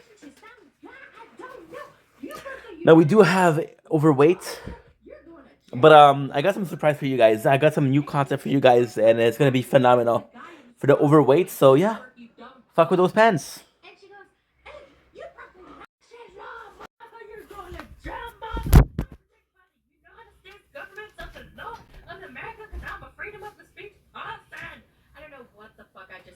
It was just word. I tried to show you we're good, you're not.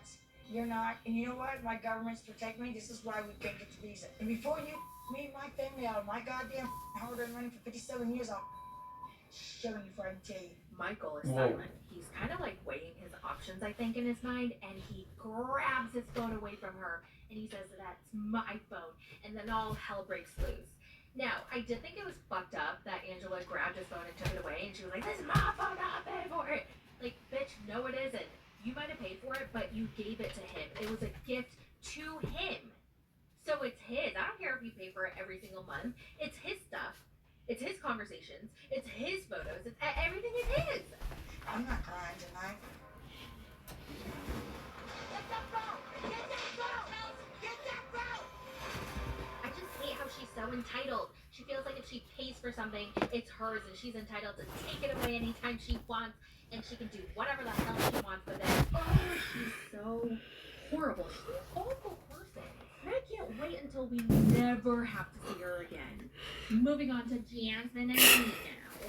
It won't never happen. So they're ready to talk again after another fight about his porn addiction, and they've been fighting about, what were they fighting about last week?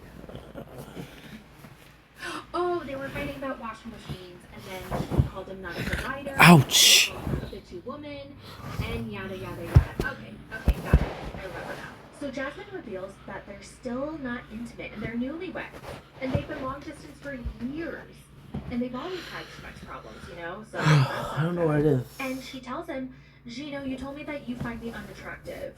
And he's like, "That's not what I said, Jasmine. I said attractive women aren't a bitch, so you shouldn't be a bitch to me anymore."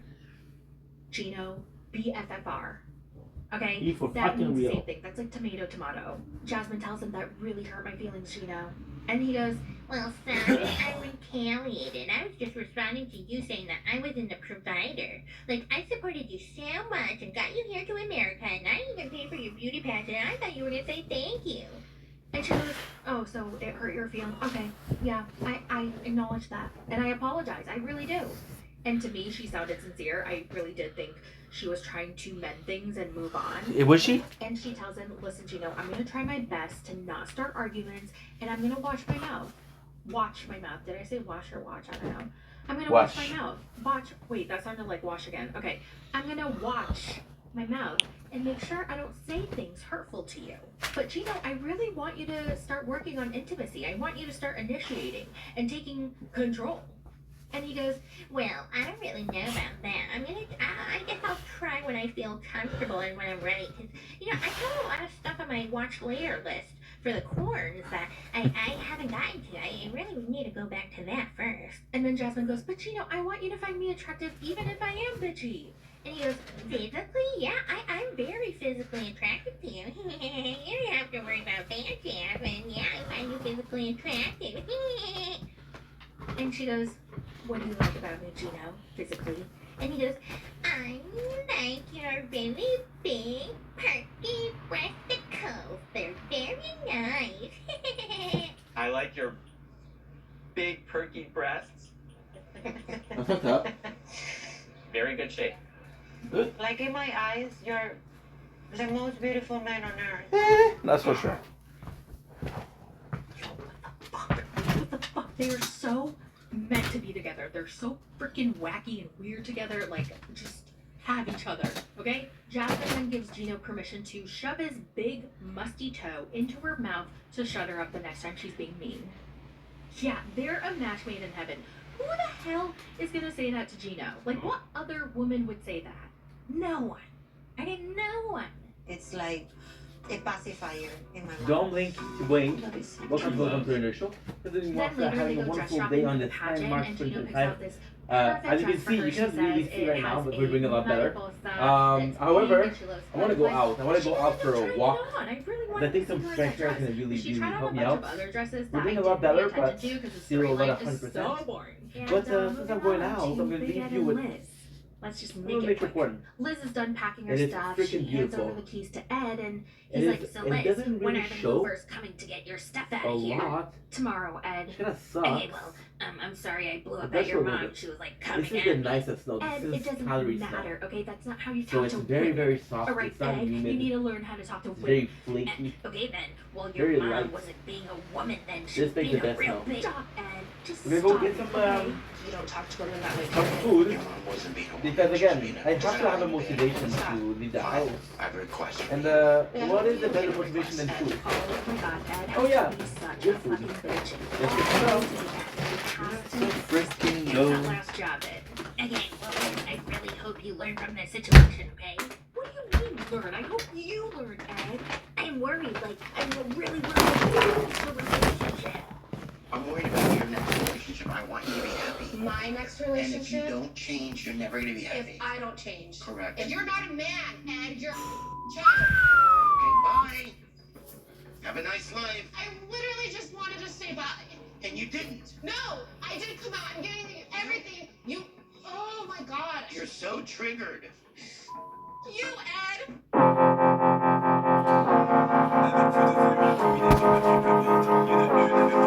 Yeah, and I feel the pain. Broken hearts, they all feel the same. And I don't wanna be alone. Just pull me apart, take me away. Tell me it's all gonna be okay. I wanna feel like I'm still alive, but I'm dead inside.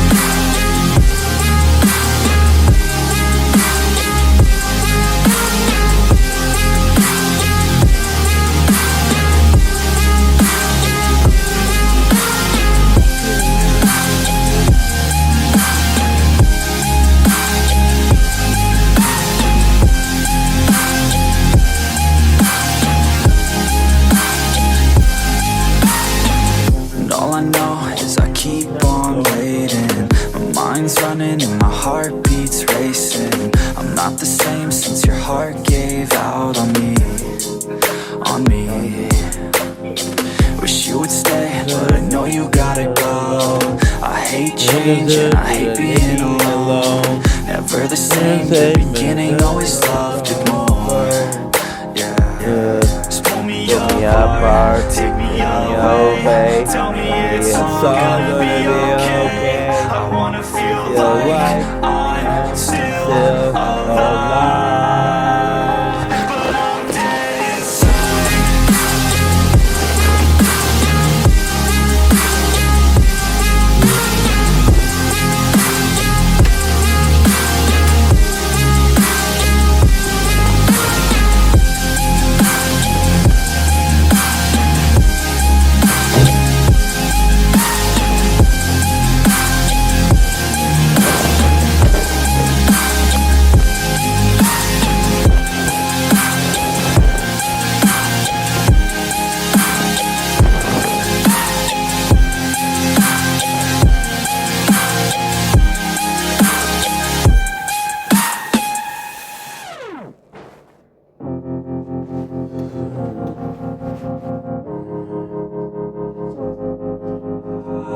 Yeah, and I feel the pain.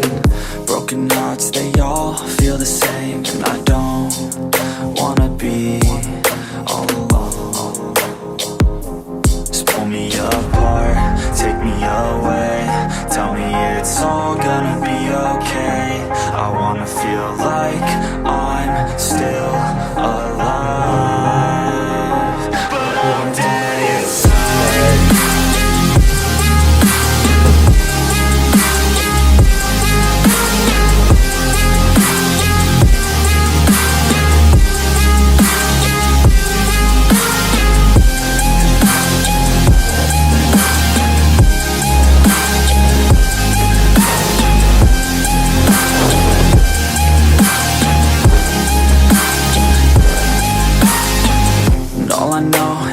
keep on waiting. My mind's running and my heart beats racing.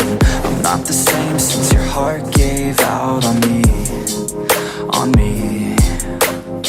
Wish you would stay, but I know you gotta go. I hate change and I hate being alone. Never the same, the beginning always loved it more. Yeah. Just pull me apart, take me away. Tell me it's all gonna be okay. I wanna feel like I'm still alive, but I'm dead inside.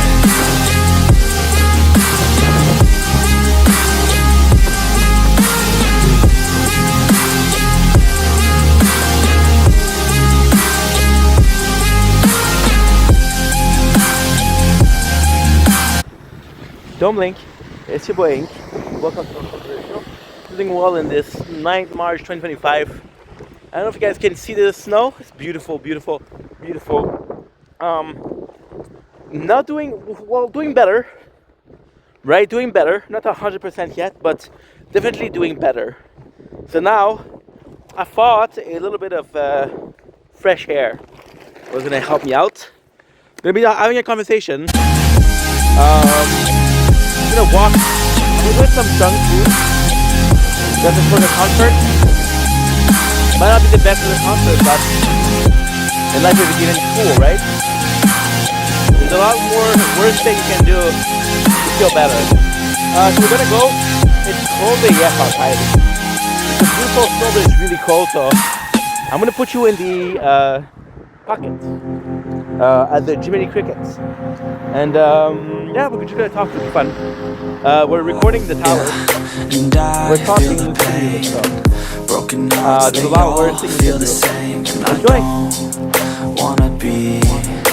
So by now, most of you guys know why I'm not doing super well, right?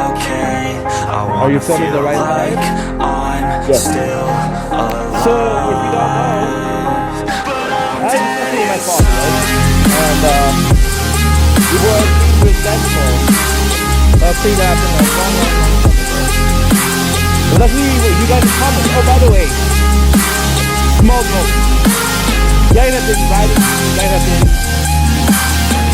comments. Very, very supportive. I read everything. I read the DMs, I read the comments. I'm not ignoring you, but reality is I would feel bad if I just insert some people, but not everybody, right? So yes, I would feel bad because of that. So, on the comments was about forgiveness, forgiving yourself, so you can ask I hate change and I hate being alone. Never the same, the beginning always loved it more. Look up your right. We're recording the tower. Pull me apart, take me away. Tell me it's all gonna be okay. I wanna feel like I'm still alive, but I'm dead inside. So that's all. The forgiveness, and you know, I the reason I wrote it, of course, the reason I wrote it is important because someone I trust, someone I listen to, right? So when she started something, I'm like, okay, well, you know. So the forgiveness is a big part of it. Now we're at the stage where it's almost like a five-stage piece, right? It was the anger. Of course, my father told me that. It was the denial. Couldn't believe he would do that. Then it was, of course, bargaining. What can I say? What can I do? Acceptance. Yeah, right? And I feel the pain. Broken hearts, they all feel the same. And I don't wanna be all alone. I don't know, I had this pressure of just pull me apart, take me away. Tell me it's all gonna be okay. I wanna feel like I'm to be more than that. And today, I don't know, because today is, well, I'm a guy that likes things, right? So Physically, I've been thinking day in, day out the thing. And of course, when you think that much, you're gonna have to be sorry, right? So I was like, okay, well, am I doing the right thing? The past 4 years of this content, and all I know is I keep on waiting. My mind's running and my heart beats racing. I'm not the same since your heart gave out that commitment comes with fear. Am I moving in the right direction Wish or not? you would stay, but I know you gotta go. And then really secretly, I hate change and I hate was being watching this show alone. yesterday. Never the same, the And this beginning person always was like, loved you more. I don't remember the name of the show. Pull me I was pretty drunk. take me away. Tell me it's basically this all guy, gonna right? be okay. Who regretted being rich. Still Right? Good being rich because it's like, yo, nobody, I don't know if somebody likes me for who I am, for the fact, or are they trying to use me? Right? And I think it's the alcohol, but I kind of related to it. I haven't related to it. I was like, you know what? I gotta make sense, bro. Because although I'm not rich, what's the point of moving forward? What's the point of knowledge? If you can't enjoy with anybody, if you have to live alone. Now I know it's a weird thing to say, and I'm by no means saying that I'm the most knowledgeable person I know, right? But all of that evolution,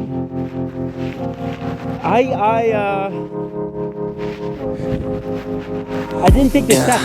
And I feel the When I made videos, broken hearts, I don't let they them all perform. feel the same. And I I make more videos and more videos and more videos, right? I don't let those baby grow. just pull me And apart, take me away. Tell me it's all gonna be now, okay. I wanna feel like not even if I'm gonna be going on the right path or not, but more so that I'm gonna do the right thing, right?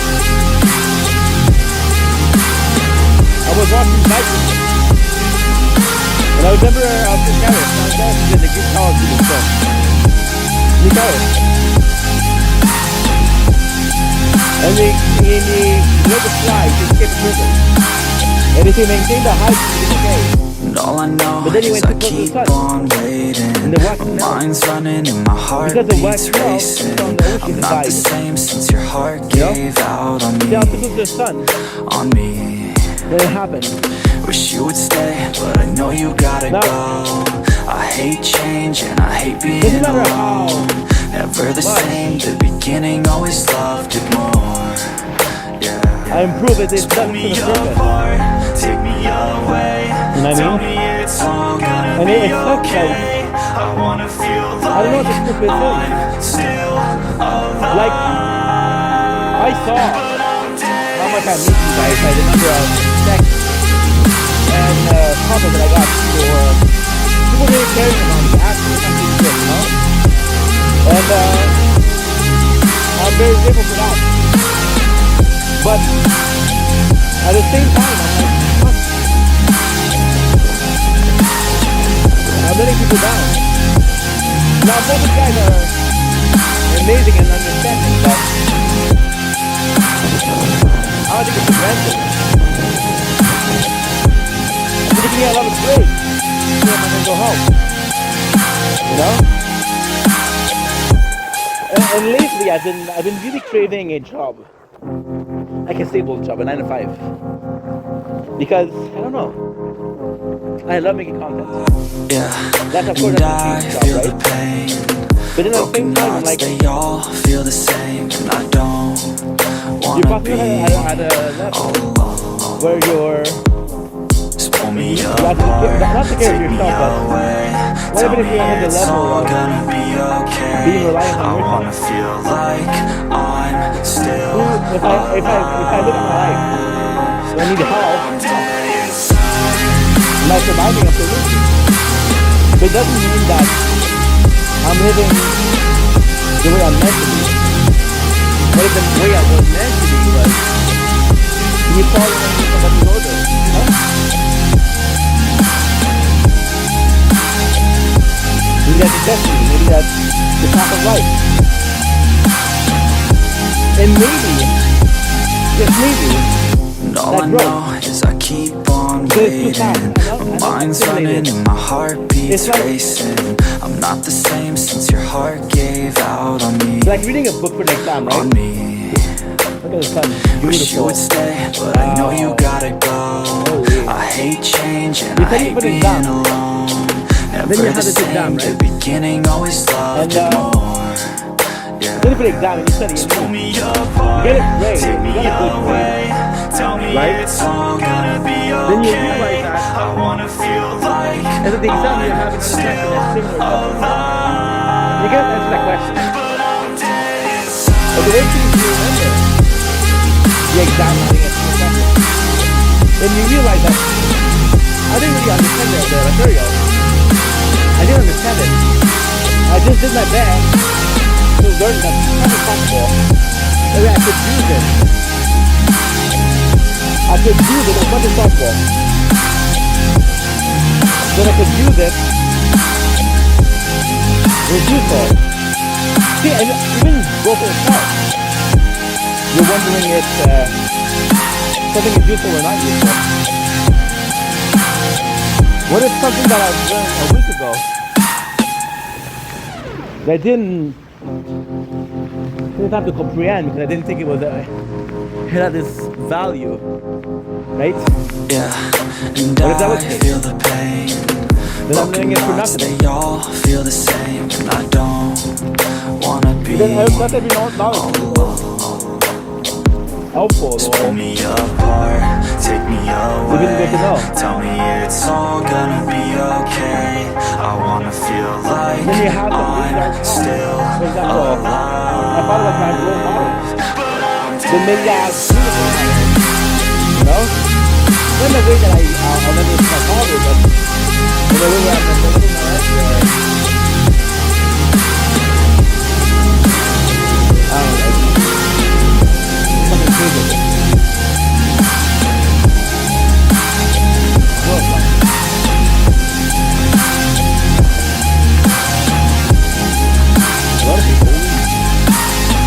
And all I know is I keep on waiting. My mind's running and my heart beats racing. I'm not the same since your heart gave out on me. On me.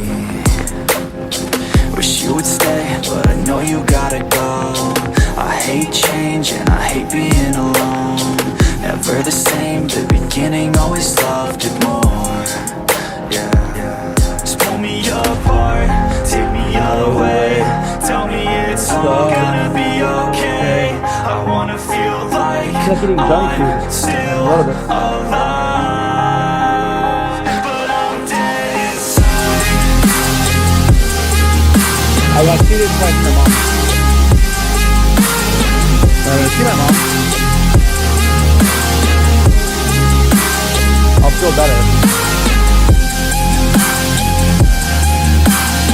Going out today is a nice step. It's a really nice step. It's not the best, I don't know if you already know.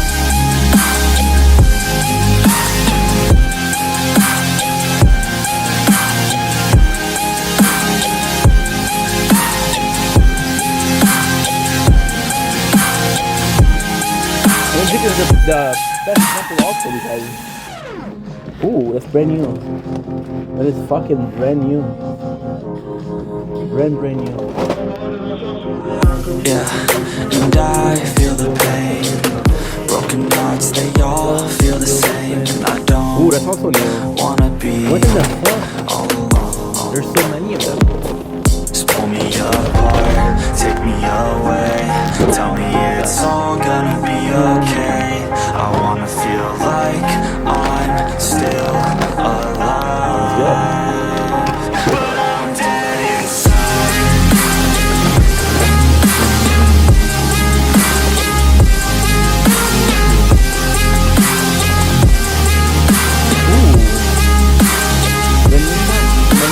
Flavor.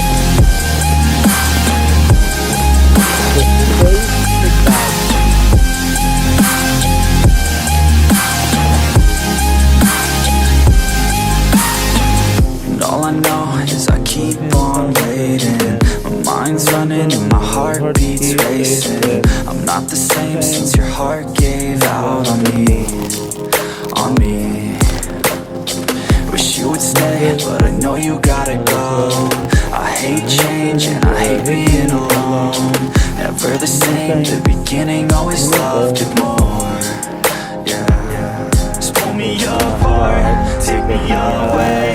Tell me it's all gonna be okay. I wanna feel like I'm still alive, but I'm dead inside. I got top 3. Really beautiful. Good boy. I got lucky for the those.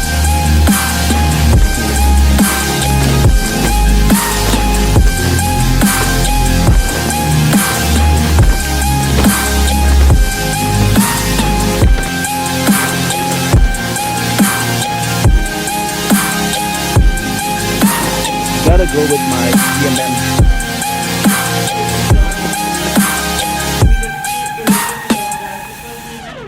Gotta go to GMM.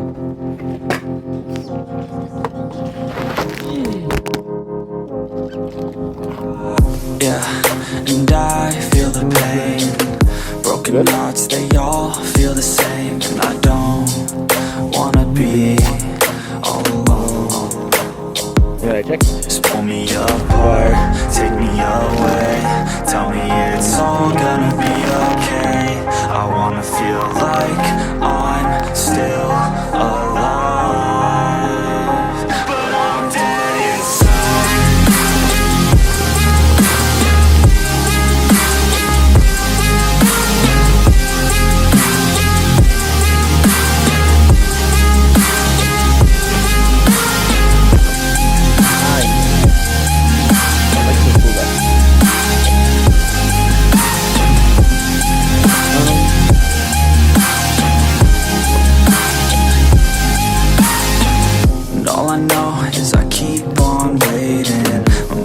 Running and my heart beats racing. I'm not the same since your heart gave out on me. On me. Wish you would stay, but I know you gotta go. I hate change and I hate being alone. Never the same, the beginning always loved it more.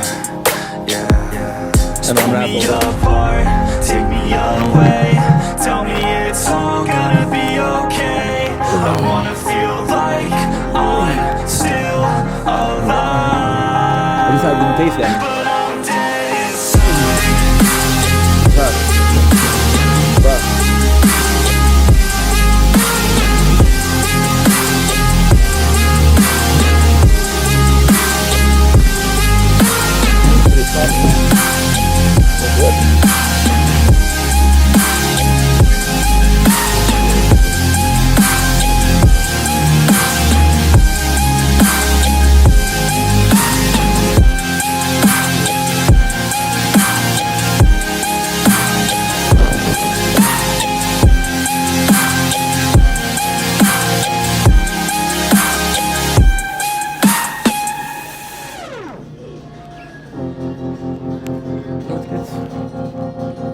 Fuck you. Yeah, and I feel the pain. Broken hearts, they all feel the same. And I don't wanna be all alone. Just pull me apart, take me away. Tell me it's all gonna be okay. I wanna feel like I'm still alive, but I'm dead inside.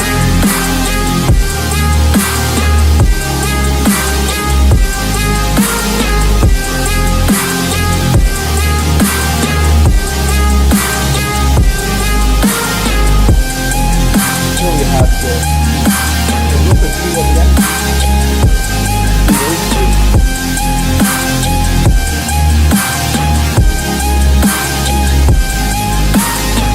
And all I know is I keep on waiting. My mind's running and my heart beats racing. I'm not the same since your heart gave out on me. On me. Wish you would stay, hate change and I hate being alone. Never the same, the beginning, always loved it more. Yeah. Just pull me apart, take me away. Tell me it's all gonna be okay. I wanna feel like I'm still alive, but I'm dead inside.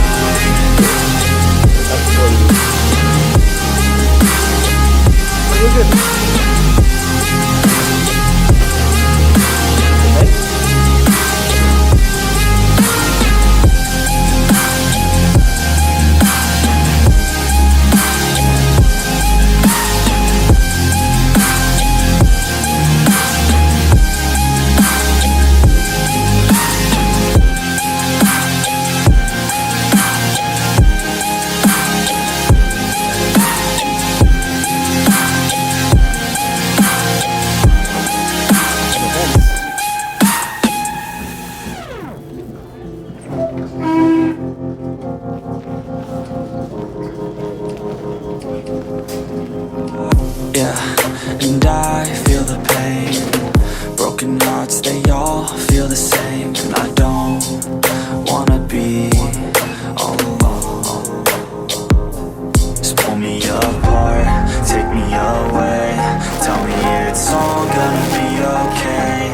I wanna feel like I'm still alive, but I'm dead inside.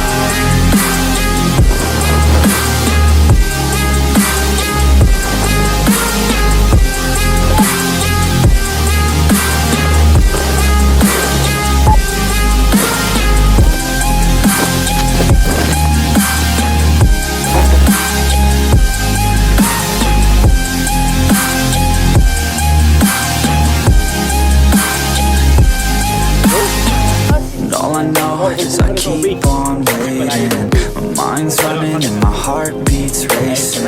I'm not the same since your heart gave out on me. On me. Wish you would stay, but I know you gotta go. I hate change and I hate being alone. Never the same, the beginning, always loved it more. Yeah. Just pull me apart, take me away. Tell me it's all gonna be okay. I wanna feel like I'm still alive, but I'm dead inside.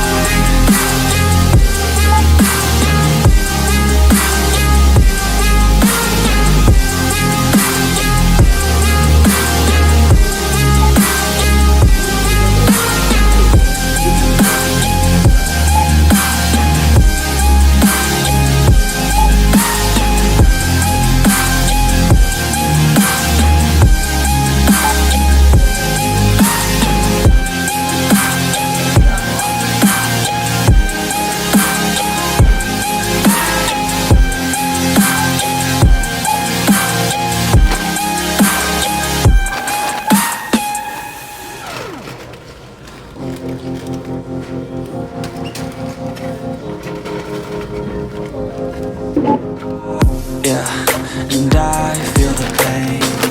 Broken hearts, they all feel the same. And I don't wanna be all alone. Just pull me apart, take me away.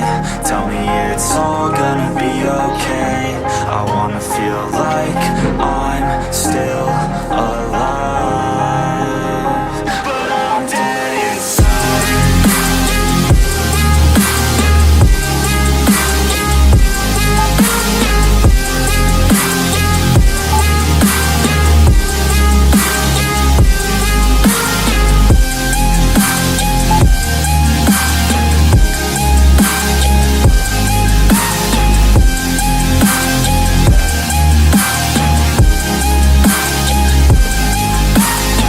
And all I know is I keep on waiting.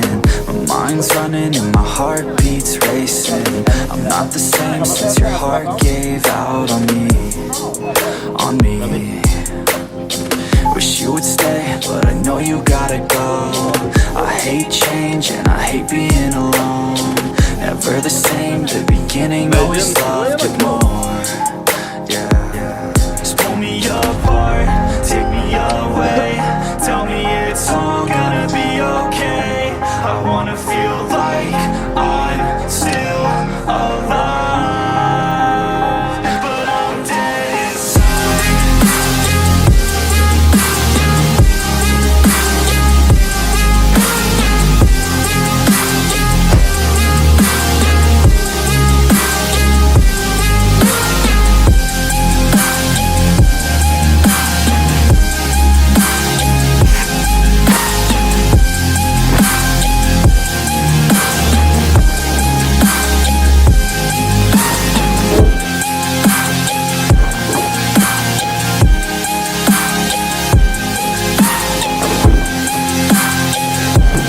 Oh,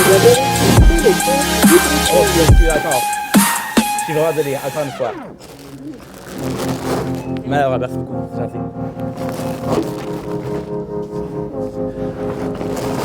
Yeah, and I feel the pain. Broken hearts, they all feel the same. And I don't wanna be all alone. Just pull me apart, take me away. Tell me it's all gonna be okay. I wanna feel like I'm still alive, but I'm dead inside.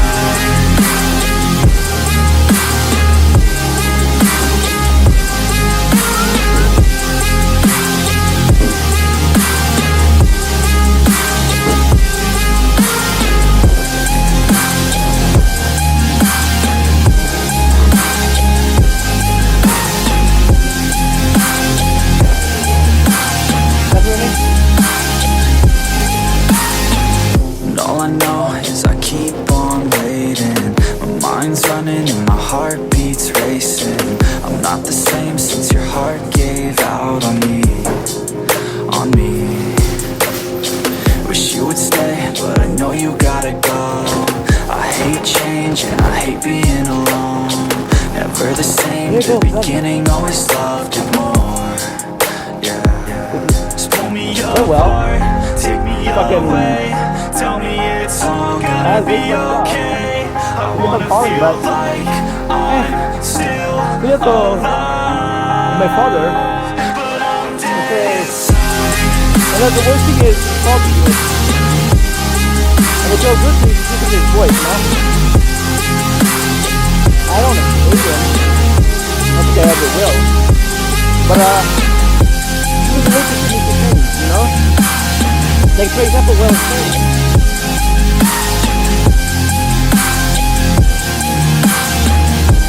It's really hard to listen because I made a video 2 days ago, right? And I don't know. Think about what is thinking I almost had to find some things I was getting mad at him for. Even though that was decades ago. You know? I don't know. Just maybe looking for equilibrium. Yeah, and I feel the pain. Broken hearts, they all feel the same. And I don't Maybe I'm an asshole. wanna be, You know? all alone. It's not a broken bond. Just pull me It's not a broken apart, trust. take me away. Tell me But in it's every all gonna relationship, be okay. maybe I wanna family, maybe feel friendship, like I'm still whatever it is. alive. It's always going to be about two people. There's no I enough.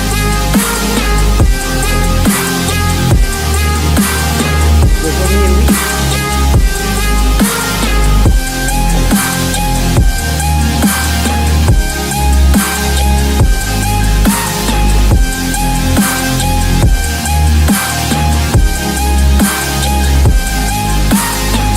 And all I know is I keep on waiting. My mind's running and my heart beats racing. I'm not the same since your heart gave out on me, on me. Wish you would stay, but I know you gotta go. I hate change and I hate being alone. Never the same, the beginning, always loved it more. Yeah, just pull me apart, take me away. Tell me it's all gonna be okay. I wanna feel like I'm still alive, but I'm dead inside. You want to be the person. Part of the whatever's going on. You need to go in the middle. It's funny.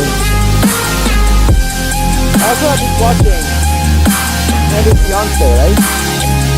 Well, I'm not even watching it, but one of my favorite YouTuber, my God, he covers it, right? And it's a bunch of relationships, and there's always this person in the relationship, right?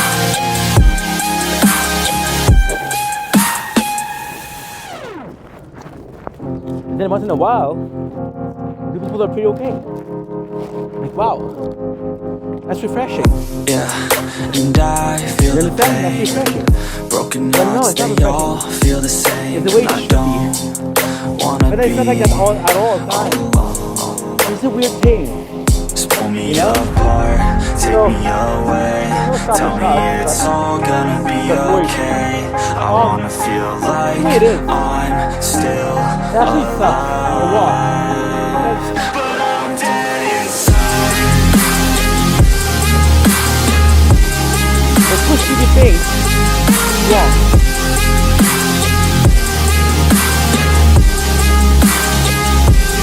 Now the problem here is my father and my dad. Aliens to this music. You know?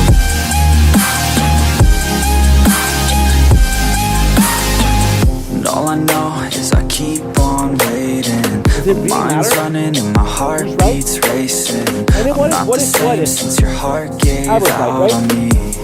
My father is not a man. Or kind of man at least. Wish you would stay, but I know you gotta go.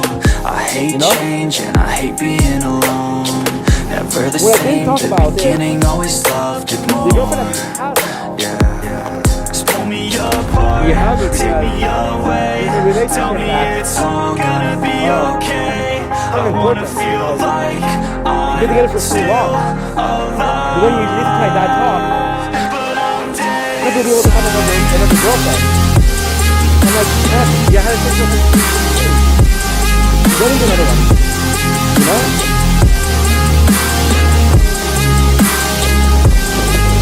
Something is the feeling that you have a hard time expressing himself. So my mom and I'm gonna do see my father, my mom. I wanna have you have a people. My father's a great talker. It's one of them and one wrong. You know? There's days, and that's the weird thing with my father. There's a day where I talk to you for hours. Right? Yeah, and I feel the pain. Broken hearts, they all feel the same. And I don't wanna be all alone. Just pull me apart, take me away. Tell me it's all gonna be okay. I wanna feel like I'm still alive. We're talking about the video. You have the middle. There's two other sections. See, my father, right? I think guys, he gets much information but I don't care. My father and I, we're never closer than it's hard to work. And all I know is I keep on waiting. My mind's running and my heart beats racing. I'm not the same since your heart gave out on me. Wish you would stay, but I know you gotta go. I hate change and I hate being alone. Never the same, the beginning always loved it more. Yeah, just pull me apart, take me away. Tell me it's all gonna be okay. I wanna feel like I'm still sense of faith. We retired to start on the right? You know, I did that on and then a year after, I wasn't contact. But, yeah. So it's tough because you're like, this wasn't something we were, even my mom got pictures like, hey, I know that's gonna get mad, but you need to, it's not something I do to do. And I was mad because my father wasn't communicative about his feelings. Then my first reaction was, how long have you been thinking that? And that was the hardful part. See, I don't care. somebody, for example, my mom, right? Yeah, and I don't feel care. the pain. Because I've Broken heard hearts, 4 years. they all feel the same. Because they And I hand me something don't that won't work. wanna be Right? all alone. However, since day one, Just pull me apart, take me away. Tell me it's and it's all incredible gonna be because okay. it's not a I question wanna of feel like symbiosis. I'm It's a question still of relationship. alive. You used to trust you something. Now somehow, I've got that trust. Right? I get it back.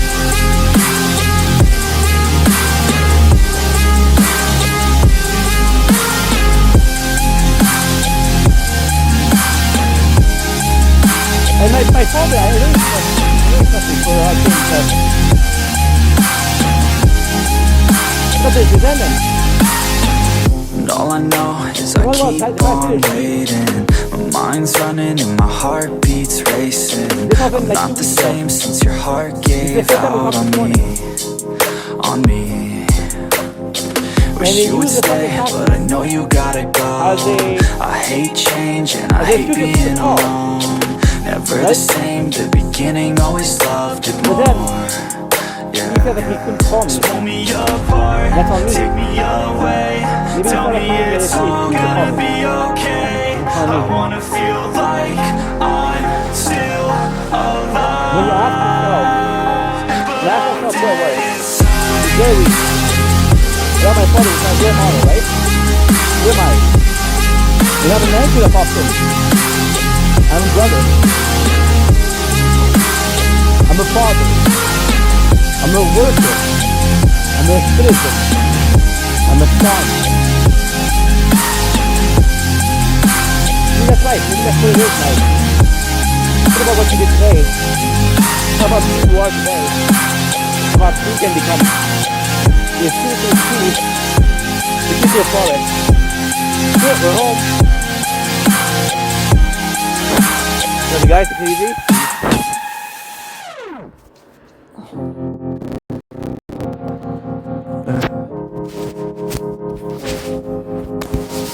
Yeah, and I feel the pain. Broken hearts, they all feel the same. And I don't wanna be all alone. Just pull me apart, take me away. Tell me it's all gonna be okay.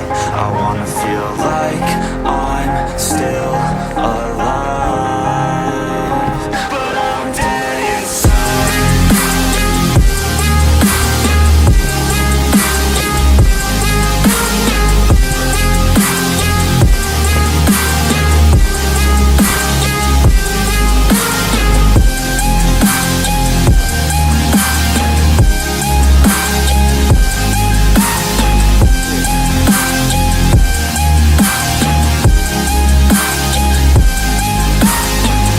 All I know is I keep on waiting. My mind's running and my heart beats racing. I'm not the same since your heart gave out on me. On me. Wish you would stay, but I know you gotta go. I hate change and I hate being alone. Never the same, the beginning always loved it more. Yeah.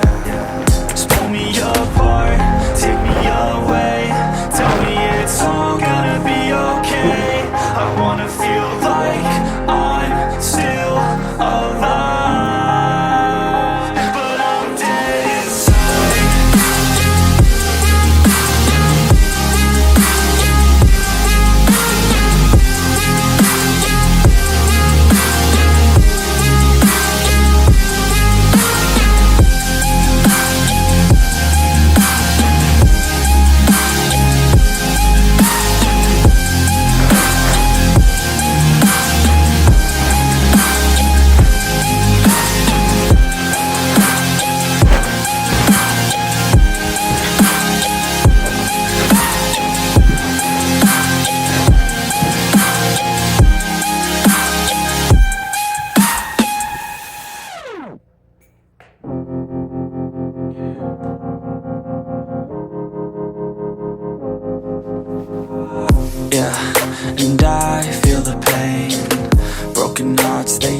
feel the same, and I don't wanna be all alone.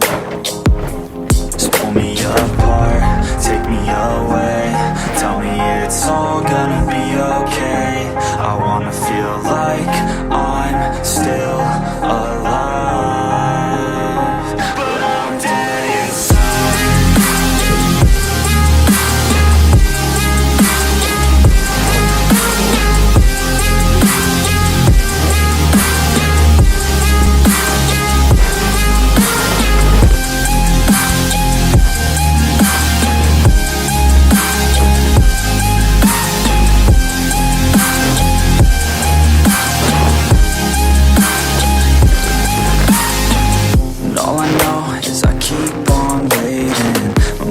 Running and my heart beats racing. I'm not the same since your heart gave out on me, on me. Wish you would stay, but I know you gotta go. I hate change and I hate being alone. Never the same, the beginning, always loved it more. Yeah, just pull me apart, take me away, tell me it's all gonna be okay. I wanna feel like I'm still alive, but I'm dead inside.